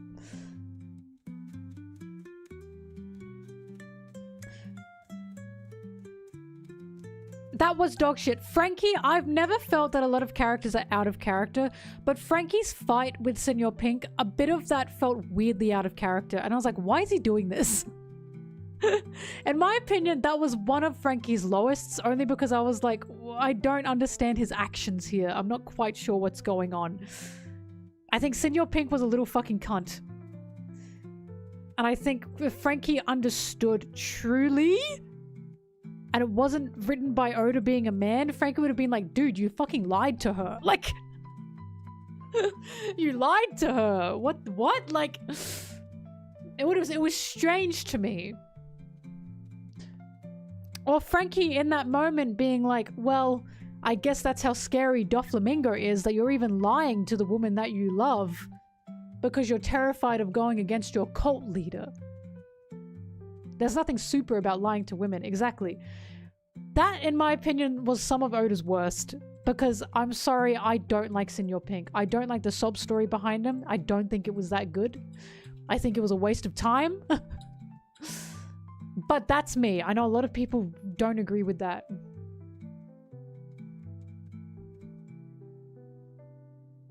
Lying to your wife is not super. Senor Pink sucked. I didn't like Senor Pink. But yeah, the Doffy family being handed off mostly to the Straw Hat fleet, I did not like. I understood we had to get to know the Straw Hat fleet, but that was at the cost of seeing the Doffy family as people and seeing what Doflamingo had done to them. And I didn't like that. Because, and this is truly a what if scenario, I just don't think the Straw Hat fleet were engaging enough for those fights. I think a lot of them were quite boring. A lot of them were not interesting enough. And because those characters were not, because I like Haruren, I like Bartolomeo, I like the Tontadas, I like Leo, I like Cavendish, but the rest of them I can't even fucking remember. Right? They brought up Garp at one point. I went, oh, fucking spare me. Like, but it was frustrating because, again, the Duffy family is supposed to be a representing of the antithesis of the found family. They are literally the found family taken advantage of, taken to an extreme, going the other way. And he set that up. He set that up perfectly. And then he threw it away. He threw it away because he made half the Straw Hats leave. And I was like, what? I was very excited for a lot of the Duffy family to be seen as sad, to be seen as empathetic. And what did we get? We got fucking Baby 5 and Senior Pink. And I was like, what? Baby 5 rocks. Senior Pink, not it. It wasn't it. But because of that, every time I say Duffy didn't actually love his family, it's not even a weird twisted love. It's not even that. It's not even a he thinks he loves his family. No, he doesn't. He straight up doesn't. Why do you think he made them leave because he had to separate them because of Big Mom's ship. He had to get the crew to Zoe so he could start up Whole Cake Island. That's awesome. I'm glad Whole Cake Island came of it. But at the cost of the Duffy family.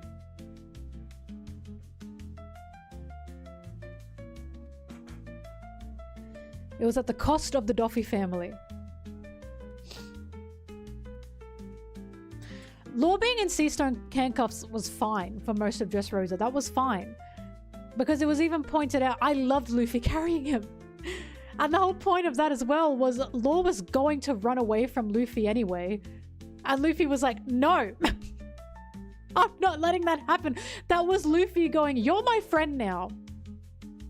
I'm sticking with you whether you like it or not. And Law going, what the fuck? I thought that was great. I loved that.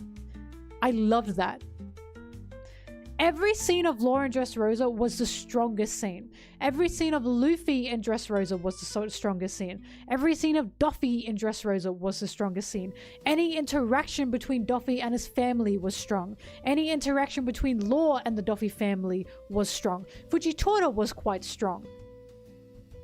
The Duffy family were the strongest part of that arc. And I feel like he fumbled it. I feel like he fucked it. Bellamy, because he wanted to be in the Duffy family. It's frustrating because I know that if we had a more of a focus on the Duffy family alongside the Straw Hats, there'd be a lot less people arguing against my point that Doflamingo does not love his family. Not even in a twisted way. Not even in a fucked up way. He just straight up doesn't love them. And he only sees ways to exploit and to use them. He doesn't care about them. They are simply tools. But because Dressrosa was what it was, people are still of the belief that Duffy loved his family.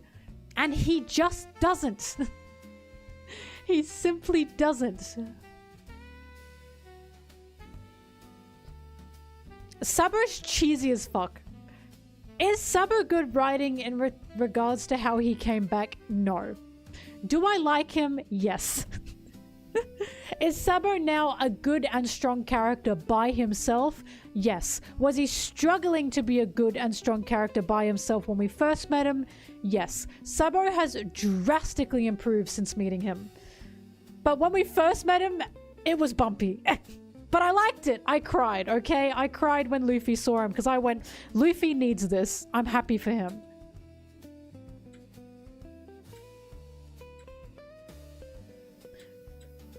I think it's clear, but people say it's not clear.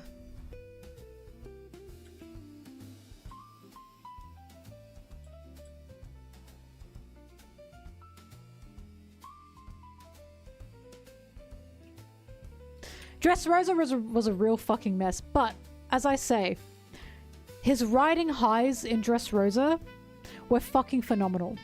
So even though I call Dressrosa his worst arc, it's also my second favorite arc. Because his writing highs were still better than his writing lows that arc. They were still better. And I fuck with it so heavy. Doflamingo is phenomenal. Law is phenomenal. The story of Law is phenomenal. The story of the kingdom of Dressrosa is phenomenal. He just really fumbled in a lot of parts, but fuck, it's still my second favorite arc.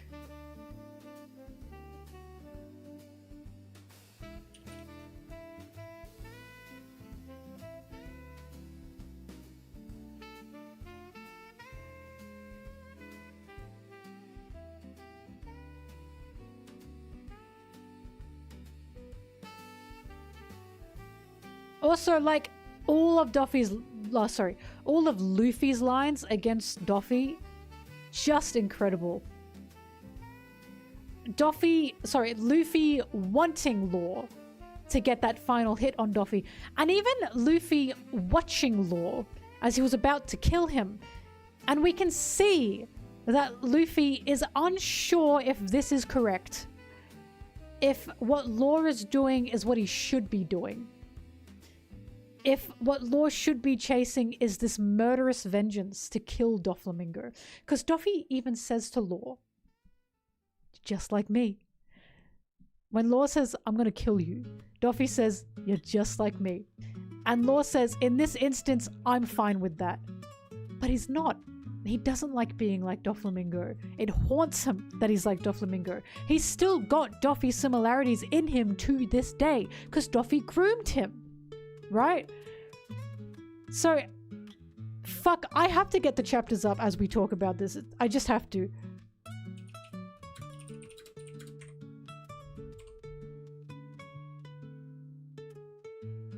Doffy's been rained on when he was a kid. We saw it in his flashback.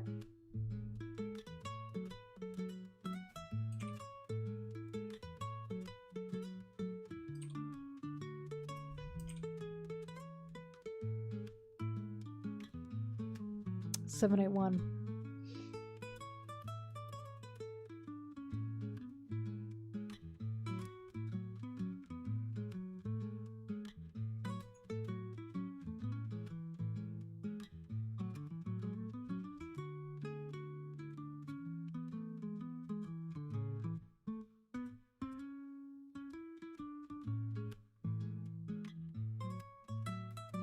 I fucking love Luffy and Dressrosa is some of my favorite writing from Luffy ever, by the way, ever. And that's pretty hard to beat because Luffy's always got good writing. But in Dressrosa, it's so good. Here we go. Here is Doffy being a monster and further proving exactly what I'm saying about him. I'll read it for you.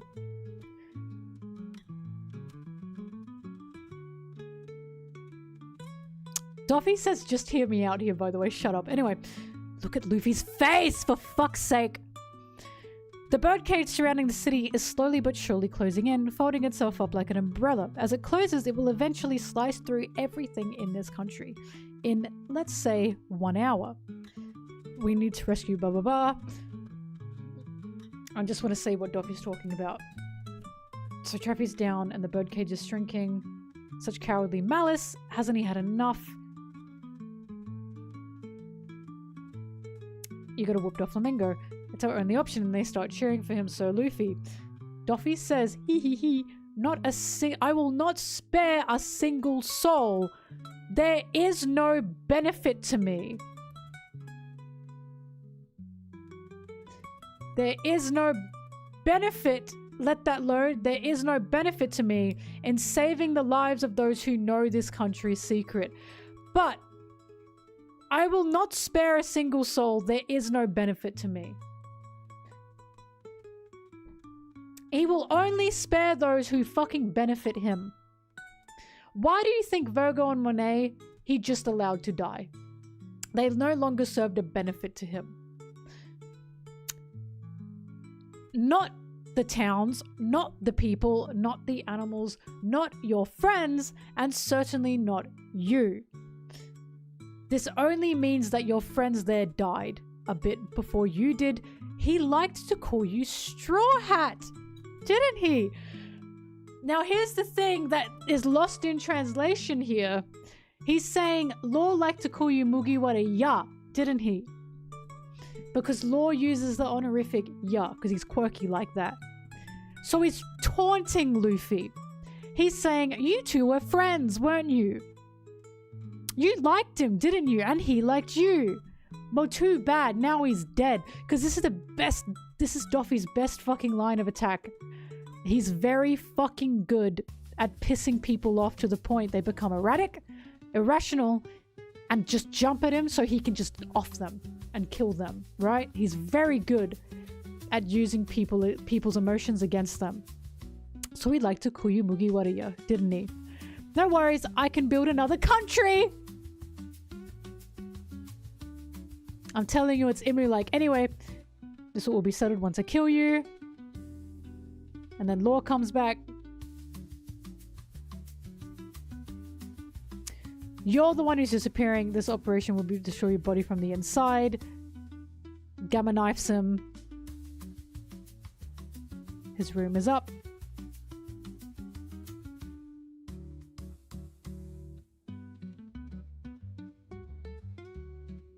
And he body doubles. There's no defense from within your body. Even you cannot withstand the effects of this attack. Duffy, a king never falls to his knees. You've really done it now. So that's Duffy. It's no use. Even if you kill me, there's no saving you now. That's Doflamingo yelling, Law? I fucking love that shit. And here it is. I'll fucking get you. I'm sorry. I fucking love Luffy. This is what I mean. I've never seen Luffy so fucking mad before. I've never seen him this angry. This is the angriest he's ever been, and it's because Duffy is the pure opposite of him. Duffy disgusts him to his core. To his very core. Yeah, and then you've got Law crawling towards him. He's mine. You can still move. Here he is. Doflamingo, there's no saving you now. The gamma knife ruptures organs without any external wounds. Take my word for it, I'm a doctor. That's him being cheeky. What have you done to Duffy? Get out of here. The way Luffy's watching is what fascinates me. This is what I was talking about. So Luffy's saying stay out of this. And I love this panel because we are seeing what Law is sacrificing just to get to this point. He's literally fucking on the end, right? This is everything. He's putting everything on the line. You brought together people you could use and called them a family. And when your own brother Korra tried to stop your madness, you killed him.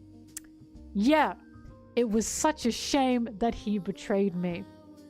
Never thought he could turn a gun on me. But you knew that Korra would never be able to pull the trigger. But I could have. I bet you could. You and me are birds of a feather.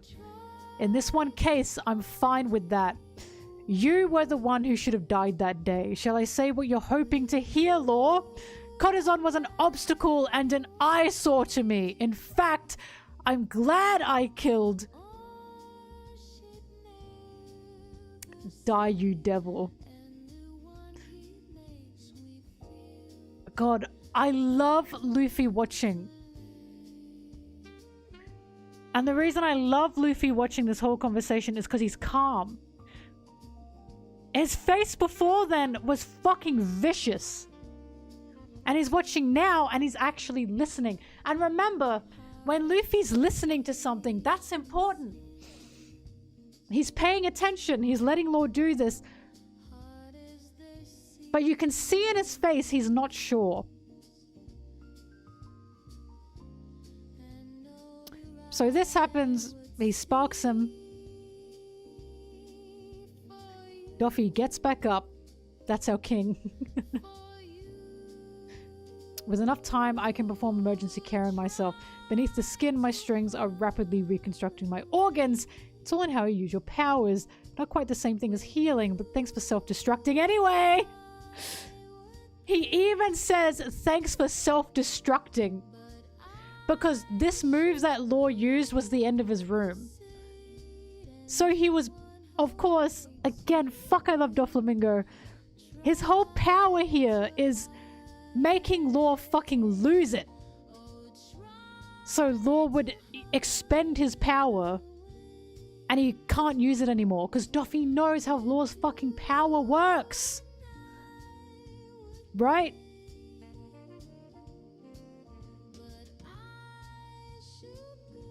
Now I can stamp you out for good.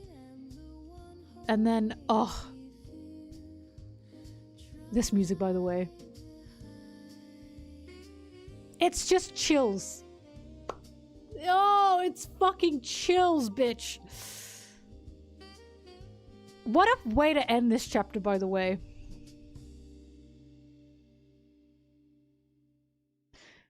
The amount I fuck with this. The amount, just the whole scene. I fuck with Law saying, I'm fine with being like you. He's not. I fuck with Duffy making him angry. I fuck with Luffy standing there and not saying anything. Until he's decided enough is a fucking enough.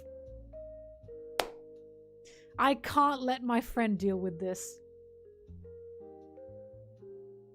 It's so fucking good. And also Law crying. Because here's something you need to know about Law, ladies and gentlemen. For those who don't know. When Law is hiding under his hat, that usually means he's crying. That's a detail. It usually means he's trying to hold back tears.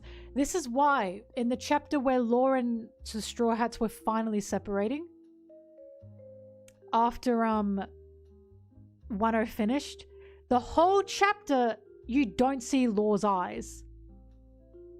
And that's a detail. You don't see his eyes because he's clearly feeling woeful. Because he has to separate with the Straw Hats, right? It's always been a detail that Law's had. If you can't see his eyes, if he's hiding under his hat, it means he's trying to hide, he's trying to hold back tears. The good times come to an end. It's fucking awesome. Everything about this is just awesome. Oh god, it's so good.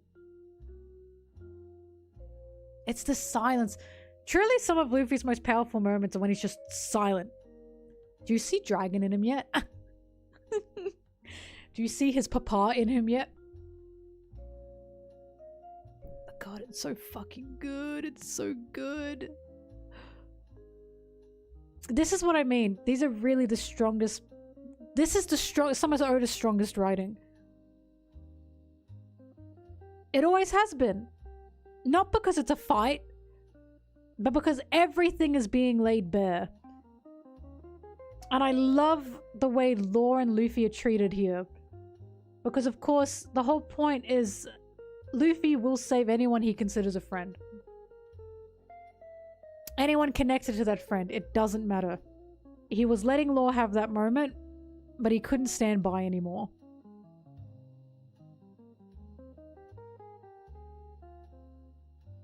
Wait, I gotta go to the next page. Fuck, I love Dressrosa. It's a mess, but it's my mess.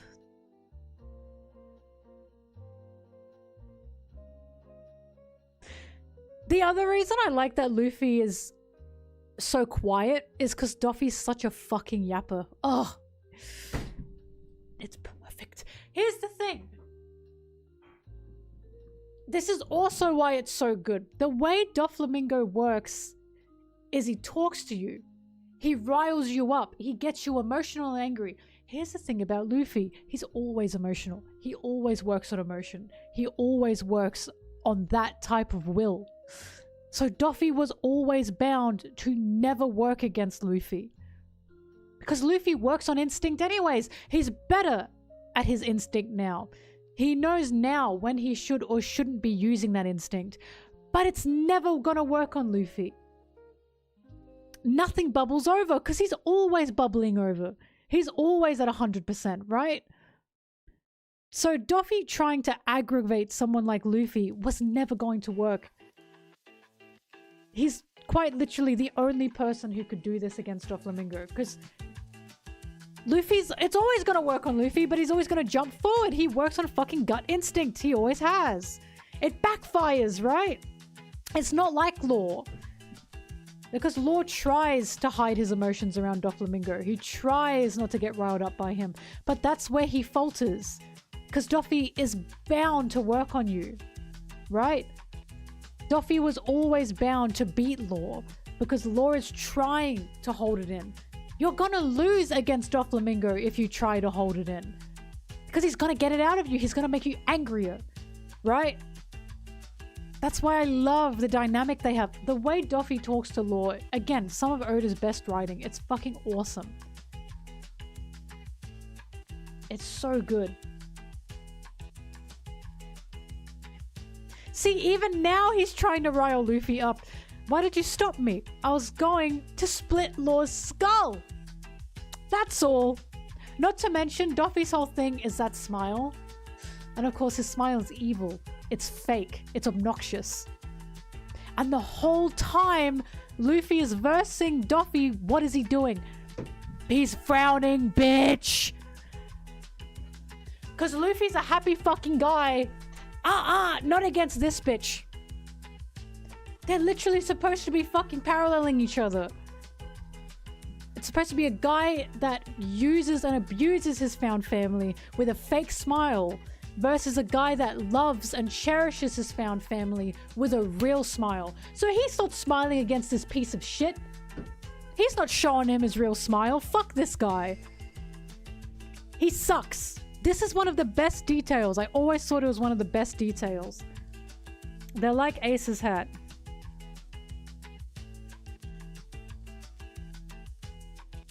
And Luffy's just silent this whole time.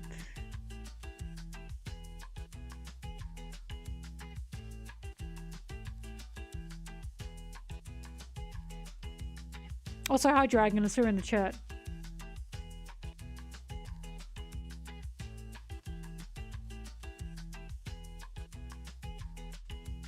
Yeah, and here's Doffy killing his own dad.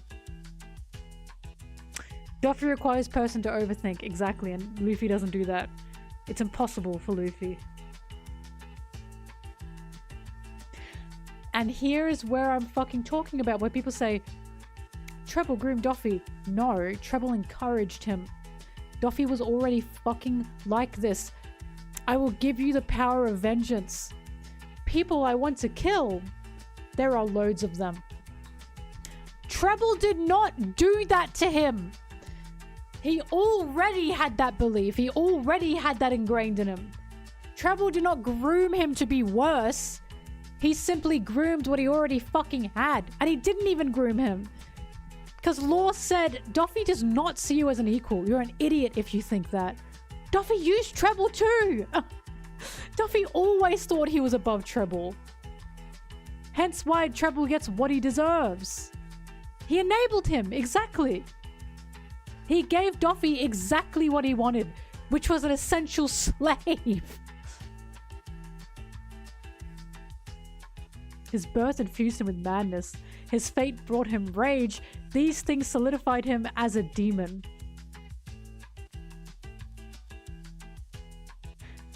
And hang on, this is so interesting. Because wouldn't you say that Luffy's birth infused him with madness and Luffy's fate brought him rage?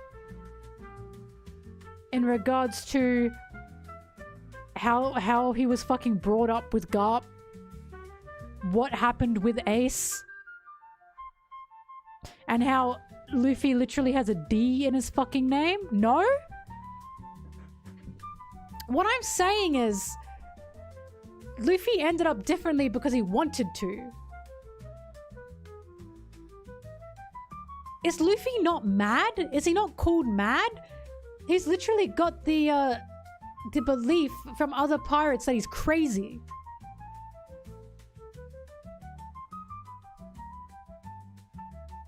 I don't know. The son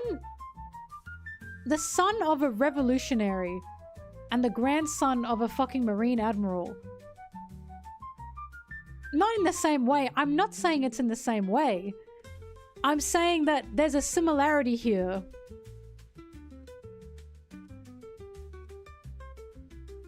Because also, remember what happened at fucking Blue Terminal? I'm not saying Luffy has resentment against the world. I'm not saying that. I'm saying that Luffy has a birth that has infused him with madness. Luffy has a fate that has brought him rage. Luffy can be considered a demon. Sometimes he is. I'm saying that these two both have suffered in ways, but Doffy has chosen to be a fucking asshole about it. Is what I'm saying. I'm not saying Luffy has an anger against the world. I'm saying Luffy is choosing to not have an anger against the world. Doffy is. That's what I'm trying to say. Duffy took it as I have to use people. Luffy took it as I need help from people. I need to love people. And Duffy took it as fuck those people. I'm an evil little fucking demon that hates people. It all comes down to choices. Because remember what happened to Luffy with Ace? Ace was horrible towards him. And Luffy was still like, I like you. Thank you. God, devil, what's the difference? Thank you. Exactly. Luffy's still not speaking.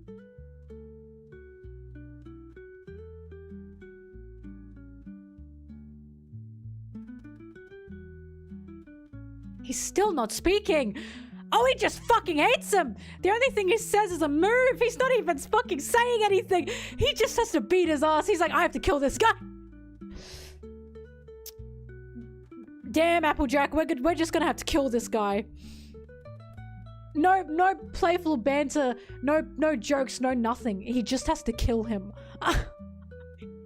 He just has to fucking kill him. Oh my god. Get over here!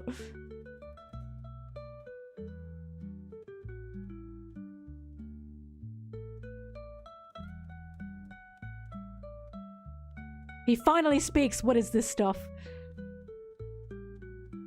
How many pages was that? 1, 2, 3, 4, 5, 6, 7. And if you count the last pages, that would have been around 10. 10 whole pages with Luffy on them. And he doesn't say anything. That's pretty fucking rare.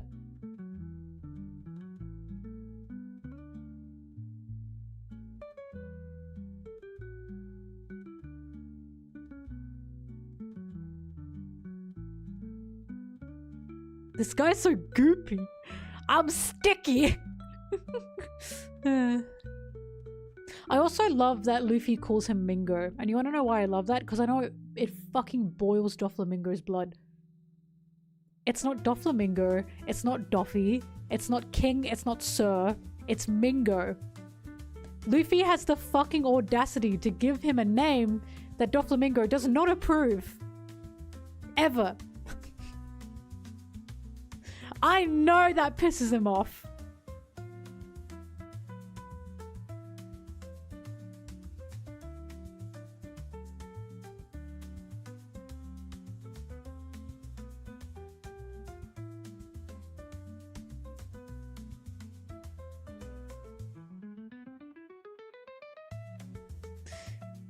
Here's more of Law's dialogue. He's right, Straw Hat, it's pointless. He's all for show. Don't waste your time on him. The biggest reason I didn't want to sit on the heart throne was being associated with these idiots. Duffy's saying so your mouth still works. Fucking Christ. God, he hates this bitch. Why won't you die already? And see? Look! Treble, it is like he refuses to come to acceptance with it. He's mad. So Law is now making Treble angry in the same way. So he's doing the same fucking thing Doflamingo does. He's like Doffy and he hates it. But the supreme officers are the cornerstones of the family. You have no right to humiliate us. Move it, Doffy. I'm going to teach that brat a lesson. Listen up, Law. Doffy is the king and absolute ruler at all times. However, between the current supreme officers and him, there is no hierarchy or distinction. Know why? Because one day, 30 years ago, the four of us stumbled across his limitless talent from heaven, and we gave him power. We raised him and shaped him into the champion of evil he is today. You were nearly killed in Sacred Mary Joie, even though you brought them your father's head. It's a miracle you came back. Duffy, you have the quality of a king. Duffy, we support you in everything that you do. In exchange, show us our dreams. I'm sorry, I love this because all I'm seeing is Duffy has been handed on a silver platter his fucking slaves. Like... And Treble sees it as we shaped him. No, bitch. You gave Doffy exactly what you wanted. You gave him subjects. You gave him slaves. And you were of the belief that you have a hierarchy. And you're on equal footing with Doflamingo. You're fucking not. How'd you get hurt? Some thug beat me up. He ought to die. Say no more. I tripped and fell because the road was so bad. The road? What town was this? Listen, Doffy, you're a king. No one can defy your will. And one day, you will be king of the entire sea. We raised Doffy into a king and impressed his dignity upon the henchmen, but the 5 of us have cared for and upheld the family honor. Just like a real family would. What family honor? Do you think Doffy believes in honor? Do you think he believes in that? Do you think the guy that has a speech about how justice is whatever the fuck the 1% want it to be believes in honor as something to tie to that ties you to someone? You think he believes that? He believes in being honored. Exactly. He believes in his honor. He doesn't believe in the honor of the people below him. My stick is flammable. Here it is. You're the only ones who really think that, Treble. Even as the so-called chief of staff, you look like nothing more than Doflamingo's clownish puppet to me. Clownish puppet. Don't get sucked in, Treble. Law's deploying his room. He doesn't deny it, by the way. That's what cracks me up. Nonsense, he's on the verge of death. And then, of course, we know this is true because when Doflamingo faces Luffy in the sky, Doflamingo says, I'm above fucking everyone. Blame it on your blood. You're nothing. Like, he believes this. He believes this to be true. When he's away from his family, he says what he really thinks, which is, I'm above all of you. You're fucking nothing to me. Like, it's what gets me so bad. Luffy gets the truth out of Doflamingo because Luffy aggravates Doflamingo. It was always like that.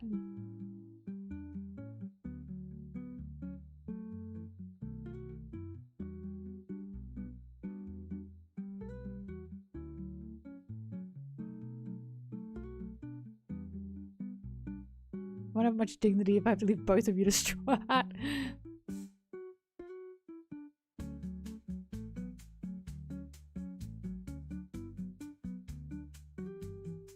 He looks so good beat up, by the way. Hi, Frankie.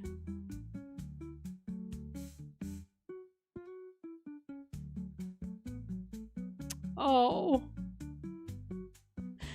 Oh, I love the Tontara. What's wrong, little guys? Why are you all turning toward the town? We don't know.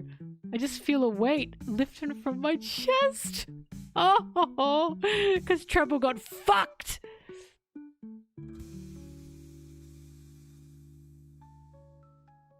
Don't lift that. Lift your feet.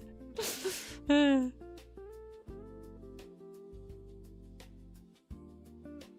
of course, we get the reveal that he's got shackles on his feet. And Doffy calls him a clown.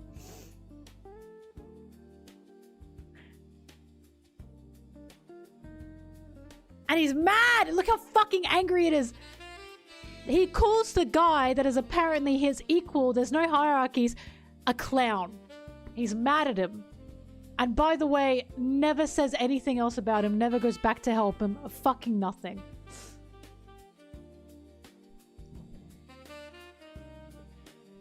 He does not see Treble as any kind of equal. He never has. At this point, just now, Treble's now useless. So Doffy's gonna cut him loose. I think we do see the chains before, yeah.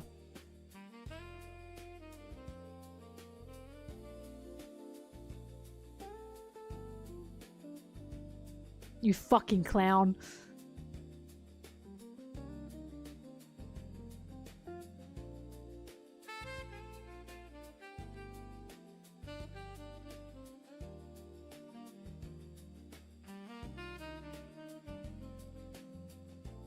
He's out! Oh, my beautiful princess!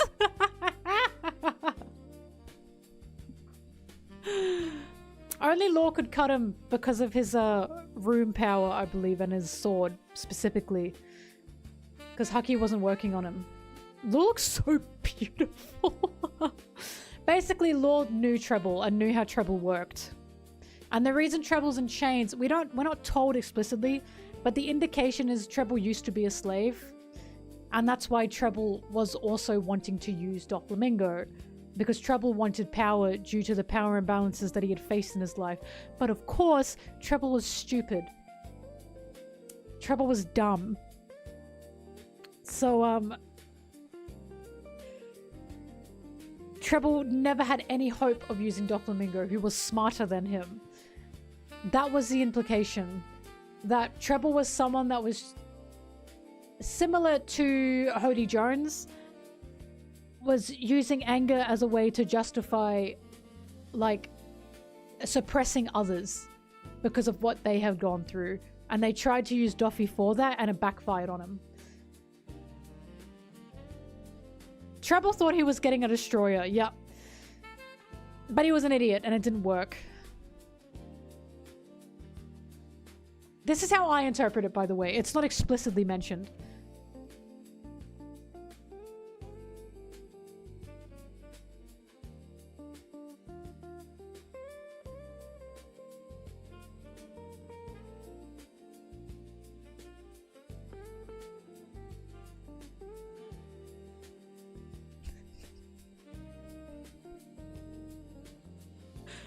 I feel like I need this.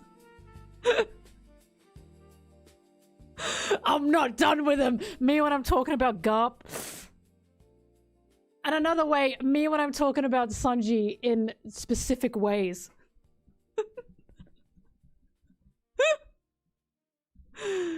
I'm not done with him. I always say this, but you want to know how I know that Doflamingo does not care about his crew? Monet dies. Virgo dies. He doesn't mention them once. To my knowledge, the one time he kind of does is it's annoying. He mentions the factory, not them. He's like, God, you've been so frustrating, Law. Taking out the factory. Ugh. 2 of your crew members died. Your family, allegedly. Now Treble has just died.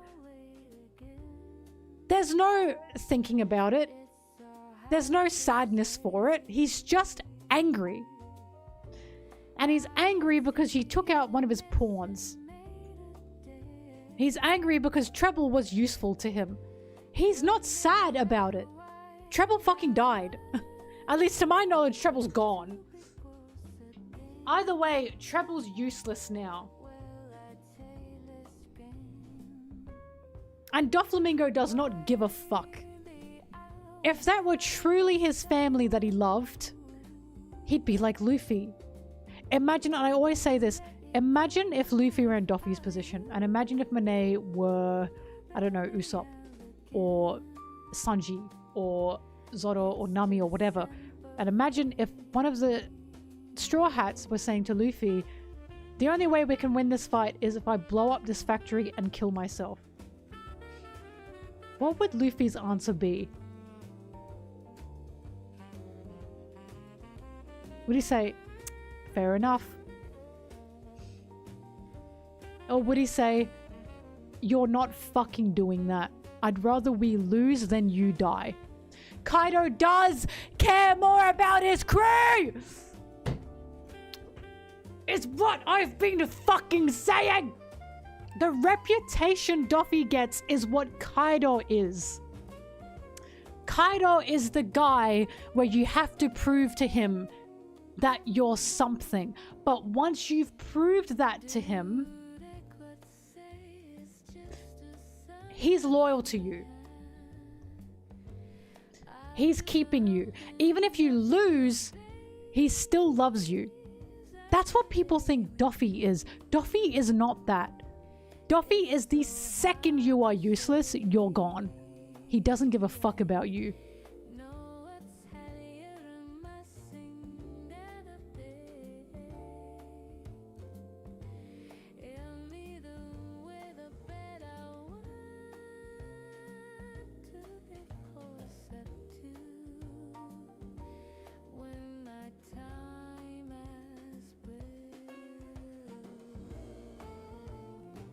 And now Doffy's getting angry. He's still alive and breathing. I'm not done with him. I'm not done with him. Wait, I need this page. 783. 7 did what to 3? That's disgusting.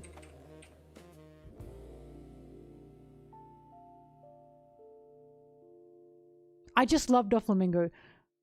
I love him, and I love him because, again, something I love about him is he's so good at gaslighting and manipulating that even the audience is manipulated by him. Every time someone says, Doffy really did love his family, you've been manipulated. You've been manipulated. You've been gaslit. Doffy would work on you if you think he truly loves his family. Even in a twisted way, Doffy's worked on you.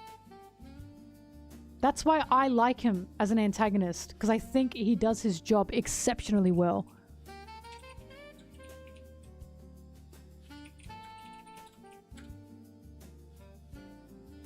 I don't even use his full name.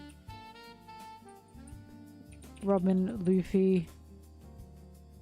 I suppose Law? Nah, Law's not in it.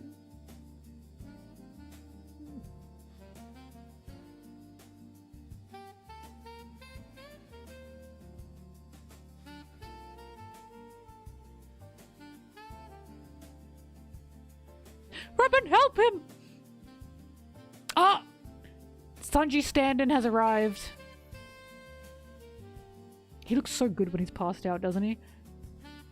Cabbage. I fell asleep and you still haven't finished this fight. That's an awesome line.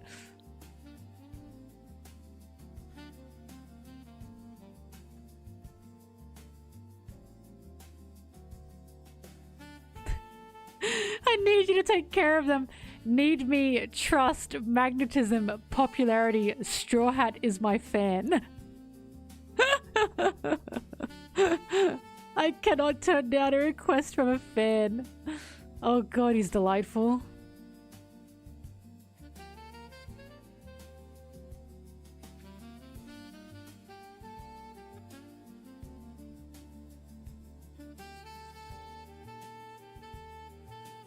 Howdy do, boys.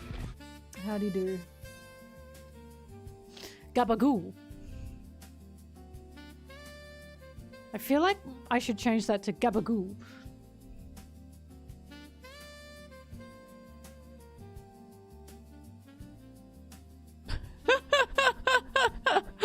They're fucking idiots. A literal drooling moron. Hey, Bartolomeo, use your barrier to make stairs. Are you even listening? Oh my god.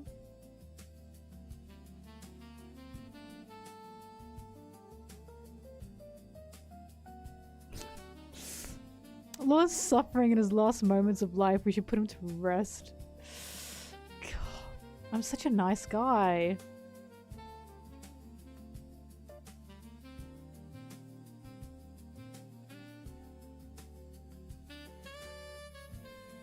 He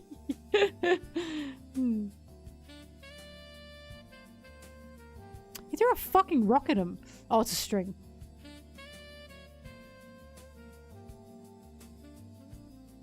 Yeah.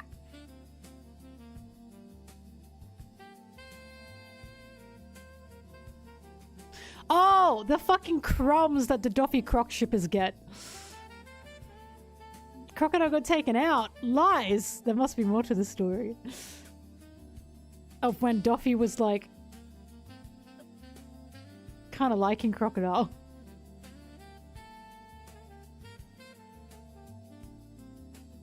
Monkey D.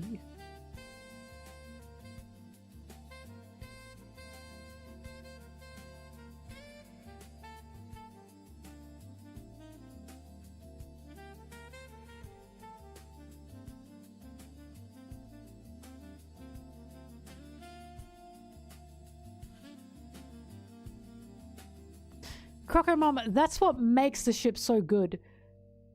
That Doflamingo is a horribly fucking uncomfortable and annoying person, and Crocodile is like, I fucking hate you. That's why the way I see the ship is, that was Crocodile's hot girl summer that he regrets. That was a one-night stand that he wished he didn't do. And now Doffy's attached to him like a bad smell.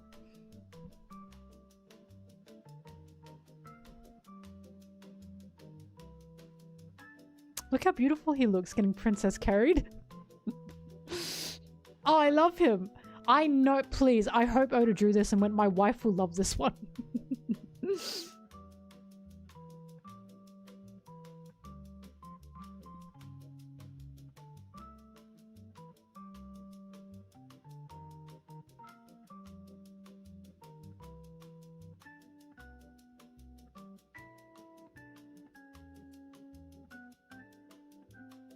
I would be killed along with him. Aw. Law's a good man. He is. At the end of the day, he's a bastard and he's a brat. But he's a good man.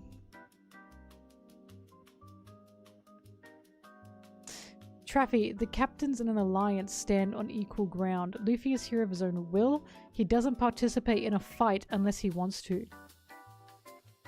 Leave me, please. Oh. Can't stand to see it.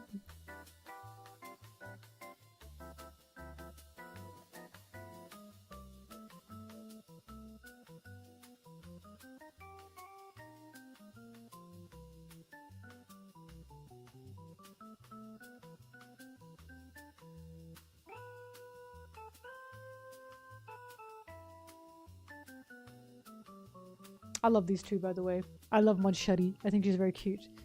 I love her design. It's one of my favorites.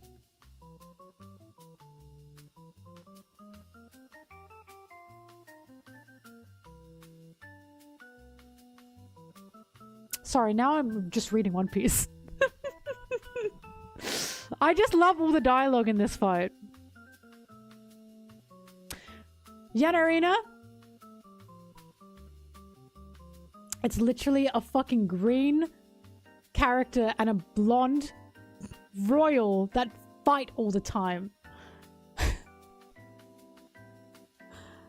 I'm telling you, that fucking goblin mask, the green goblin mask, Oda moved Sanji away from Dressrosa and Oda went, fuck. Now Zoda's got no one to fight with. I have to make 2 versions of them. I feel it. I feel it in my fucking bones.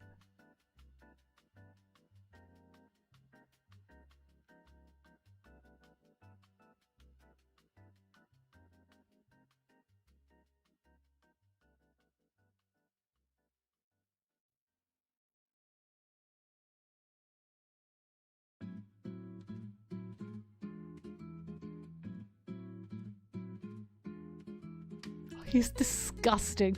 The 1 hour limit is the amount of time until the birdcage closes entirely. Some of them are hobbled. There are bedridden elderly, even suckling babs. Who will be the first victim? Within 30 minutes, the dead will begin to mount somewhere or another. After 40 minutes, you'll be able to... Within 40 minutes, you'll be able to hear the screams from here. By the 50-minute mark, the land will be as red as a flattened tomato. And an hour from now, there will be no more voices. While I'm sure the fate of Dressrosa means nothing to you, the dead will curse you as they leave the mortal coil. If only you hadn't come here, Dressrosa would still have been at peace. You liar! It's all a sham!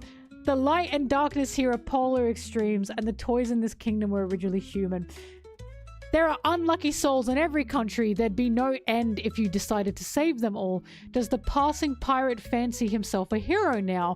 Stop getting in my way. No, you're the one in my way. You made my friends cry, and you made my friends mad, and you still won't go down, so I'm taking it all on myself. I won't let any of them die. You and your cage are in my way. And then he releases for the first time Gear 4. Oh, fuck.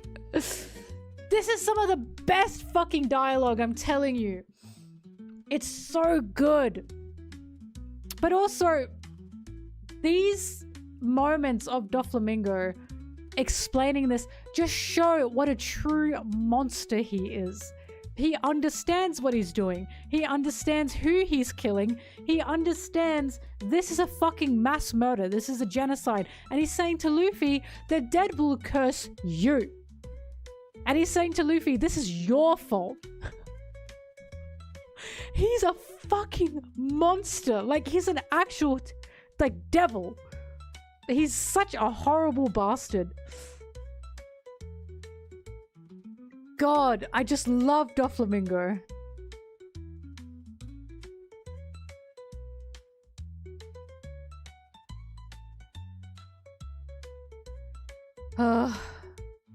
One more chapter and then I'm gonna get back to editing. I promise, I promise.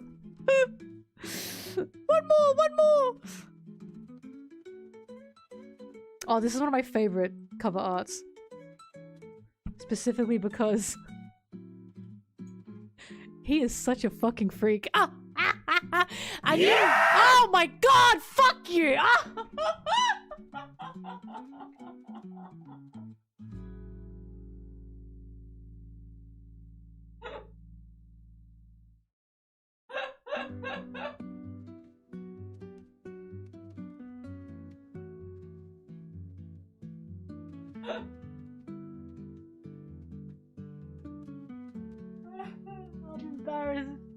I'm embarrassed. I'm so glad I'm wearing makeup. You see how red my face is. Oh my god. You got me when I was Sanjiing you, bitch.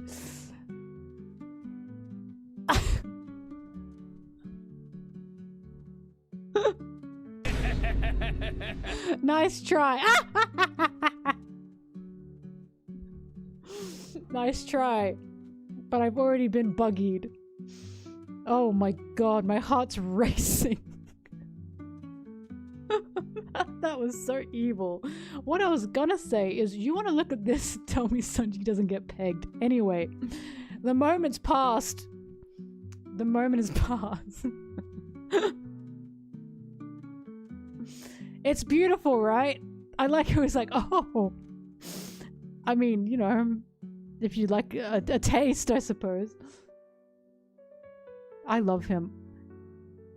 We've got this fucking guy over here. Keep your eyes off him. He's having fun with a girl zombie right now. A beautiful woman zombie. Oops, oops! Anyway.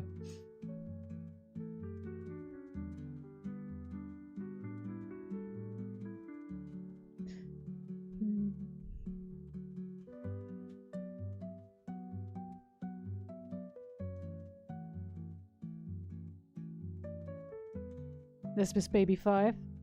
I love you. Honey.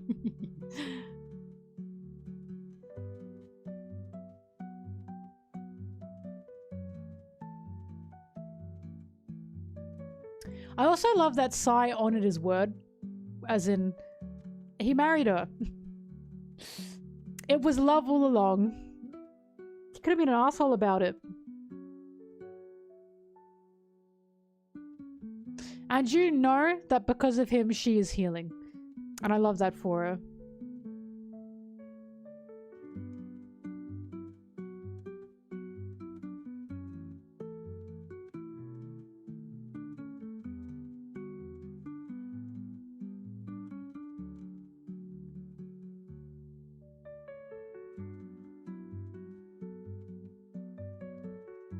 Oh yeah, Sai was in a planned marriage. I forgot about that.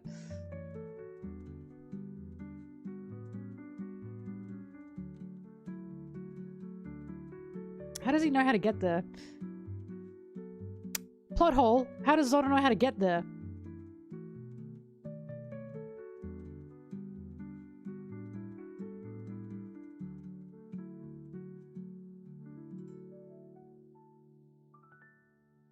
Yeah.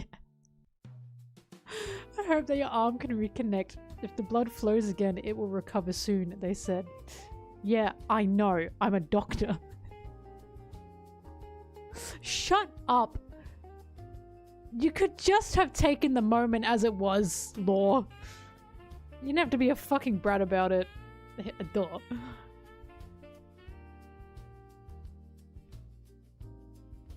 Law would say it's Dr. Trafalgar, you know?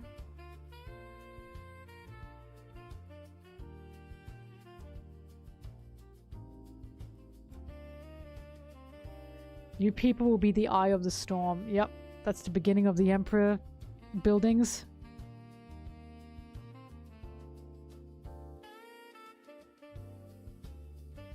I gotta say, I know that fingers can be reattached. Can limbs be reattached? Can that actually happen? I know fingers can, but I haven't heard that like arms and legs can. They can? Seriously? Wow, that's awesome.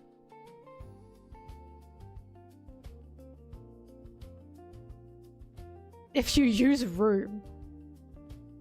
If the cut is clean. Interesting. I never knew that.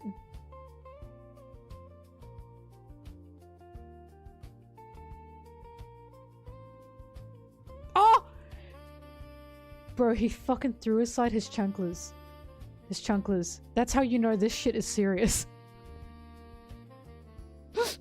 I never noticed that.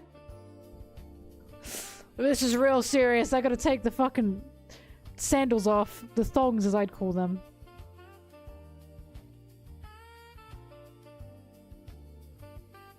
They're off!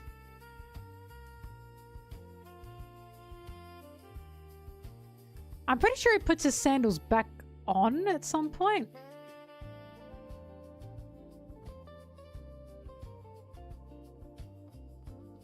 You're certainly larger now. There it is, the first showing of Gear 4, Bound Man.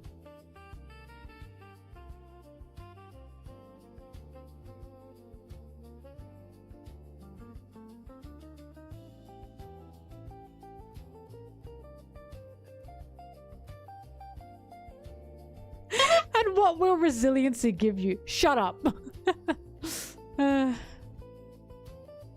Wait. My fucking beautiful wife Rayleigh is about to appear. There it is. He looks just like Dragon. It's so good. It's Bound Man. Because he says Bound Man. It's technically Bound Man.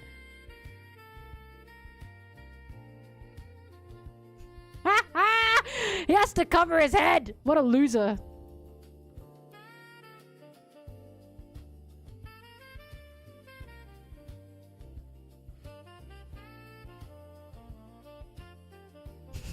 What are you doing here? That's what I want to know. Oh, fuck, it's so good. Something about Doflamingo, it's so satisfying to see him punched. He's the most satisfying punched villain.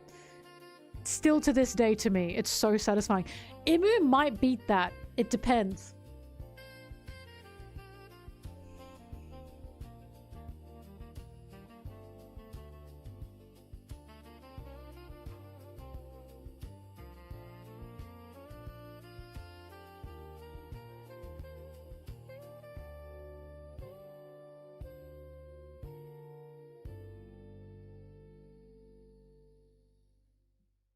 Where's Rayleigh? Oh! Oh, he doesn't have his thongs back on. The anime did add that. His chanklers. This is also the fucking best. Imagine being Duffy and you think you're above everyone, above everything, and then a fucking annoying, stupid younger guy hits you with his feet. Literally stepping on him. I couldn't ask for a better attack. Not against him. His bare dogs. A 19-year-old. Actually, I'll have you know.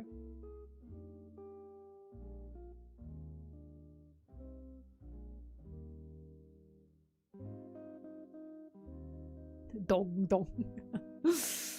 Oh god, it's satisfying.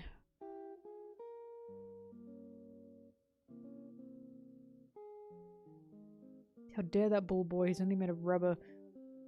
And then they expose how he's doing that, or he talks about how he's doing it. Where's Rayleigh? I fucking know Rayleigh pops up. Because Rayleigh was like talking to him about what he could do. Unless that already happened. And that was the build up to Gear 4.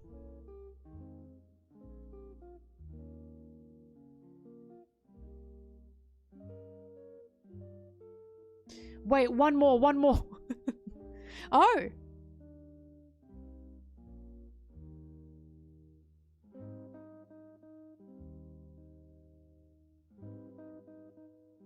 So I was looking at an SBS.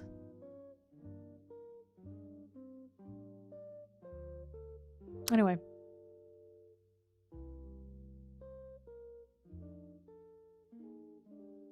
Hi, Jim. These are the cutest little things. Little catfish. Alabaster's sacred animal. Oh, it's so good. It's so good. It's so good. Buy a rubber ball. Hmm.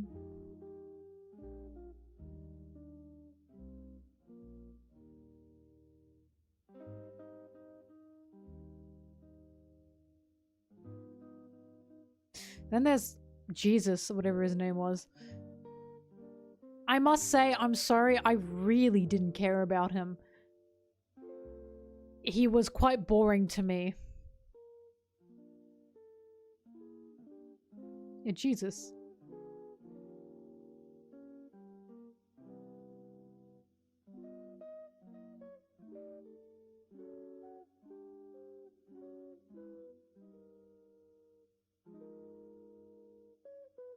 I like Sabo fighting him. I didn't really care much for him at the time.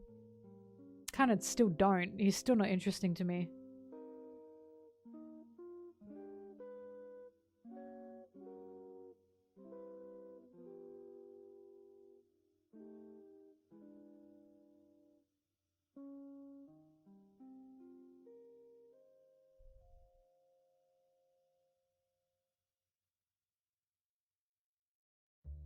Oh, that's how he got there.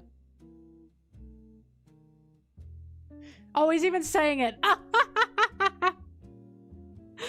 This little kid, I'm on the center of the island's east. You're running the wrong way. Oh no. Okay, then he's okay. He got me. He got me. So he's not the one. Okay, I was about to say plot hole, but he's not the one going there. He's on a bird.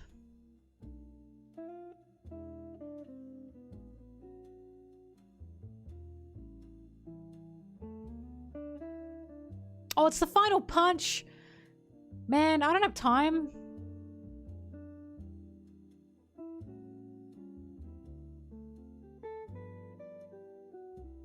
This is when we see awakened Doffy. And is this the first time we get told that fruits can awaken? I believe it is, right? Or at least we see it.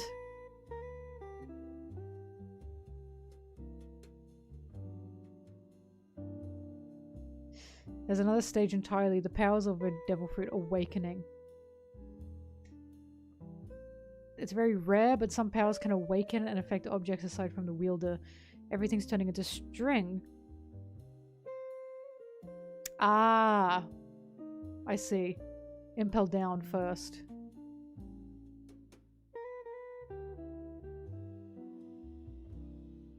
Gotcha.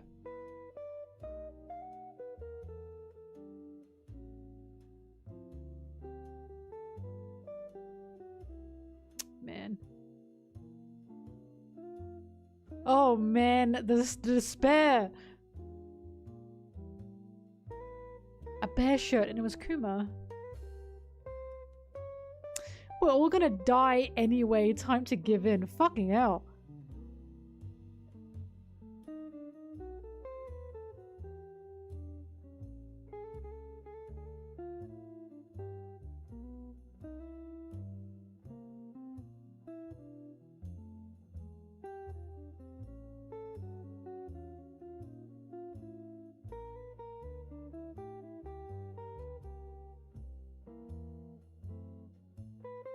Due to a game. It's so Saw Trap.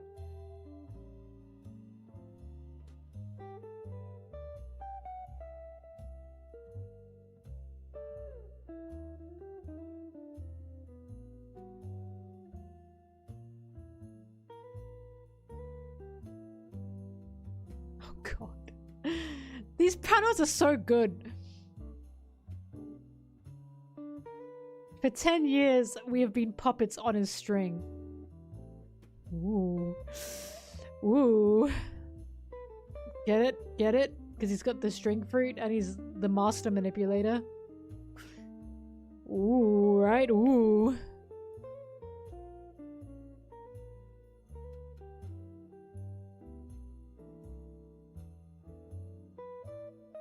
Hi, Nuden!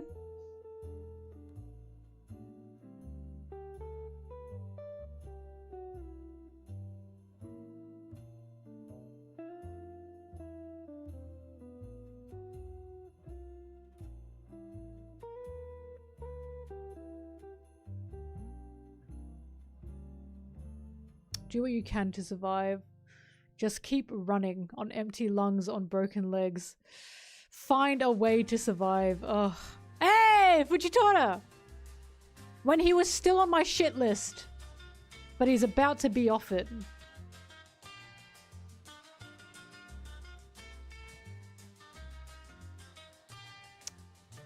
I love One Piece. Still hope. Do not give up. Fuck, I love One Piece. This speech was quite moving, actually. I felt my heart swell.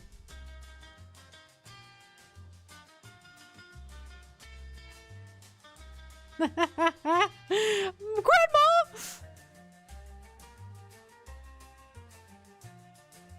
Even with snot dripping down your nose.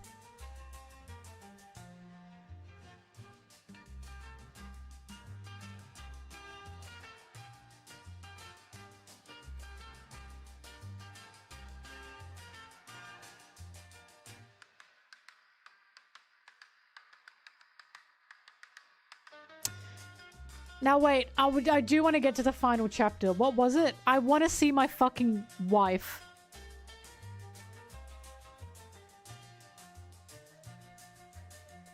Is it 792?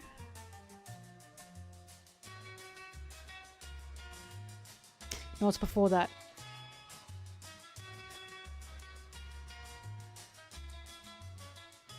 And before that. 790.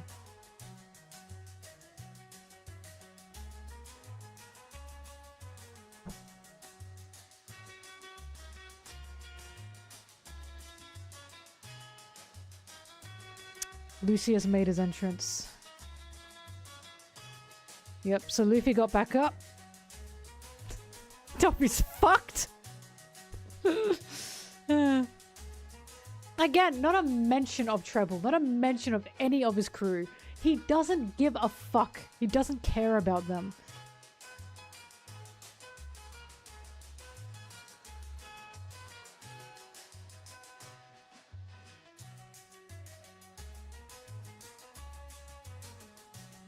Oh, this is when Duffy's like, Law, I know you're here. I can feel you.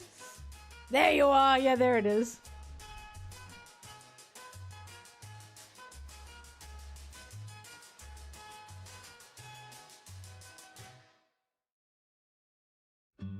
Wait, I've edited this scene before.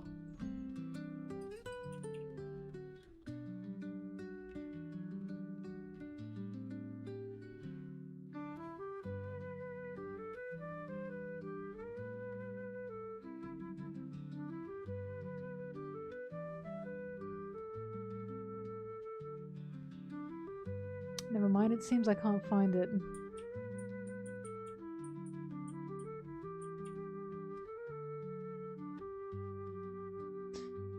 It seems I edited it and I just took Duffy out of it. For some reason. And I don't remember why. But he's gone. I killed him.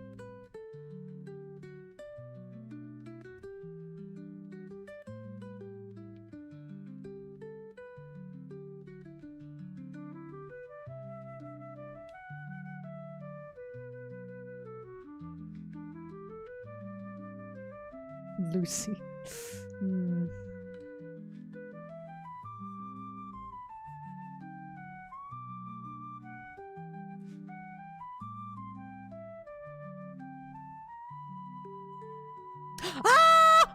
he is! Ah, my wife! Oh, look at him! Oh, isn't he just the most beautiful man you've fucking ever seen? I'm sorry, he's the #1 old man in One Piece, and I stand by that. He's beautiful, he's cute, he's pretty. Wow. Wow.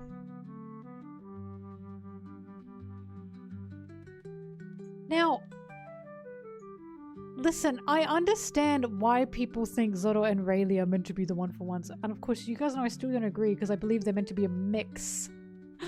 I believe Gabon and Rayleigh are supposed to be a mix of Zoro and Sanji. They're not meant to be one-for-one, right? I've always believed that.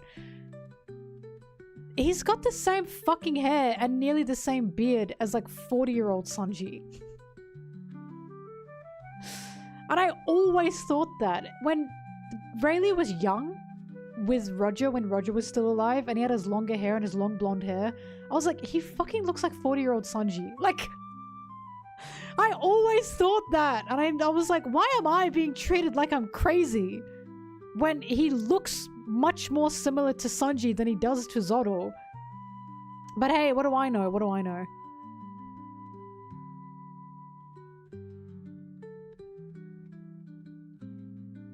Oh my god, I love him. There was an even bigger one this time and the move didn't work. It sounds like trouble. In that case, you better think of a different method. The problem with Gear 4 is that it places too much strain on your body. And then Luffy's response is, I will hit harder.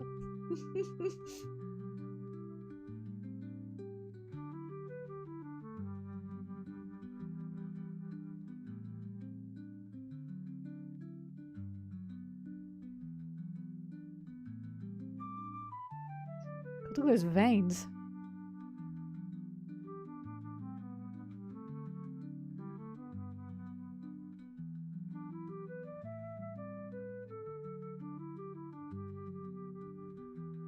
Where'd he go? God, he's scary, isn't he? Look at them pointing up. These are actually really good panels. Wow. One Piece is good? Bitch, I can't read this out. I'm already like, oh my god, my emotions are already at a max. God. You try to trap everything within your own hands so that you can control everyone. And it's suffocating me! Then blame your blood! You were born to be human refuse and helpless puppets! I'm not like you humans! And people think he fucking cares about his crew. No.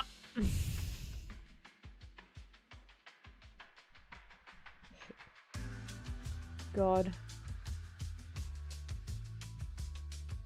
I'm gonna kick your butt and be free. I'd like to see you try, boy.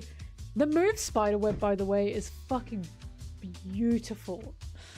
It's beautiful. That is such a fantastic move for a tyrant to use trying to stop someone from saving everyone. Trying to literally trap everyone. That's fucking awesome. If you won't follow, you must die. I am sick of people thinking Doffy actually loves his family. I'm sick of it. If you won't follow, you must die. Imu. Are you guys seeing what I mean when I'm saying Doffy is trying to emulate Imu? I still believe to this day that Doffy knows of Imu's existence. And Doffy is trying to replicate Imu. I truly believe it.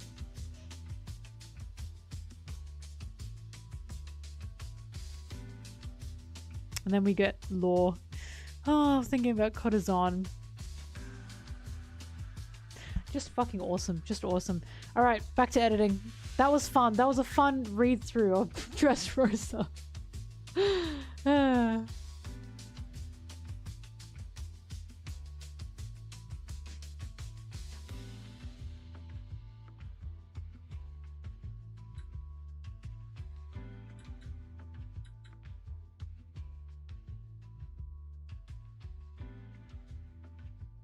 Really seems like Emu had friends he actually cared about. Can you imagine Doffy's worse than Emu? Fuck, that might be true. Even Emu cared about someone once upon a time.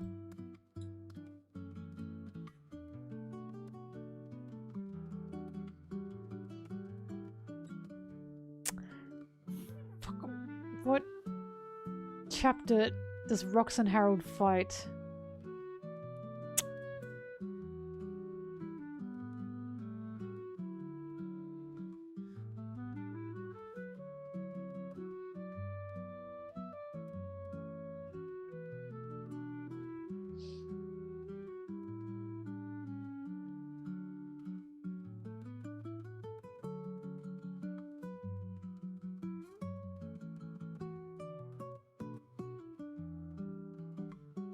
Rox versus Harold. That's convenient. Thank you.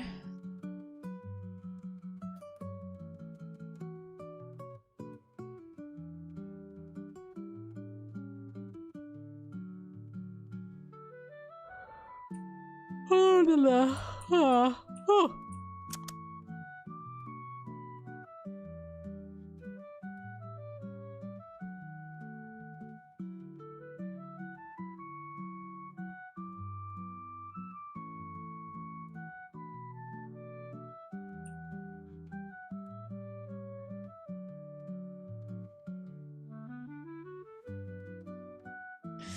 Rox saying to Harold, don't you see, this is their answer.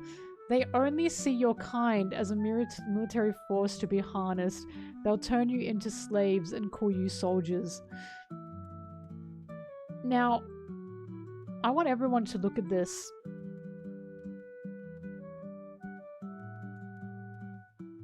And think about how I felt when Garp said, why not let the Giants join? They'll be pretty strong for the military.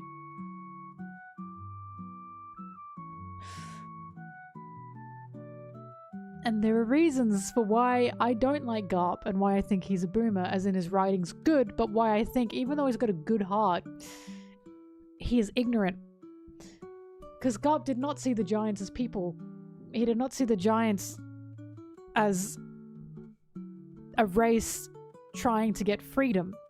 He literally just saw that the Giants wanted to join the military, and he went, make them join. We'll get a lot of firepower.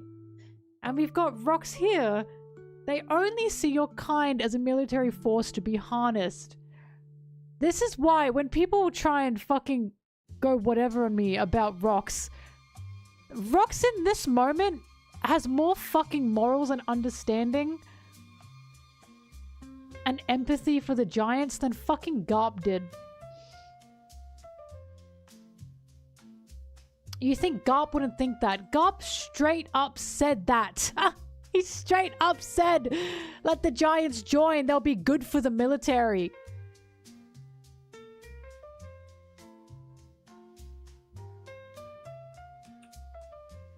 When they were asked to be let into the world government. Fuck, what chapter was it?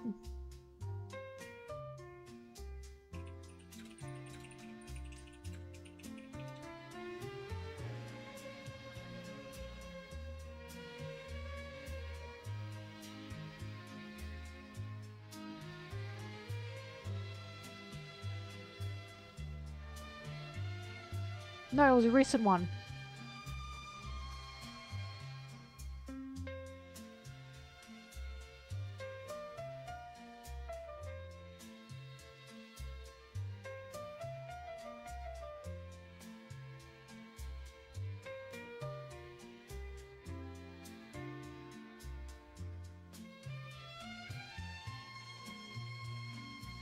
He cares about Elbaf's unemployed 1157.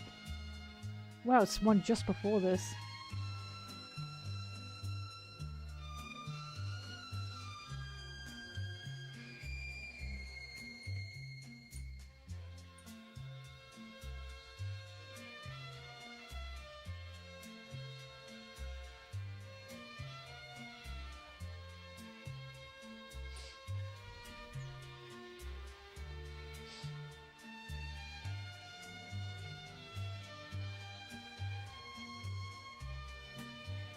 They are not talking about the giants like they are people. That's why this disgusted me. All a giant has to do is roll over in his sleep and he'll crush the human sleeping next to him. If they get angry and lose control, it could be life-threatening. How are we supposed to coexist with something like that? That's what the higher-ups said. So speak for yourself. Isn't that a good thing for the Navy to have, though? Harold's an honest, well-meaning man. He wants to change Elbaf history. Fucking only Sengoku is considering that. And Sengoku sucks! Rumors says that Rox has been trying to win him over. If he joins their crew, even the Navy might not be able to stop them. I know, but still, sheesh, I'm trapped between a rock, haha, and a hard place. The problem is, historically speaking, they've been a vicious people. Yeah, and I want them on our side, Kong. Just bring Elbaf into the world government. Garp is not considering the Elbaf being in the world government because the Elbaf are desperate to have them within the world government. Because Elbaf want human rights. He's saying that power is a good thing for the Navy. I also ask you this. Do you think Garp would still say this after what he saw at God Valley? If Garp were who he was after God Valley, would he want the power of the giants on the Marine side?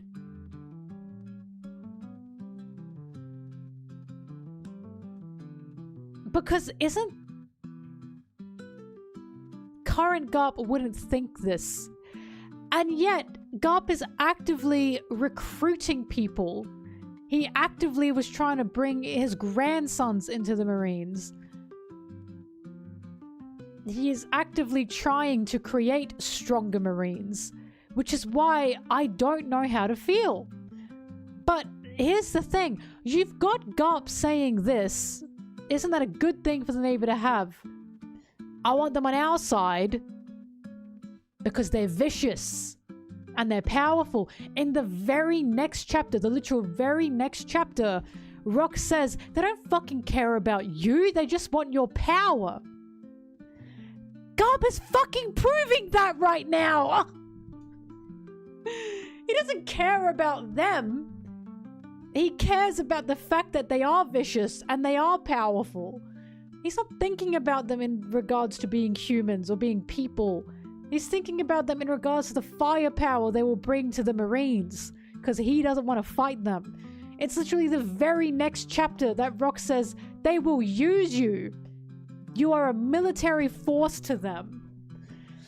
And that's disgusting! It's just disgusting, the way he speaks of the giants.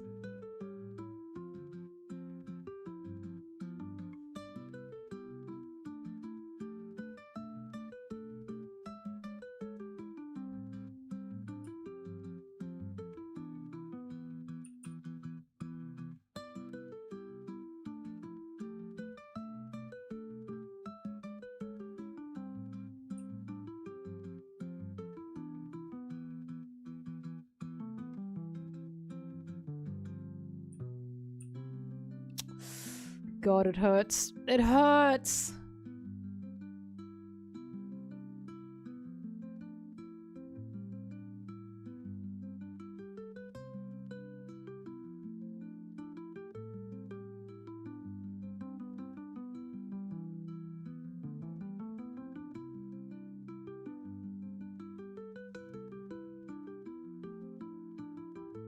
But this is why I like Rock so much. Rox understood how powerful Harold was. He understood what Harold could do. And he wasn't trying to get Harold to not join the world government because he wanted Harold. It's because he saw that his friend was going to be destroyed. And that's why the Harold's death was such a tragedy.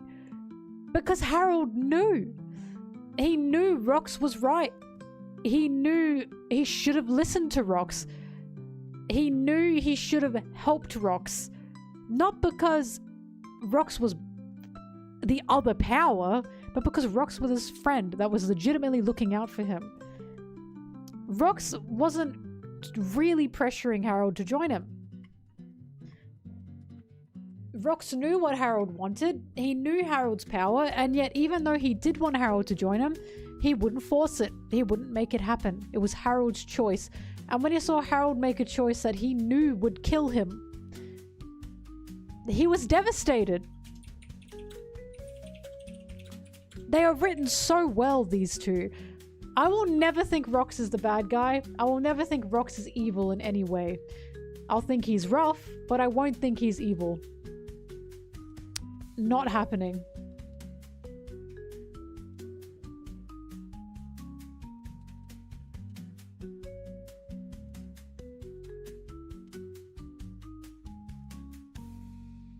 You know what's funny, by the way? I saw this on Reddit just before when I was trying to look for this chapter. Someone was trying to use something that Harold said as... Do marine slanderers even read this? And let me show you what they were talking about.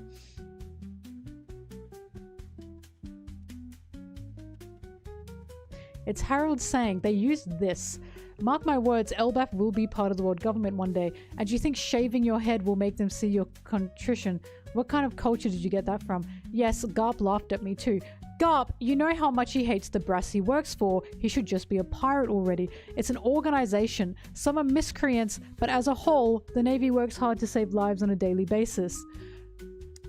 They were using this to say, why are marine slanderers not paying attention to this? This is literally in the context of Rox saying to Harold, mate, you're wrong. This is literally, if you continue to read the page, it's Harold saying they've even begun to accept a number of recruits from Elbaf, starting with John Giant. If only I could send more of our overly powerful warriors, I know their strength would go a long way toward helping the downtrodden. Sounds like the last thing I want to face out there. Ida, talk him out of this.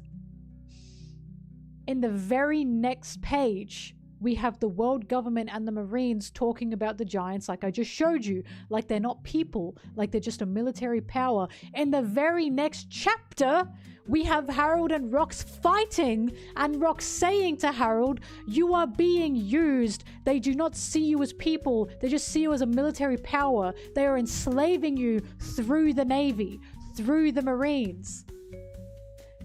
So whoever that was on Reddit that was like, are people not paying attention to what Rox was saying? What Harold was saying? Harold was wrong in that situation. We literally get to Harold's last breath and it's him realizing Rox was right. He went about this all wrong. In my opinion, what Harold says in that moment is further proof that the Marines are a problem. That overall, they are not a good thing. They are an issue. They are a power that is encouraging, working and enslaving people in a different way, in a different form, in a military, and making loyal dogs like Garp. Hence why Rox said Garp should be a pirate. Because Rox understands that the military is a problem. And it's just, that panel has aged beautifully. Because I remember when that panel came out, I was telling people who were arguing with me, I was saying, the point of this conversation is Harold is wrong. That's the point of this conversation. Harold is wrong and he's desperate. And he's doing, sorry, Rox, not Roger, my bad. But Harold is wrong and he's desperate and he's doing everything he can. And at the end of the day, he's making a deal with the devil to try and get what he wants. And it didn't work. He suffered for it. Elbaf suffered for it. He died. His son suffered. Rox died. Everyone suffered for it. Like, and Harold realized I was wrong. I was wrong about this.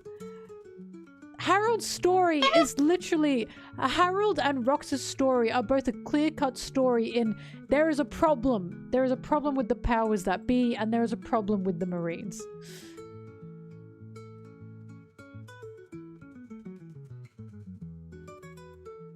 It's horrible.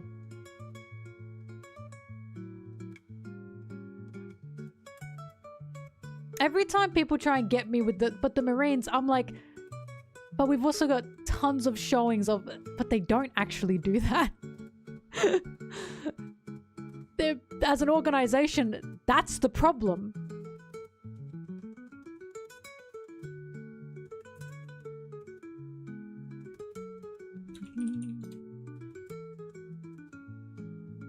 As an organization, they reject the individual few who think for themselves, such as Dragon.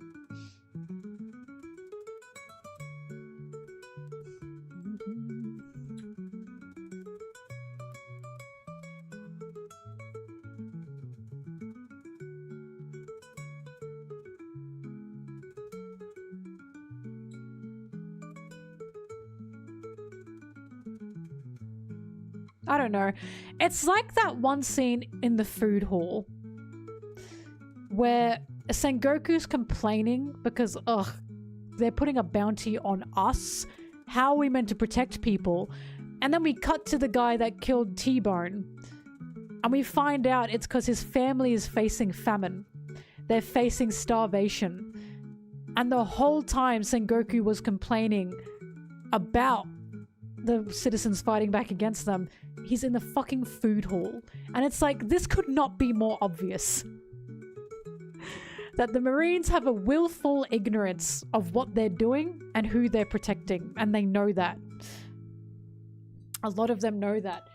It's the same thing. It's the same thing as Harold saying to Rox, oh, the Marines are an organization. And then the very next fucking page are the Marines talking about the Giants like they're not people, they're just military power. And then the very next chapter is Rox saying that exact fucking thing! It couldn't be more obvious!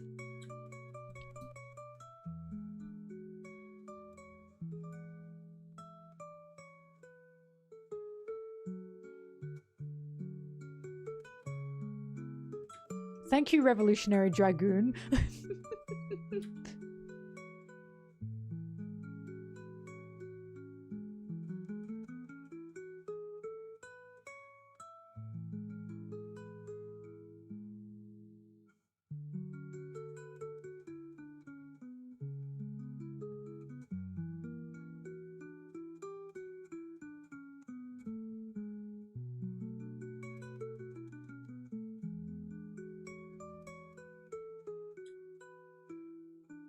Look, I'll forever say an organization that goes against, that targets, that kills, and does not protect the oppressed are not a good organization, and they never will be. Because the reason Rox, of course, is saying all of this, the reason he knows is because he is of the oppressed. He's a Davy. And he would never find protection within the Marines. He would never find protection under the world government. He's an outsider. He's a target. Which is why when I always say, but the Marines, it's like at the end of the day, they do not protect the most vulnerable. They do not save the most vulnerable. They target them. They're told to go against them. They're told to kill them. It's why the Revolutionary Army fucking rock. Because they're the ones actually helping the most vulnerable. They're the ones actually helping those who are truly oppressed in this system. And they're treated like criminals for it.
Blackbeard came out of that because it's a story as old as time in One Piece.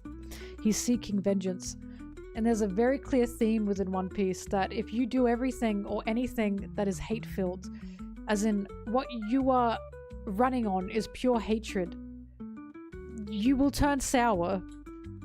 And that's a message that I do honestly agree with. And the reason I agree with that is because I see that every day. It's why I don't want to be someone that wants to make videos about things I hate. Because I've seen it. I've seen the effects. I've seen the repercussions and the consequences of it. You become a horribly fucking sour person. You become someone that is just not someone anyone wants to be around. If your content is only fueled around what you hate and what you dislike, you suffer for it mentally. It's horrible. It's how we get some of the most fucking horrible scumbags you can imagine in this world. They just run on fucking pure vile hatred.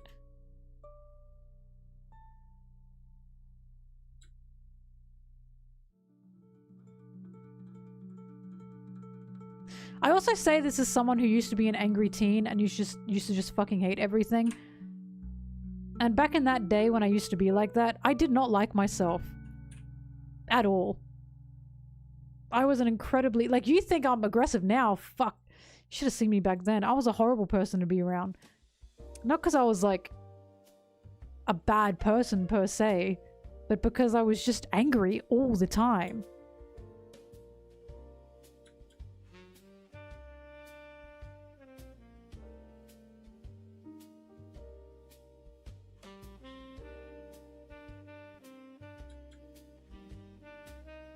Mm-hmm.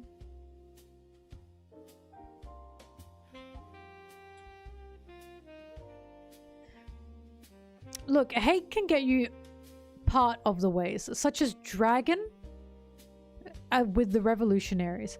He was full of hate. He was full of anger. But at the end of the day, what he mainly wants is liberation. At the end of the day, what he mainly wants is freedom for people. He's not running on hatred. He's running on a hope that he can free others.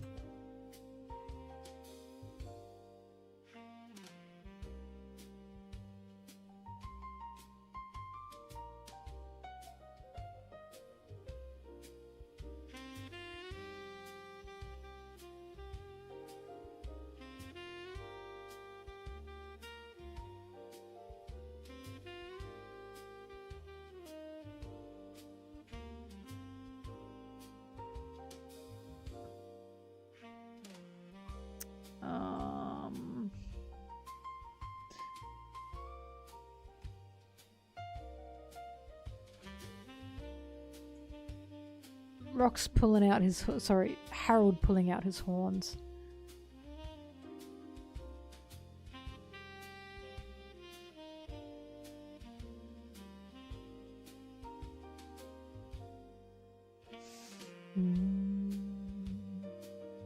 Oh my god. I got 70s wife Sanji color spread. And his fishing husband. I just can't get over this one. The rainbow jacket, the light wash jeans. That's a beautiful mother. I love it so dearly.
Hmm.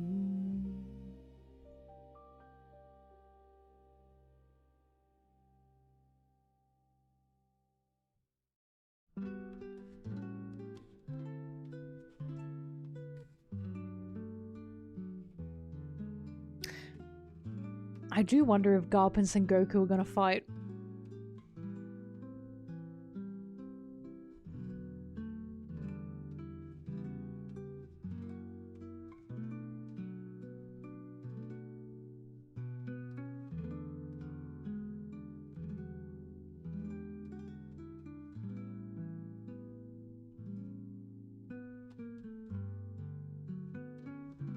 $11.66.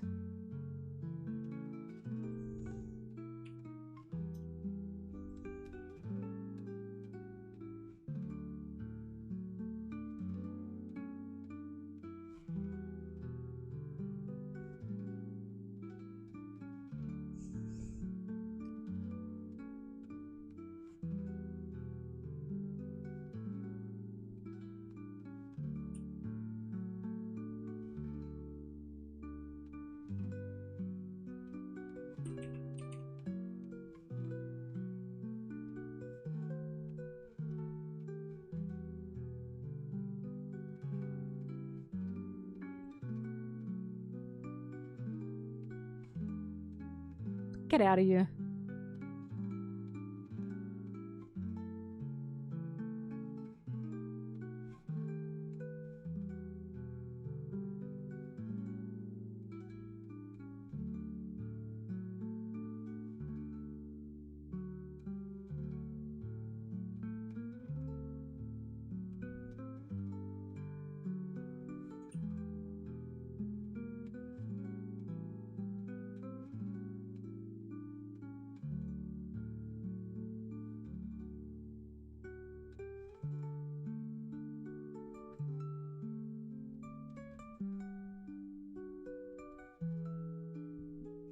I still can't get over Garp saying to Sengoku, if you get corrupted, I'll kill you myself.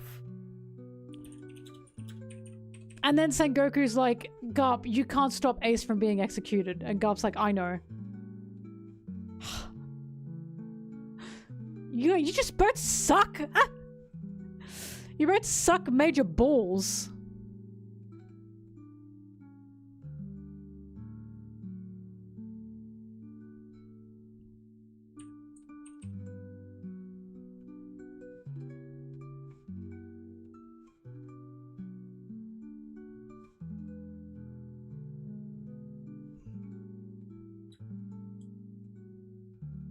Yeah!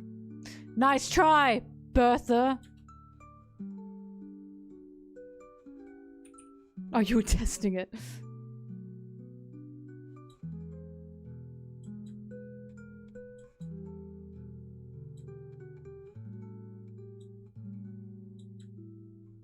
What's the origin? I wanted COD Zombie Yell.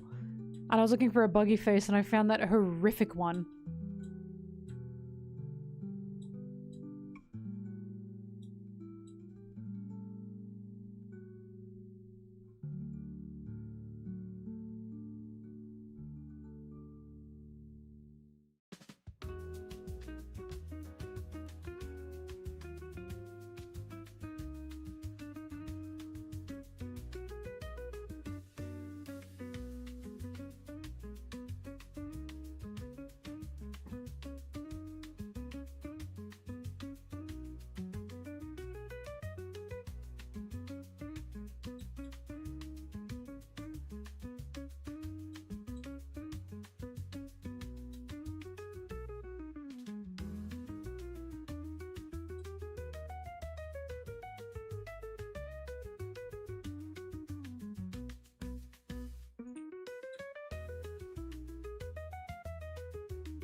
By the way, can I just say, people who are like mad at marine slander in One Piece. People who marine slander.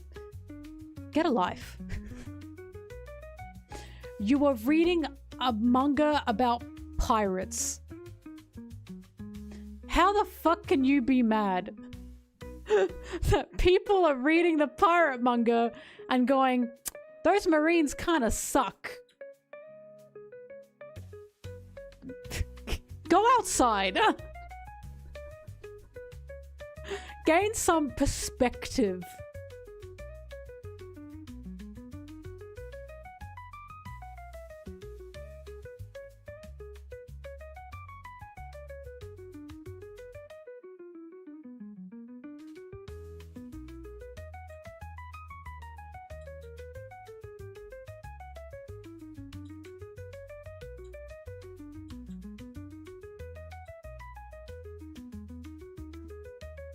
It would be like...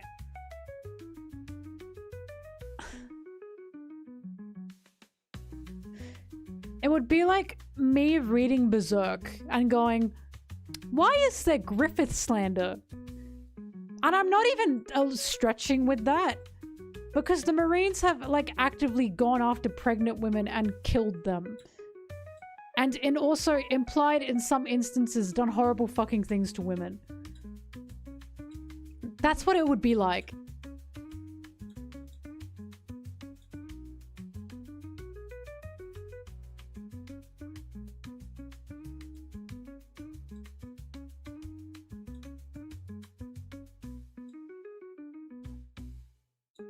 I don't think you're evil just because you're a Marine. I think you're an idiot if you're a Marine. It's that simple. Okay, you know what? I just made myself depressed. I've decided people are media illiterate.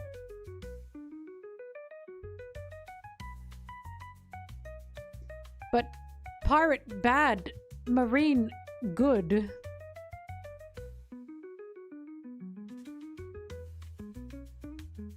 But that's what I mean. The Marine slander is not even Marine slander. It's literally just reading the story and going, the Marines are not the good guys they say they are. And then people go, slander! Slander!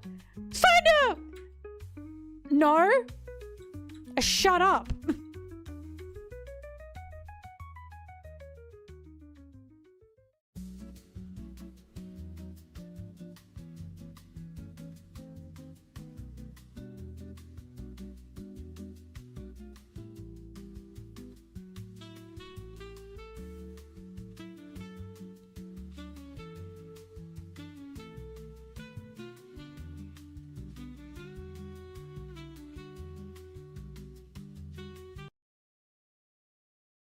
This is a really, really good panel, by the way.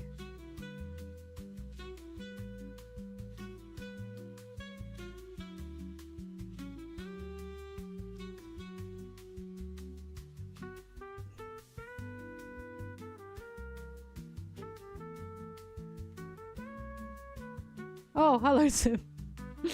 I'm glad you were chuckling.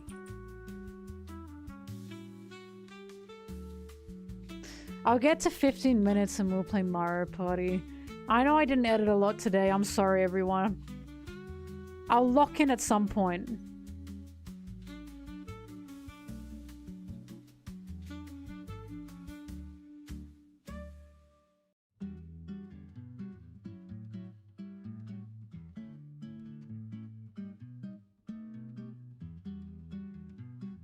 I haven't seen the new Rival stuff, no.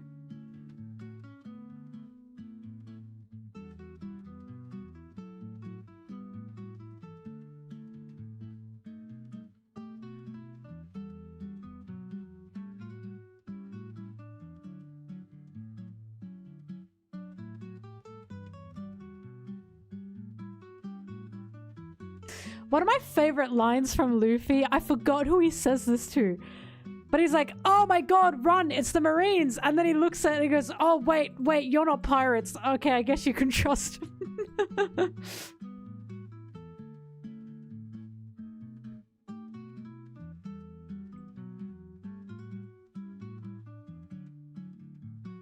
That's right, Aokiji, that's what it was.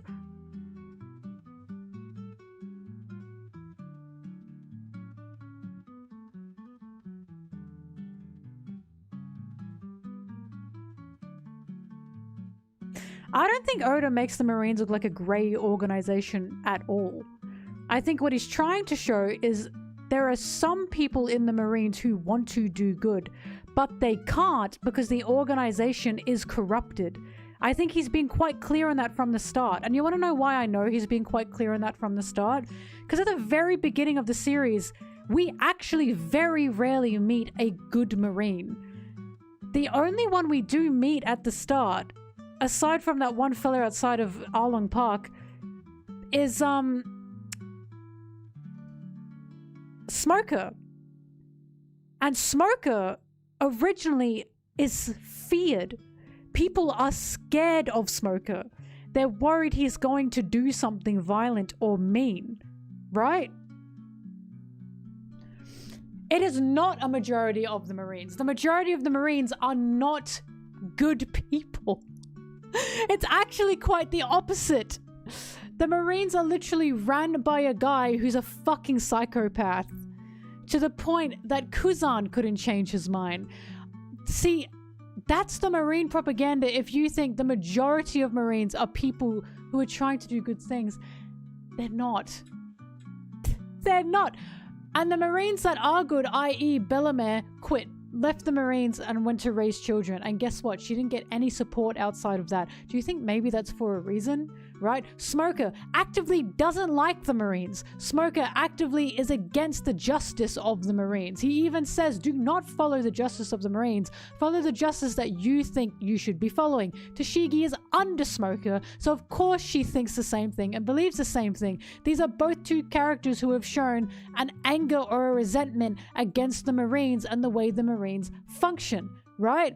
And then you have Kotazan. Kotazan was picked up by Sengoku, was going to leave the Marines if he healed Law, because he saw that Law couldn't trust the Marines, and he was horrified by that. Yes, nearly every good Marine we see genuinely have an anger towards the Marines. Garp is one of them, but the issue is they either don't do anything about it because they're stuck, or they're in the midst of trying to do something about it, or they get fucking kicked out.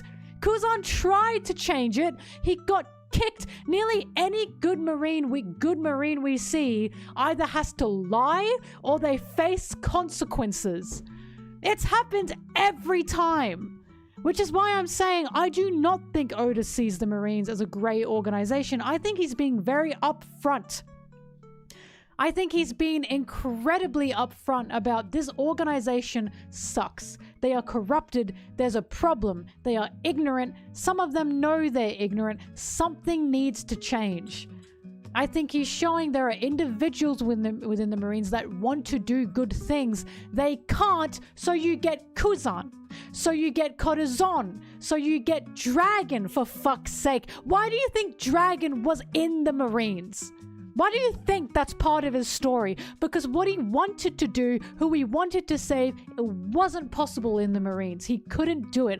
Dragon, to me, is a very fucking clear-cut character to show us the Marines are not a grey organization. They're not a good organization. There is a problem. There is a huge fucking problem within them. Fujitora immediately turned the second he saw what they were doing. We are seeing again and again that there is an issue with this organization. It is rotten to the core. It is rotten to the core. There's a fucking problem. I totally disagree that Oda's showing the Marines as grey. I think he's showing that this organization sucks. This organization is so broken that it has to clearly be destroyed from the ground up if anything wants to change. Or Dragon wouldn't exist. Right? I agree that there are people within the Marines that want to do good. The issue is they can't. They can't. That's why you have the scene of Vegapunk saying, not all the Marines are bad, and Dragon saying, yeah, I know, but Dragon is also aware that the Marines who are there that are good, they can't do anything good. They can't. They are stuck. It is not a grey. There's good people in this bad organization. It's not a grey. It's saying that organization is bad. It's saying this organization can't exist anymore because the good people that go into it, they get chewed and spat out. They get chewed and spat out like Dragon did. Yes? They get chewed and spat out like Kuzan did. They get chewed and spat out like Saul did. This organization is a fucking machine that is destroying those good intentions. It always has been. It always will be.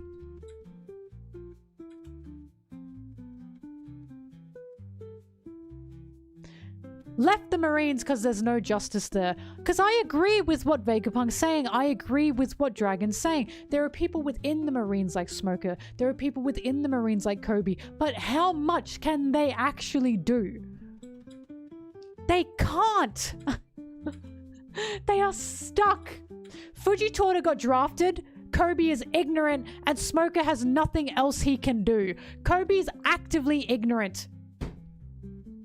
Kobe literally is like, we don't bargain with pirates. Yes, the fuck you do. We've seen multiple times that Marines have bargained with pirates. Kobe is genuinely ignorant.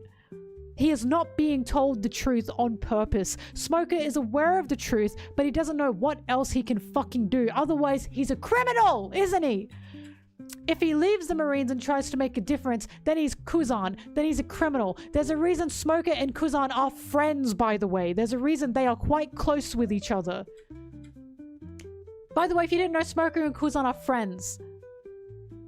The Marines we see that are in the Marines, they are either there because they've been drafted, or they're there because they're ignorant, or they're there because they fucking got no other choice. That's quite literally it. Otherwise, you're a criminal. You're an outlaw. You've got no other choice in this world. You either try and make a difference within the Marines, but you get chewed up, or you don't be in the Marines and you try and help people. You're a Revolutionary Army member. Oh!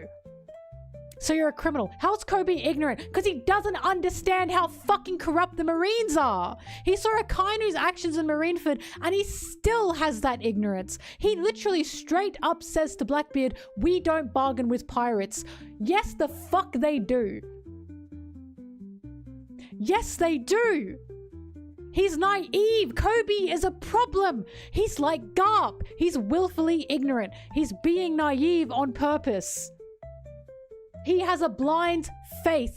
Kobe is within an organization that is against Luffy, and he knows that. And that's the issue with him. He's in an organization that would target Luffy first. He's literally said, I'm sorry, Luffy, I have to stop your dreams. Do you not see an issue with that? Do you not see a problem with that? Oda has put characters like Garp and even Sengoku as good guys. I fucking disagree with you wholeheartedly. I disagree with you so wholeheartedly. I could not disagree with you more. You think they're supposed to be the good guys. They are not. In the same way, we thought maybe Roger was a bad guy. Maybe Rox was a bad guy. It's almost like the opposite is happening. And as the story expands, we're seeing more problems with these characters. While we're seeing more understandings with pirates like Roger, with pirates like Rox, even with pirates like Kaido. I don't agree with Kaido, but we see why Kaido was doing what he was doing. We can see why he was stuck. The story starts by telling us Garp and Sengoku are heroes. As we get further into the story, wait a fucking minute. A lot of that is a fucking lie. I disagree with you whole fucking heartedly. Oda is not presenting Garp and Sengoku as heroes. He's not doing that. He's presenting them as a problem. He's presenting them as ignorant, willfully. He's presenting them as they are stuck in their own fucking holes, right? Ace even says to Garp, you know for a fact if I became a Marine, they would have killed me anyway. That is Ace saying to our faces, Garp is ignorant, willfully. He's blind to the Marines. He's got a blind faith to the Marines. I just showed you an example, Ace! God fucking Valley, for fuck's sake! What do you mean, show you an example? Ace is a huge example. Garp couldn't do anything, and Garp knew that Ace wasn't a villain. We even have Dadan beating the shit out of Garp. The shit out of Garp. Garp was no hero in that moment. He never was a hero in that moment. You want to know who I think Oda is really trying to portray as an actual hero within this story? It is fucking Dragon. Please pray Oda portraying Kobe negatively. Hey, so Kobe's saying, sorry, Luffy, I have to stop your dream. Now, can you please tell me what one of the main themes that started the entirety of fucking One Piece is? Can you please tell me that real quickly? What's one of the bases? What's one of the reasons that Kobe is even where he is? Please tell me that quickly. What do you think that is, huh? You think Kobe looking us in the face and saying, sorry, Luffy, I have to stop your dream. You think that's Kobe being good? You think that's Kobe doing the right thing? Do you really think that? Do you think Oda's presenting Kobe in that moment as, look at what a good guy he is. Look what a good Marine he is.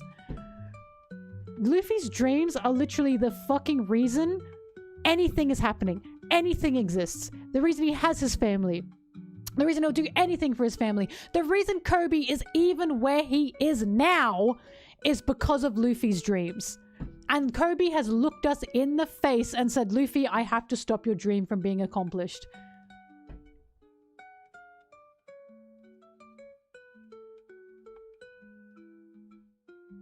I do not think Oda is being contradictory with what happens in regards to the Marines. I think people have just fallen for the propaganda.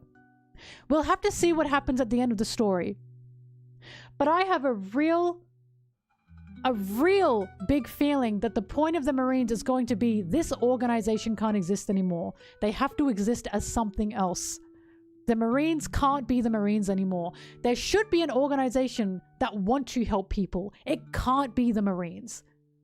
And the reason it can't be the Marines is because they have been fucking founded by the world government. That's why it can't be the Marines. They are a problem from the get-go.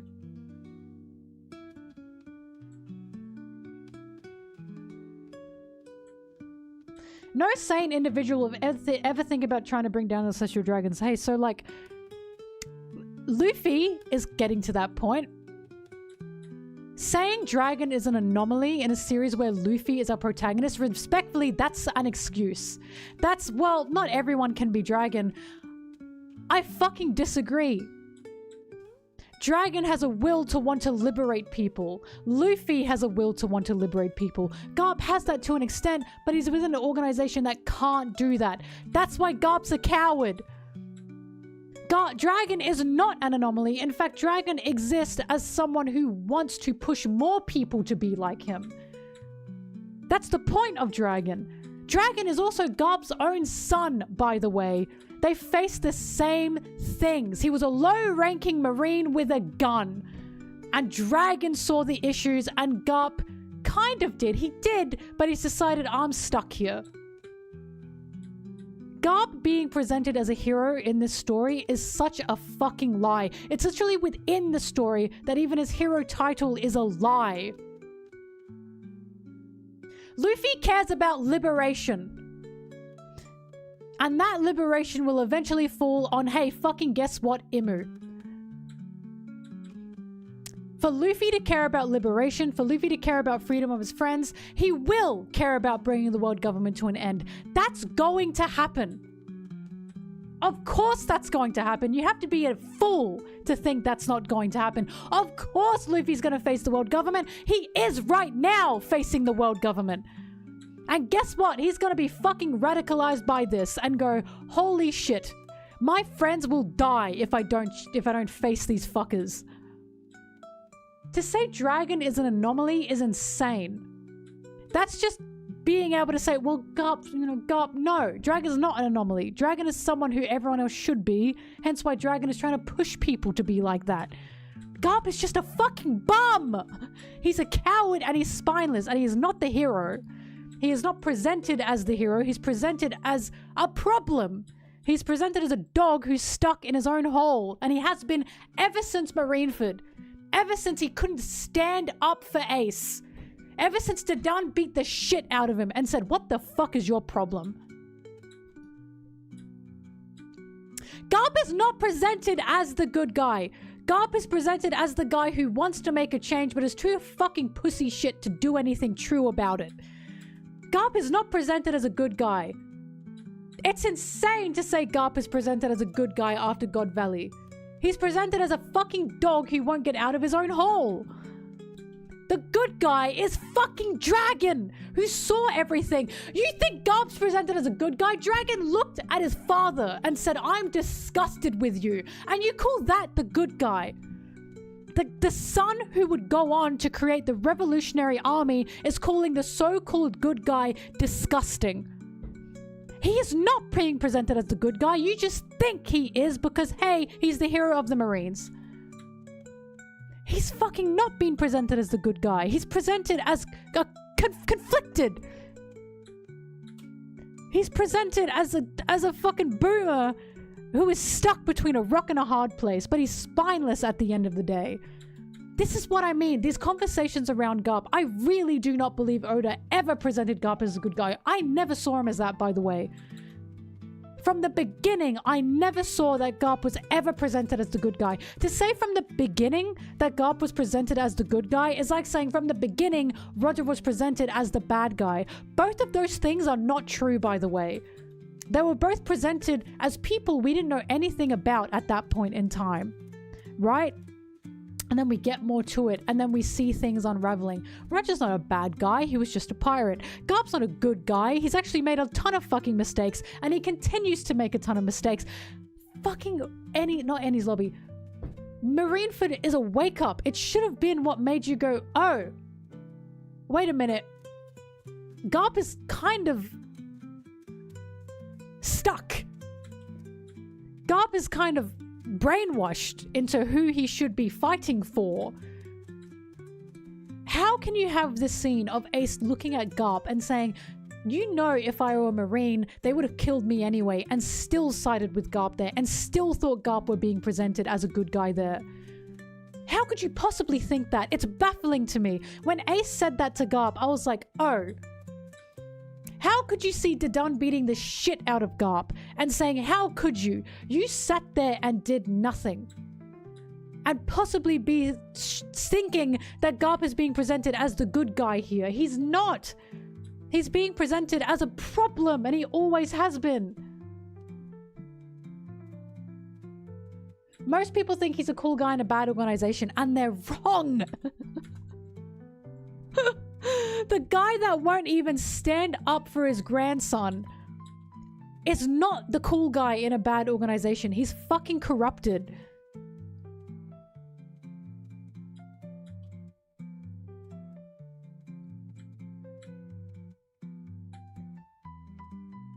You are the one with bad reading comprehension. You are. I don't understand how you can finish God Valley, have Dragon look Garp in the fucking face and say, you disgust me. Garp saying, I know. And think, oh, Garp's meant to be presented as a cool guy here. Ah! No! If anyone's presented as the cool guy there, it's literally Dragon. It's sure not fucking Garp.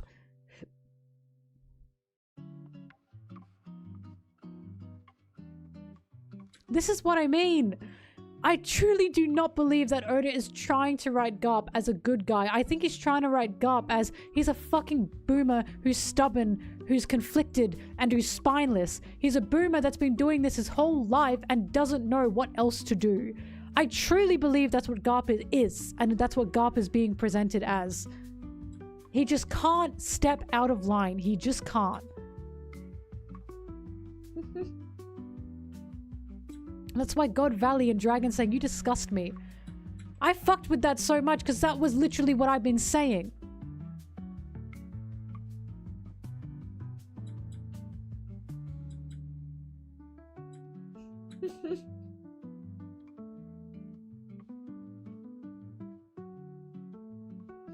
Can't teach an old dog new tricks. Yep. Just crazy to me because I've never had this reading of Garp. It's the fact that I've never ever seen Garp as that. I've always seen him as a morally interesting character, but never have I seen him on the right side of anything.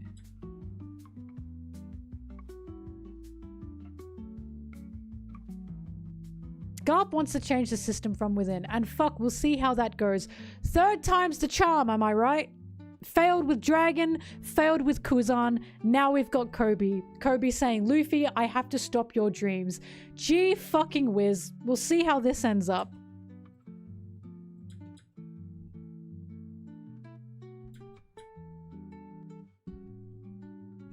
Gee willikers.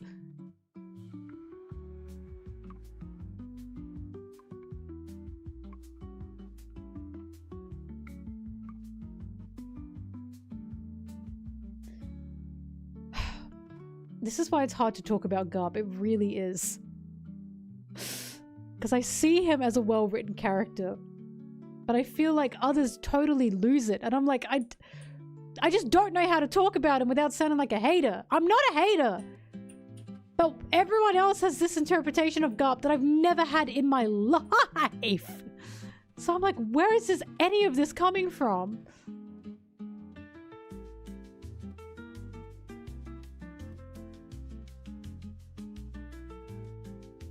What I think the series will end in is I think the Marines will no longer be an organization. I think they'll exist as something else.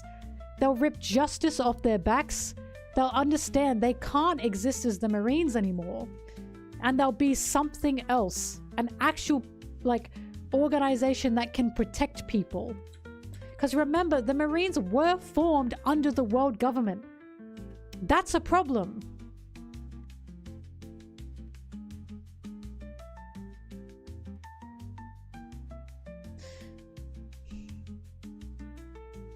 Garp would not have snapped and gone against the Marines. You know why I know that? Because Sengoku fucking killed him. And, sorry, Akainu fucking killed him. And Garp said, Sengoku, hold me down. He watched him die in front of him. Die. And he still was like, I can't go against it. Sengoku, hold me down. That's as much as you fucking need, in my opinion. To see where Garp's true loyalty lies.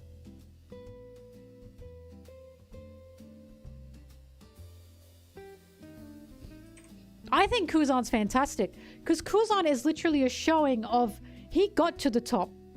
He wanted to make a change. And he couldn't.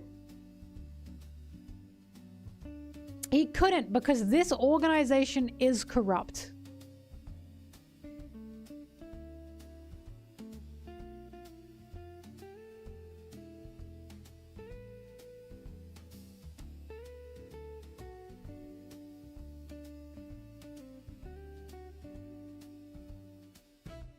Basically, I do believe the Marines are going to end in a reform. I don't know what else it could possibly be. They keep explaining over and over again, just there are so many problems with the Marines. There's such issues with the Marines, to the point that even Kuzan as a character exists. Dragon as a character exists. Right? Fuck, even Garp as a character exists. Smoker as a character exists. I can't see it ending with, oh, the Marines just stay as they are. The Marines are still the Marines. It doesn't make sense to me for that to happen.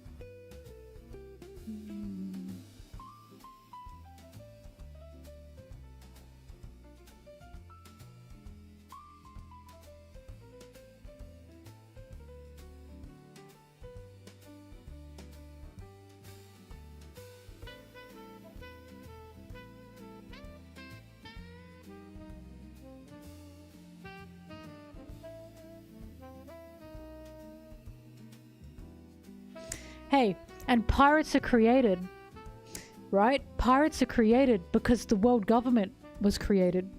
And more pirates are created when the Marines are created.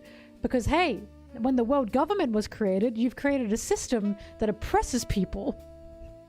And within that system that oppresses people, you've created outcasts. And those outcasts have nowhere to turn. They've got nowhere to go. They have no protection. And so you create pirates. It's almost like the story has been telling us this.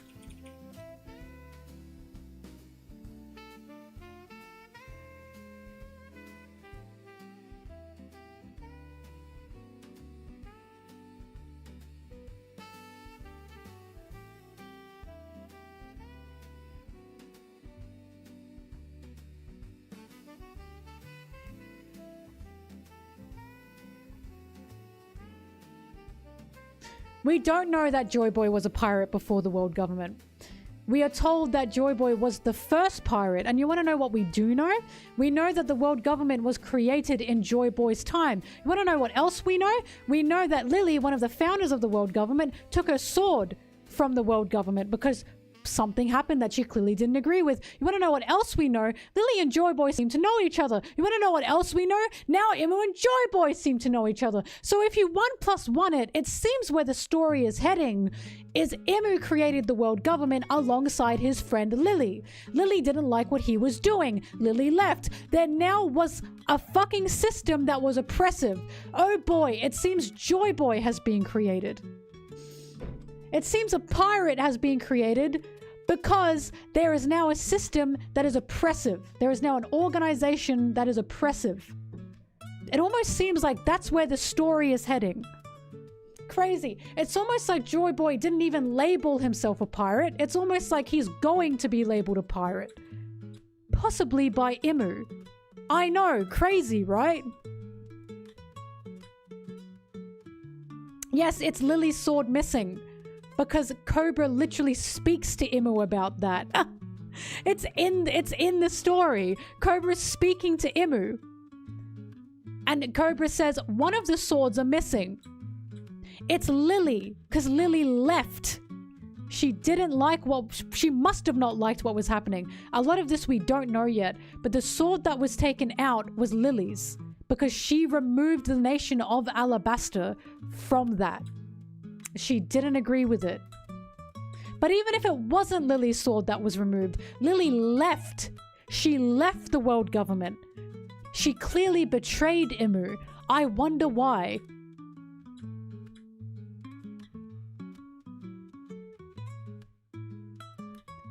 The literal reasons pirates exist is because people were oppressed. They had nowhere to go. They had nowhere to turn. For fuck's sake, Roger got labeled a pirate because he just wanted to travel the world and see history. He didn't want to be a pirate. He was just a dying man that wanted to see the world and wanted to find out history. And that happened to be a crime. So he got labeled a pirate. Not only that, he got labeled king of the pirates. He had no choice.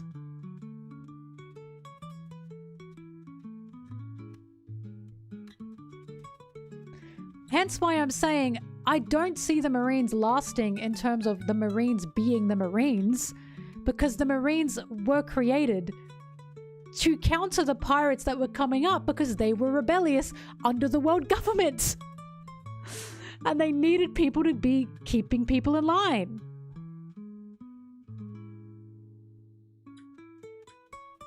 Sorry, my contact is wiggling around.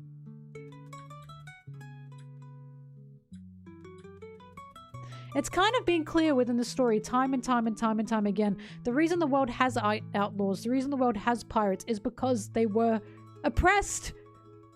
Because they're in a system that did not care for them. That's why Blackbeard exists, by the fucking way. We now know this is why Blackbeard exists as a pirate. It's truly because of the world government.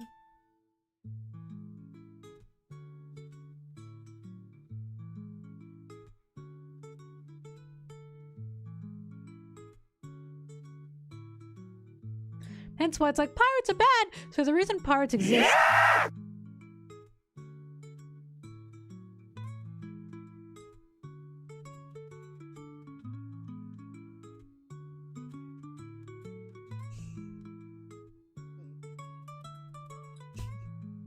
I don't want to talk anymore. That like reset everyone.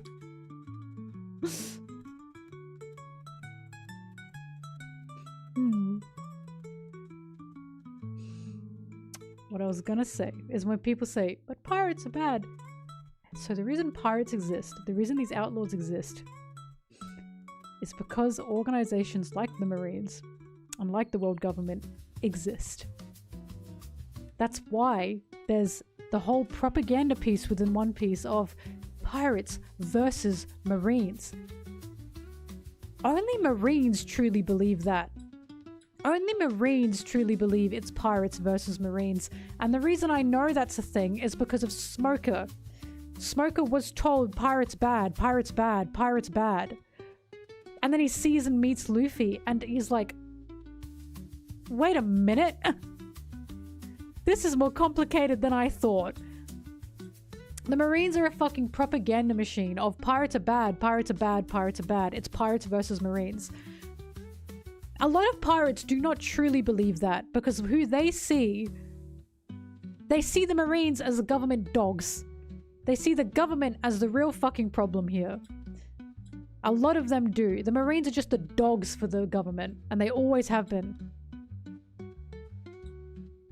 But the reason many pirates exist, many outlaws exist, is due to the world government and is due to the Marines existing. Because when you're an outlaw, when you're an outlier of the system, you can't turn to a Marine for help.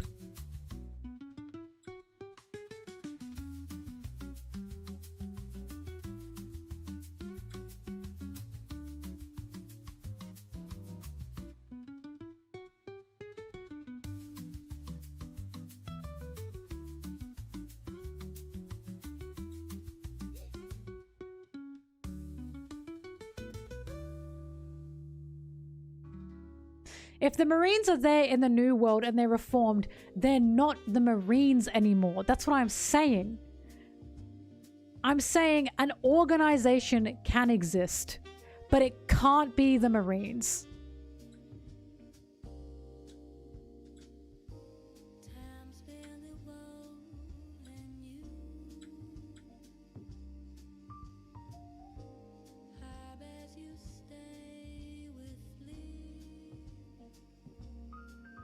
The Marines as a system have existed for far too long under the world government. I truly do believe they're going to get a different name and they're going to be something different, and they will not wear justice on their backs. The fact that they wear justice on their backs is horrible.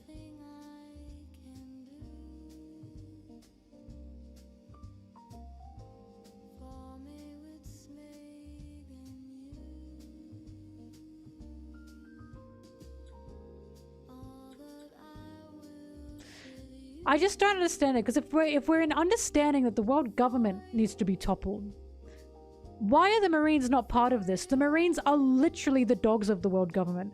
Their name and their codes of ethics are all under the world government. I can see the organization still existing.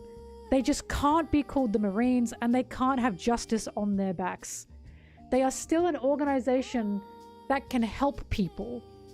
Just not as they are.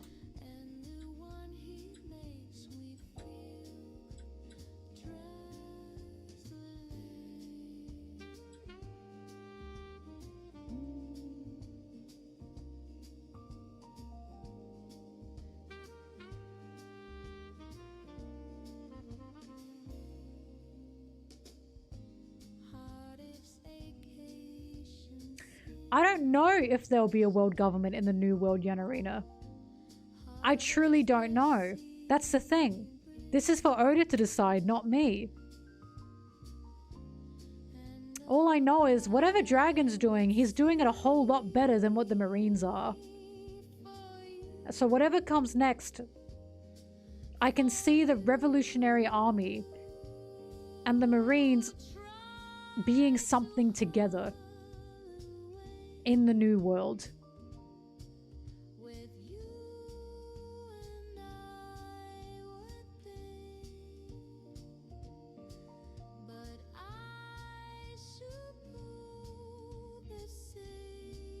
But I agree, something like just aid on their backs.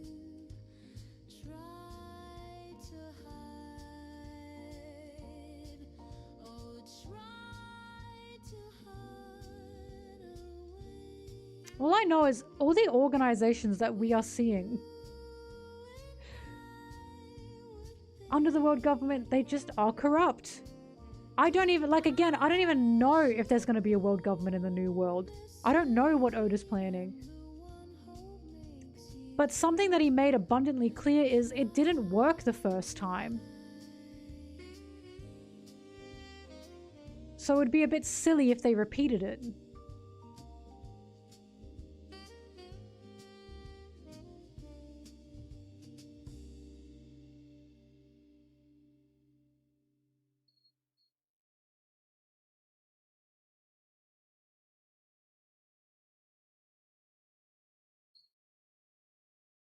For all I know, Oda's answer is going to be community. And I have a feeling that's going to be his answer. At the end of the day, the most important thing we can have is connection and community. And I'm not at all against that, because I am in agreement with that.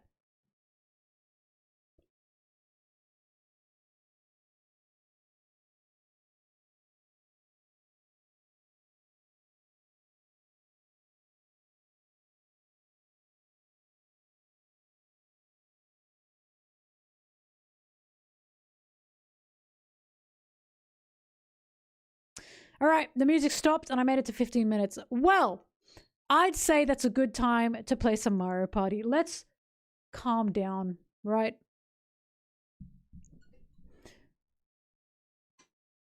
Let's calm down. Let's rewind. Also, I don't remember the RA saying the world government is needed. I remember the Revolutionary Army saying the world government isn't exactly their target. I'd have to go back and see if they did say that. I just remember them saying they're not our target, not the world government.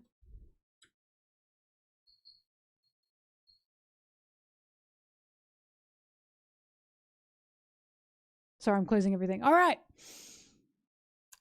I'm gonna come back in about 20 minutes. I'm gonna fucking speed eat my burger that I have from yesterday. And I'm gonna be back with Mario Party. Good chats, everyone. Good chats. I know I'm insane. Wait, we've had this conversation. Bello Betty didn't say that. Wait, I'm getting deja vu. Bello Betty did not say that about the world government. I remember this conversation. We've talked about what Bello Betty has talked about. She did not say they need the world government. She said the world government wasn't their target. We've had this conversation. No, they haven't said we need the world government. I remember this. It was them saying they're just not our target. So people interpreted that as, oh, so they need the world government. No, they do not mean the same thing at all. They're saying that the target is like the actual higher ups. Because remember, the world doesn't know that Imu exists. Their target are the elders and their target are Imu. Saying that your target isn't the world government is like saying, oh, our target's not the Marines. They're not saying that the Marines are needed. They're saying that that's not the problem of everything, right? The world government is part of the problem. Imu is the problem. So the world government is not their target. But it's safe to say, once Imu is toppled, the world government is toppled. Yes? It is 100% not the same thing. Yep, the monarchs are not their enemy. Not at all. They said the monarchs aren't. They even said the celestial dragons aren't their enemy. Or they're not targeting the celestial dragons. Because they're not. They're targeting Imu. Because if you take out the celestial dragons, what are you really taking out? Nothing. You're imposing a threat at most, but you're not really taking them out. It's Imu that you have to go after. It's elders that you have to go after. That's what they know. Dragon knows this. And now more than ever do they know this.